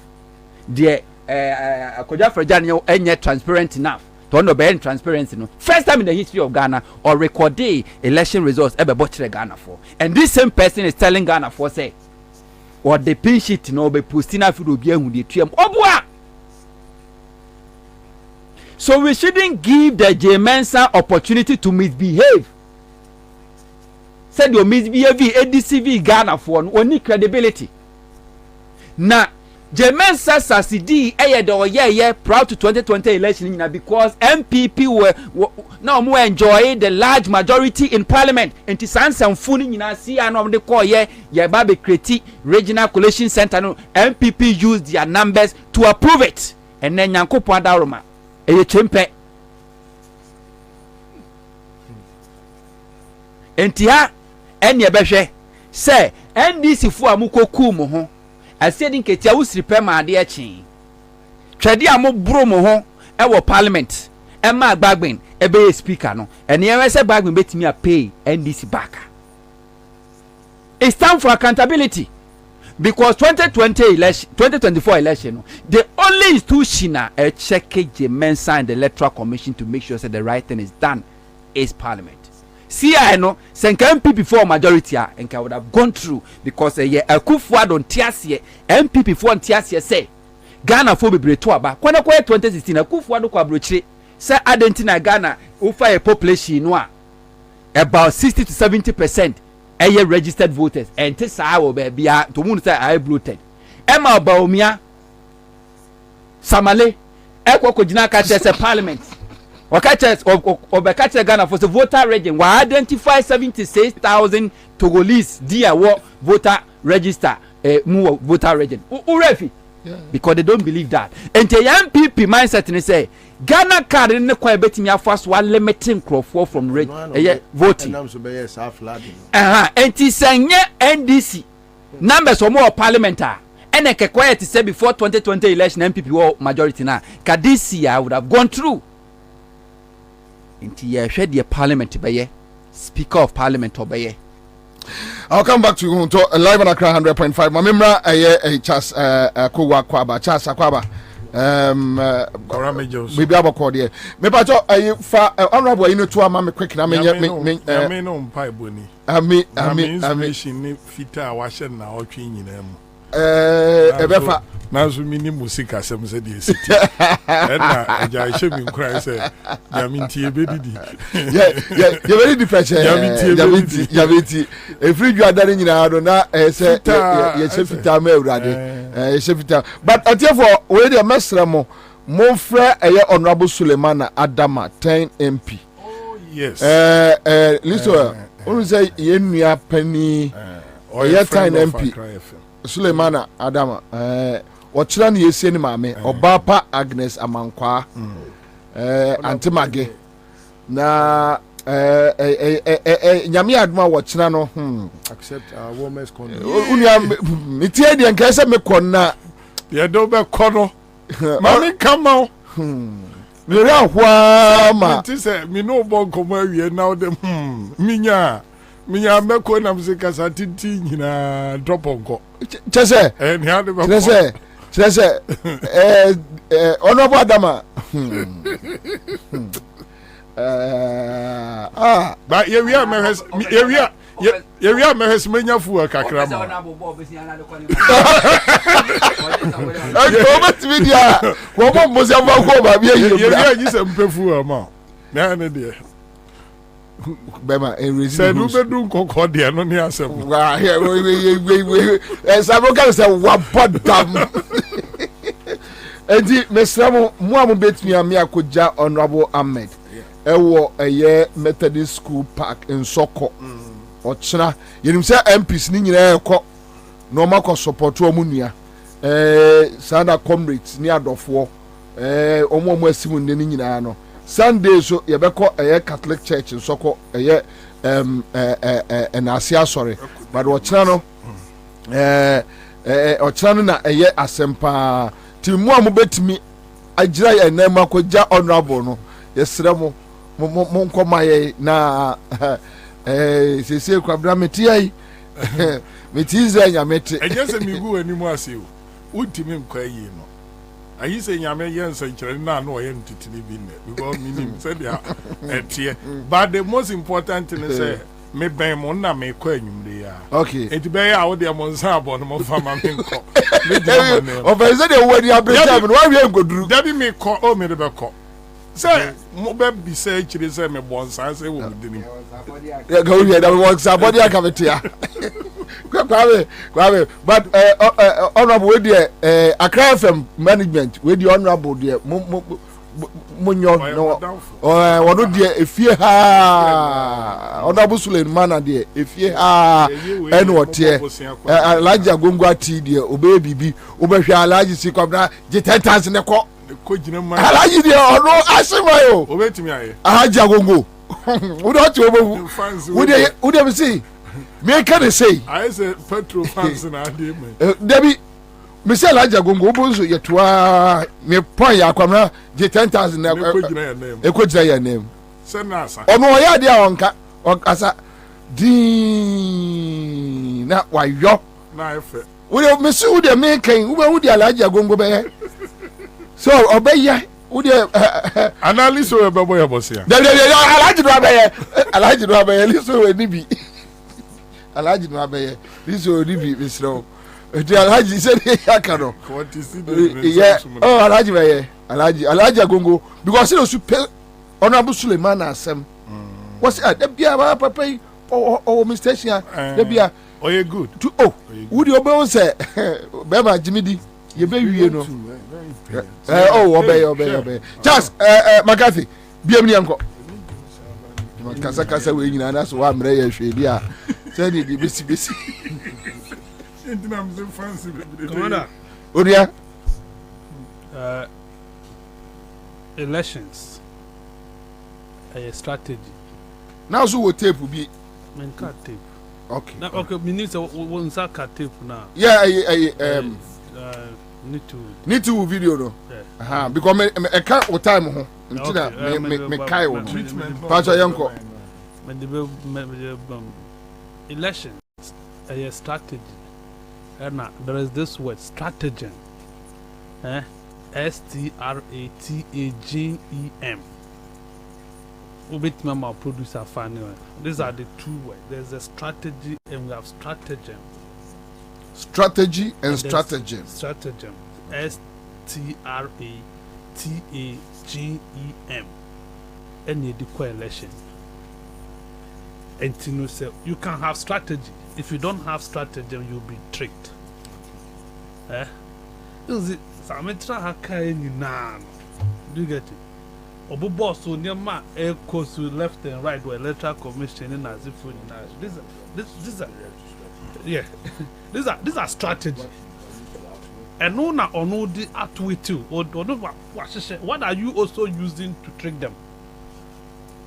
You need to sit and think. You see, my candidate be as elections, and not politics. everything politically done is intentional. You must be intentional about everything you do in politics. You must be deliberate. As I say, what trust is say na me kono. You always don't have to even go. Sometimes you must hide behind people, subterfuge, and do it. Decoy.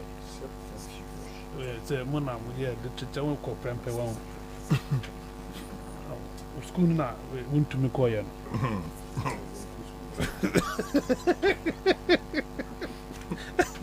Apartheid.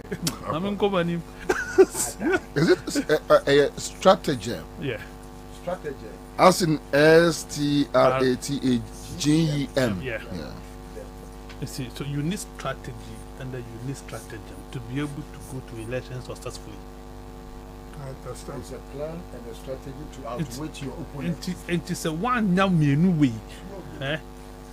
Na oya ohun so me kwa obekọ at the end of the day do won basic form. You better try haka tag us and insult us. Any problem. I will tell you the truth. As it stands now, there is no strategy. Strategy can mean who here because I don't see things clearly. Canada, Dominic Nitiu or your defense minister. When the video be no cassette obey you the party niba internally MPP ni he will use him as a test to what he will do to the NDC in 2024. How he will treat. Yeah, more video now. Sure. All right. So are you ready, Kwame? Ability. If you keep winning with margins of over 10,000 votes as an MPP person in the north here, then you are doing something right. Because for the last 5 elections, there's no day I've won an election with less than 10,000 difference. It's either 11,000 difference, 12,000 difference, or 13,000 difference. It means I'm doing something wrong, right. That's the only reason why the people keep voting for me. So I will say that I'm grateful to the constituency for giving me that opportunity. My preoccupation is to get the vice president to win the election. Inshallah. That's my preoccupation. I'm not worried. I'm not worried about what is happening in Bimbila at all, not at all. That is not something I bother myself so much. When my form was picked, I was not there. 910 delegates went to pick my form, and we have 925 delegates. I'm not worried at all. And I say that they should get that gentleman, because the party says the gentleman has not filled his form. I want to appeal to the appeals committee of the party, National Appeals Committee, to get the gentleman to go back to Bimbila and fill his form properly and allow him to contest the elections. They should suspend everything and get him to send the form back to Bimbila. Let him go and fill the form properly and ask him to contest the election. Then we will see how I will treat him in the constituency. I will use him to tell the NDC what I will do to them in 2024. I will use him, tell him that I will use him to test what I will do to the NDC in 2024. Thank you very much. Ability. If you keep winning with margins of over 10,000 votes as an MPP person in the north here, then you are doing something right. You see, Gonda, me have a problem with Dominic Nitiu and the fact that Ghana Armed Forces till today among distance from what the minister because is stooge. See, it is worrying. So this is a sector minister, defense minister for that matter, and that Dominic Nitiu and a soldier for a call to Chimansa, a call to Tutu till today. Who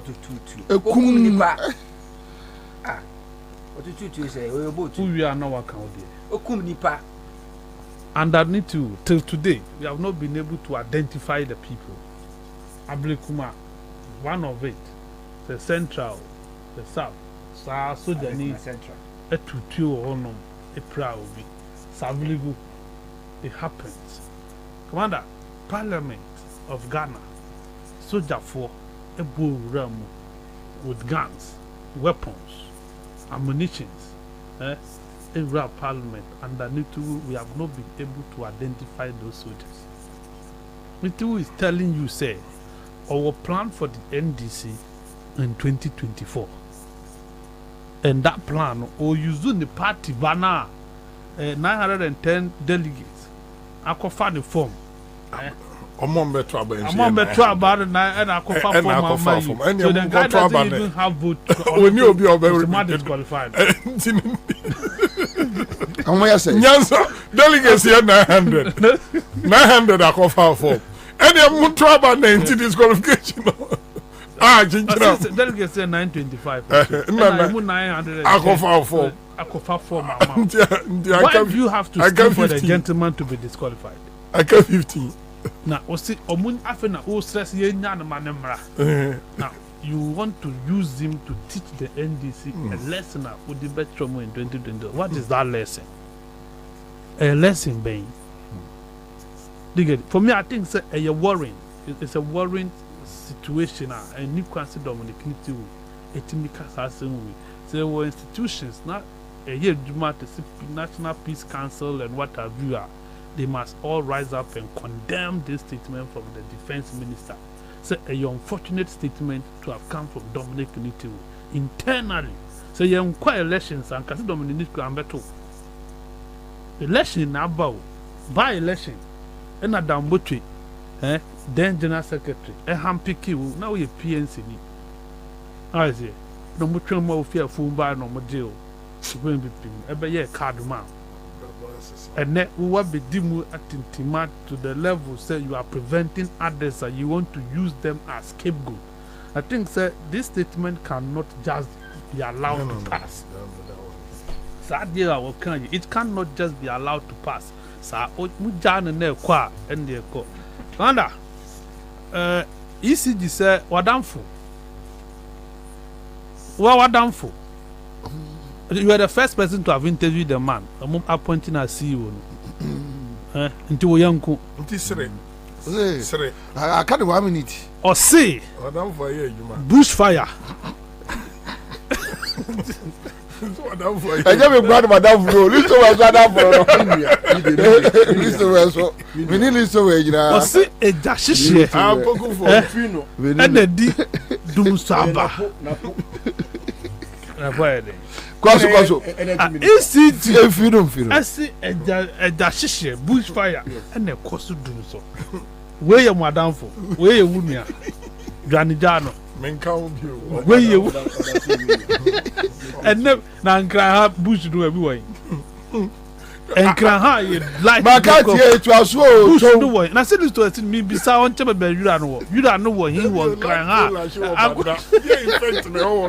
are you telling me moyebi na to amakwa tafo say the mamoto we no so biemu 1055 no adana wo China ya ton ama amanfo na ya na ya ton adan na ma amanfo mo asisi ye bebubu adan no so are we going to break those buildings from Signature Tower no sa eko former Chief of Justice warehouse ho Agric land no maton sa kwakusi no what are we doing to that one na sa ai flyover say overpass on ye no ai flower pot air cross ye bebubu ana ebesi kwan mfimfin say ye biemu na ahabaye 5 na ye 10 would that flyover be in the middle of the road? How are they going to incorporate it?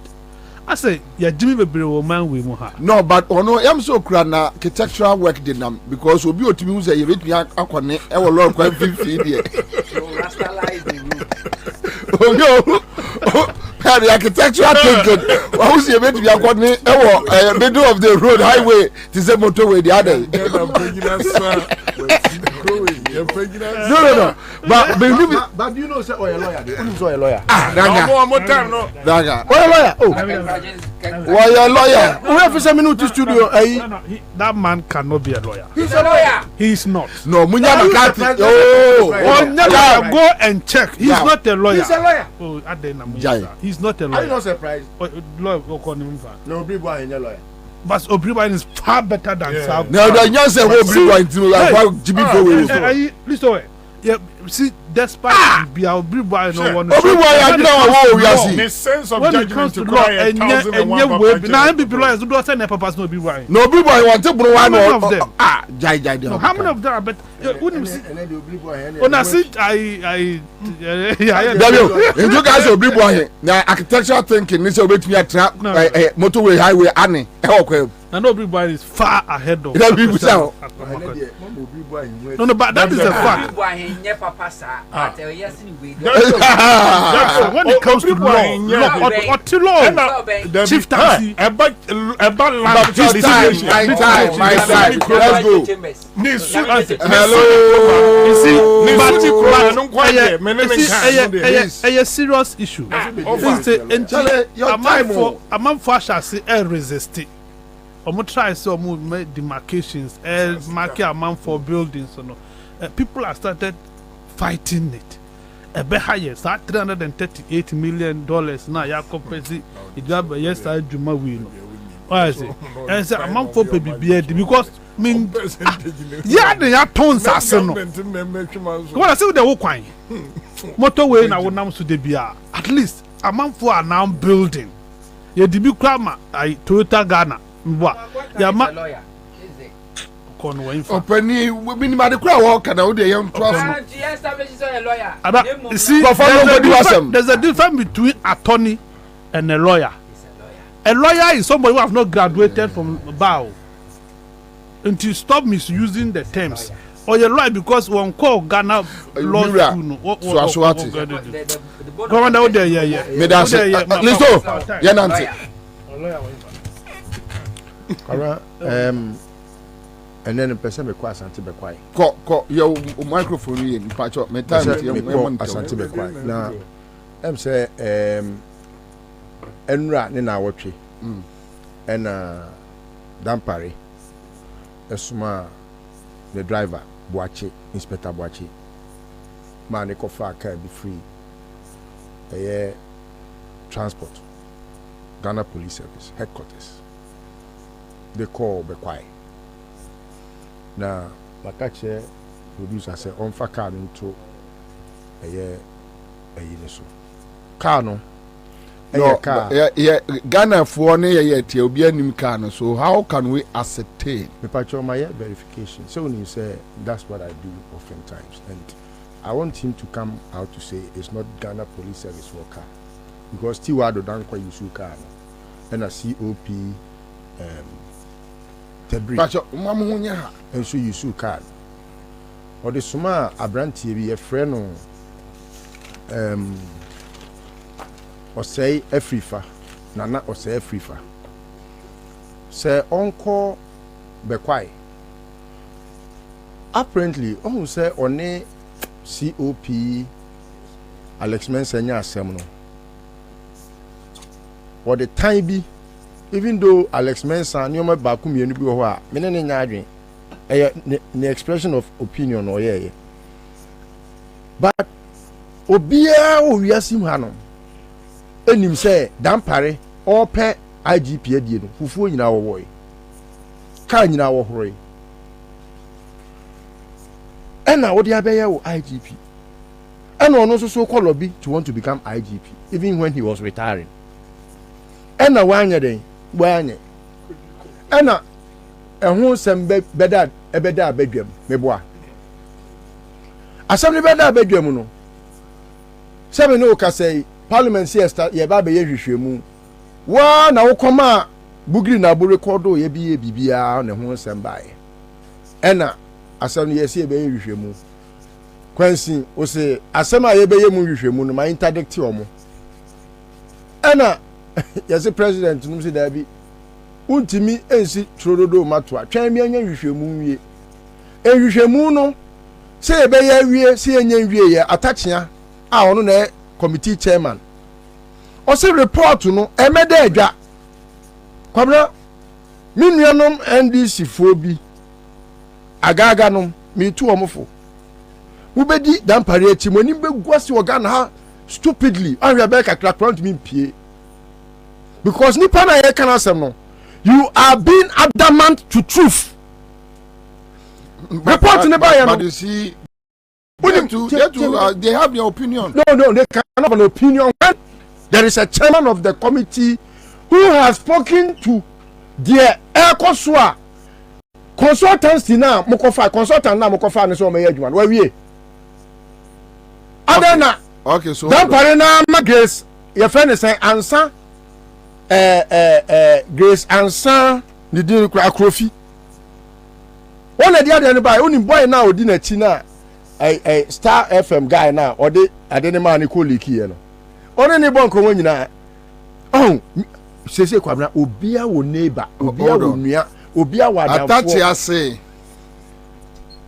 document na Star FM publish here no different from the actual report, the content. Yes. Na kotia agaga so asem okan. Yes. Agaga is there on the board. He's a co-chair. A co-chair. Yes.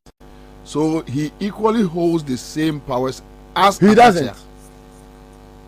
Why? Unless you want to tell me Bawumia is equal to Akufo-Addo. Why? Is Bawumia equal to Akufo-Addo? But Bawumia is co-president. On your co-president. Where you co-chair. Yes. What you say? Obi ni wa obi di na ade. Ejabi wu na ejabi ti ase. That's how you understand coach. Na ade bi. All right. Ade bi. So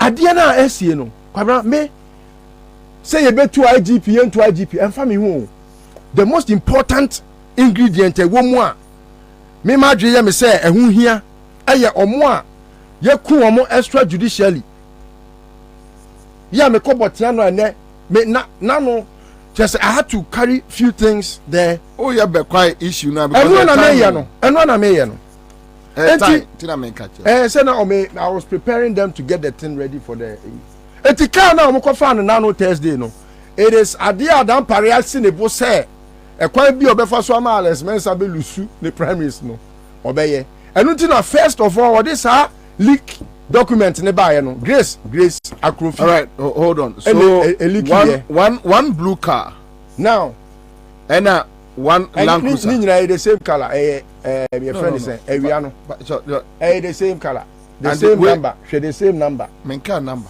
ne color no ewia ti we ewia na yin ye twa picture na nwumre ba ku ye twa picture na ewia. Okay. Okay. All right. Yeah. Okay. The same car share number plate no GE 7243 okay 19 okay the same number plate. Okay. Police operational number. Dan parade driver Inspector Boachi and the driver car no Efa Akwabi. In the car way pictures no omo taking from where? Bekwai. The way Bekwai SDA. Alpha build the way Bekwai SDA. Bekwai SDA opposite hono.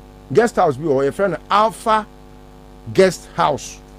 In the Alpha Guest House building ye. Yes. Okay. All right. And a brand here na almost no so Kwame ne picture mo sa brand here no wono so your friend Nana or say with a brand in the picture no for no Kwabena fatu so no unless allow me to run my show please enipa wan sell ne ka showing people's pictures we need to be a little bit discreet. Okay that's I know your editorial policy. Anas I get it. Canada, Japan, and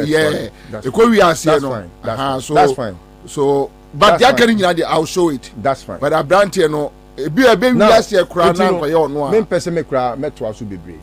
Kwame bo tape no. Yeah, the tape I want it. Bo tape no. Akwane ne. Nana o say free fa. I will say Bawumia. The capacity is shown anim no. Aye. Okay. All right. So me who in term can me blare no. Emma mu show you because that would have we can do it right now. Yes, we can blare it and then show it. Yeah. So that people will know traces of him, not his. Okay. Clear. There are two tapes. right? 2 tapes, yes. 2 tapes. Yes. Okay. Into the end, minika more way. All right. Okay. So right now, listen. You are giving us this tape. Yes. Say you'll be a damn parisman. Honest man.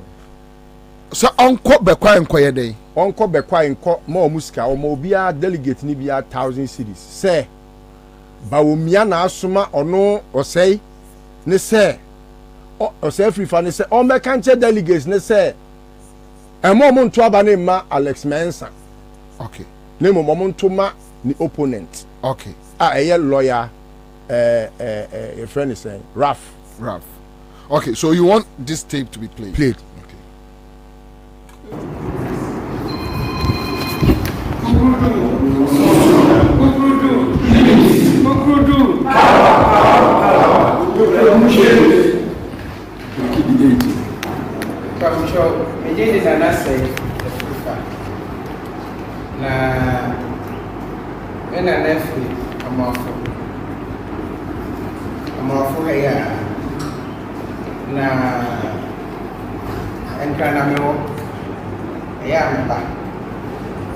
na mentama sede anka bepese efra de kwai nyoma ebi se me ma me no eko yaso enti yaso ena bi ma agro pa ya santi achim south central ene north die ahodi na tintin na kwai die chere ni ma agro na magro no so amedi no e politics agro no yemdi ne kese pa de nkan na mdi no na mene Kwabena na fofache se adia mu bebre edi benime eye digital address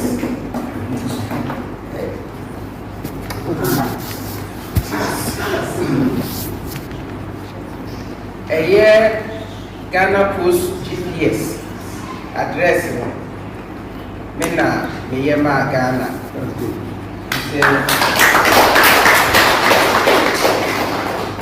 meye no se mbe kaya 2017 amanfo bebre ka me wonsem Kwabena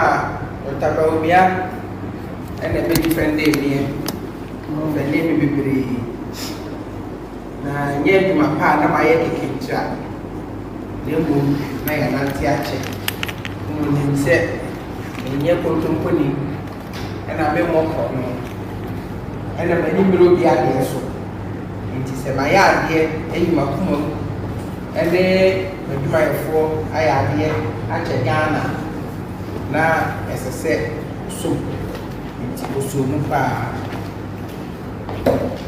na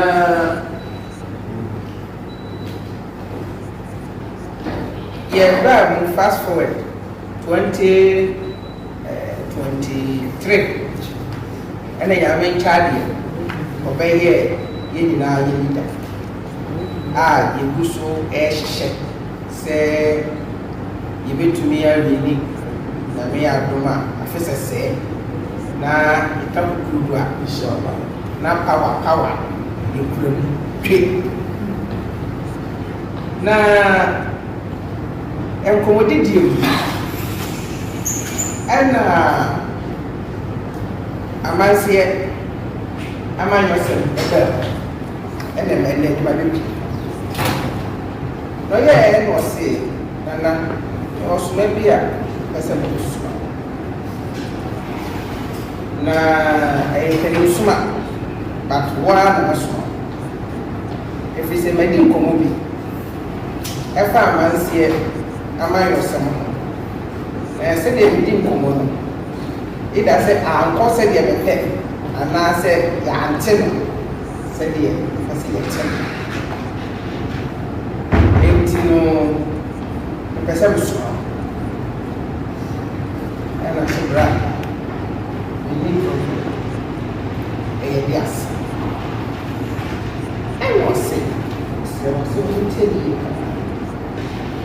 amansi akono enye makonya no eye amamu aye ba bebu na me ya zuma 2025 a digital agenda. Sending the women the young people agenda. I'm saying also people at na within Komobi Senka who young dynamic in the people have and come on in the bar in the year. As somehow, as some no, so I can't the you. Says society and the engineer fair to move. I am the Enti mina bipura ebise me ka somewhere si mi fra santi achi eni amansi sabe tem ya me kama enti be man sa sale tie ya eni e wona maso ko kele fo so ko to ko bisi se bi ase asa sem ya ni wodi ya eni ka kire won beti says I won't keep any anonymity for what they are. Any one time young man, and I'm saying that to do 2 more, and I'm the bar. My baby sits. All right, so listen. This is the guy you are talking about. This is the guy. Okay, what are you be second one now? Kwara Okasaya Trichum say Baumia, the onin ne kon nakrana. Or say, you had the chrono to Baumia be defending. On the digital address a buy. Okay, so this is the picture. Kakrabi. But hold on, mommy, in case of mommy share answer, but that's okay. Anyway, so he's ubiquitous. Yeah, he's all over on the internet. Yeah, I know. Also, this kind of things. This picture, yeah, I think is where he was at Bekwai. Okay. All right. And I have other pictures that is on the internet on Ukraine ni Bekwai, but now me person me show the over Bekwai. Yeah. Oh, Bakwara. More to the point. Sebi. And you BMP or Kwako Dina, Ebia MA. But what has Dan Parry got to do with this? To send Ghana Police Service car. Emma Kwawe, any Obabako, Enko.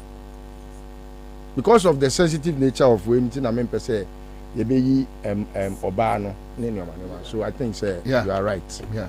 Now, and some more Kokaya, Emma delegates, Nina 1,000. These are things that the delegates themselves brought to me.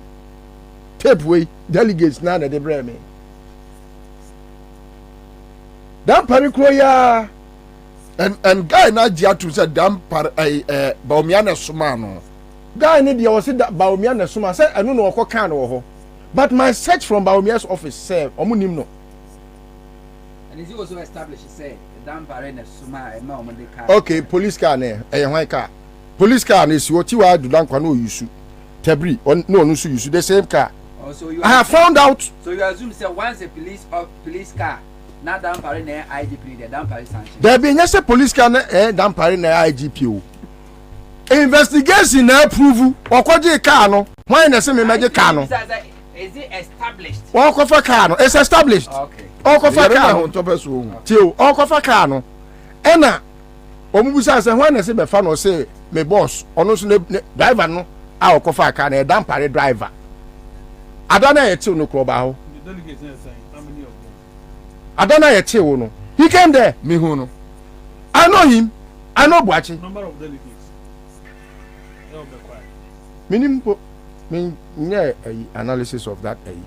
You know, special prosecutor. Me just has same way so Kwabena Pacho Bobie also be more 1,000 Ghana.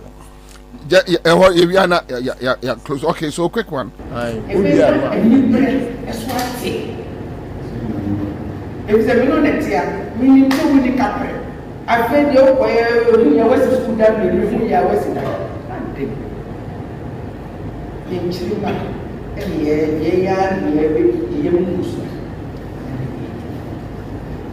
and now as a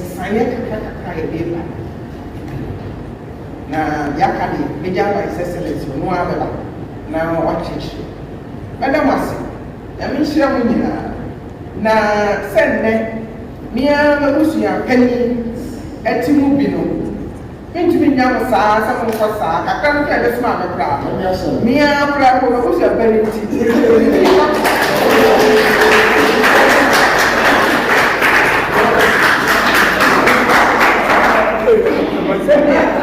Sunday, what do you do? That's a kind of yeah, you want to make you wait. No one you know was in my soul. No one you know was in my type, no way. I'm His Excellency. Go here, we'll free happy. You're about 10 million. Let's go. Bon power. Enti I said 10 million. 10 million. And he said 10 million the special prosecutor at because 5 million crown. And this same guy is the one that did the Asante Achem enclave. Okay. And you know, so what 5 million there and a 10 million there. I also Sachi. Special prosecutor. The other one by your primaries, no? I think it's next 27th. 3 weeks away. Okay, so this is a running story. 2 weeks. So this is a running story. Yes. Okay. Mamemfa sorry, I go. Amen. I go. Amen. What for the form? My fan form to fala. Say 1,000. Kai. So I got 2,000 mienu. I got 2,000 mienu a meche. Ubet mi afa. Oh, me fa. Your friend say. This one tete, a friend Accra boy ba ko fe. Oh, Accra hefa. Me town run now. Me taxi driver.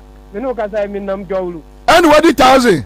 1,000 my fan fala. Kai, but 2,000 no me check. Me woni pa me no a me mo 2,000. 2,000 for aka 4,000 a me check. Answer no pon. Thank you. Star 413 hash. Aka 2,000 me na me check. Quick credit. Almost say quick credit for us oboma humachi biu. Oma ya announcement. Oma catch. Kwame nya TV so. Almost say humachi oboma humachi biu. Oma mo adakakra. No maba. Ai. Boost about mesha. Ya boost to immune system no. Aya heba industry na de aya mango, aya fem, aya men flu, aya men vital ne aya slim aba. Chaze kuno tew.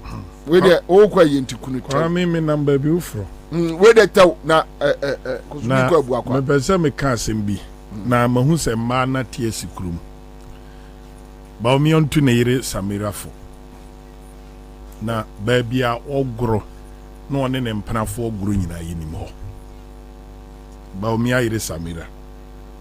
Ni kununtu no fo papa na waguru ama Kwabena mi sister me ni sister Kwabena waguru ama baby ekeka kono me ni sister bekasa wanwe ya obehuru nani so ade me ni sister bekasa se Canada Japan de kan se ni esi hotel ho no me se me ni sister vice president yire ko hotel me se me ni sister bekasa open asumu asemo chaze munyai mame Samira me na me sister no wabra bonye o me sister me srew morally wabra boy terrible me say me sister no munjai mame me ni me sister bekasa o sister no me ni bekasa me ni sister bekasa o si wa konia better sebe oh mo amudidi wo say those days na okeka kwasi asem sebe efa jo mama ho anyhow no those days no Kwabena atwam o na osese me na me nka sansem furu na oka no chese onibuo ede majo mama ba de mama mfanto na me address ni ehia okuru nso aka nsemhunu bi amenti bi da alaji ba omia Kwabena ya sign tio ya approve fiber optic contract tie mi yo private fiber optic contract ya approve 88%. Any abaya wale fiber optic cables from the Greater Accra through the Volta region, through Oti region, to the 5 northern regions. Hey, eti ba mi say MPP communicators are bon. Eti wa kweshia say HR for ni public relations for ne communication heads na onu momu chira omo strategy omo for omo nkoka omo sama me pese ba omi anko tenase no onu ni video no ni oka omo se Kwabena te say me da me a minim hwe inye glow the asem no ko say private fiber optic approvers private one no list Charles McCarthy wa za uka ba omi campaign team na won kan as what be say ja as what me say ebia o kan team no ho a me as what me say only my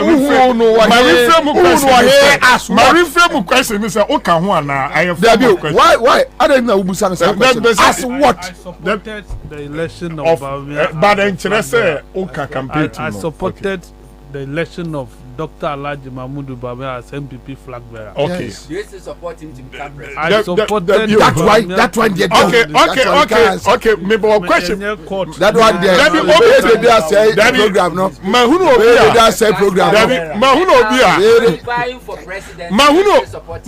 Obia. What support Bofo.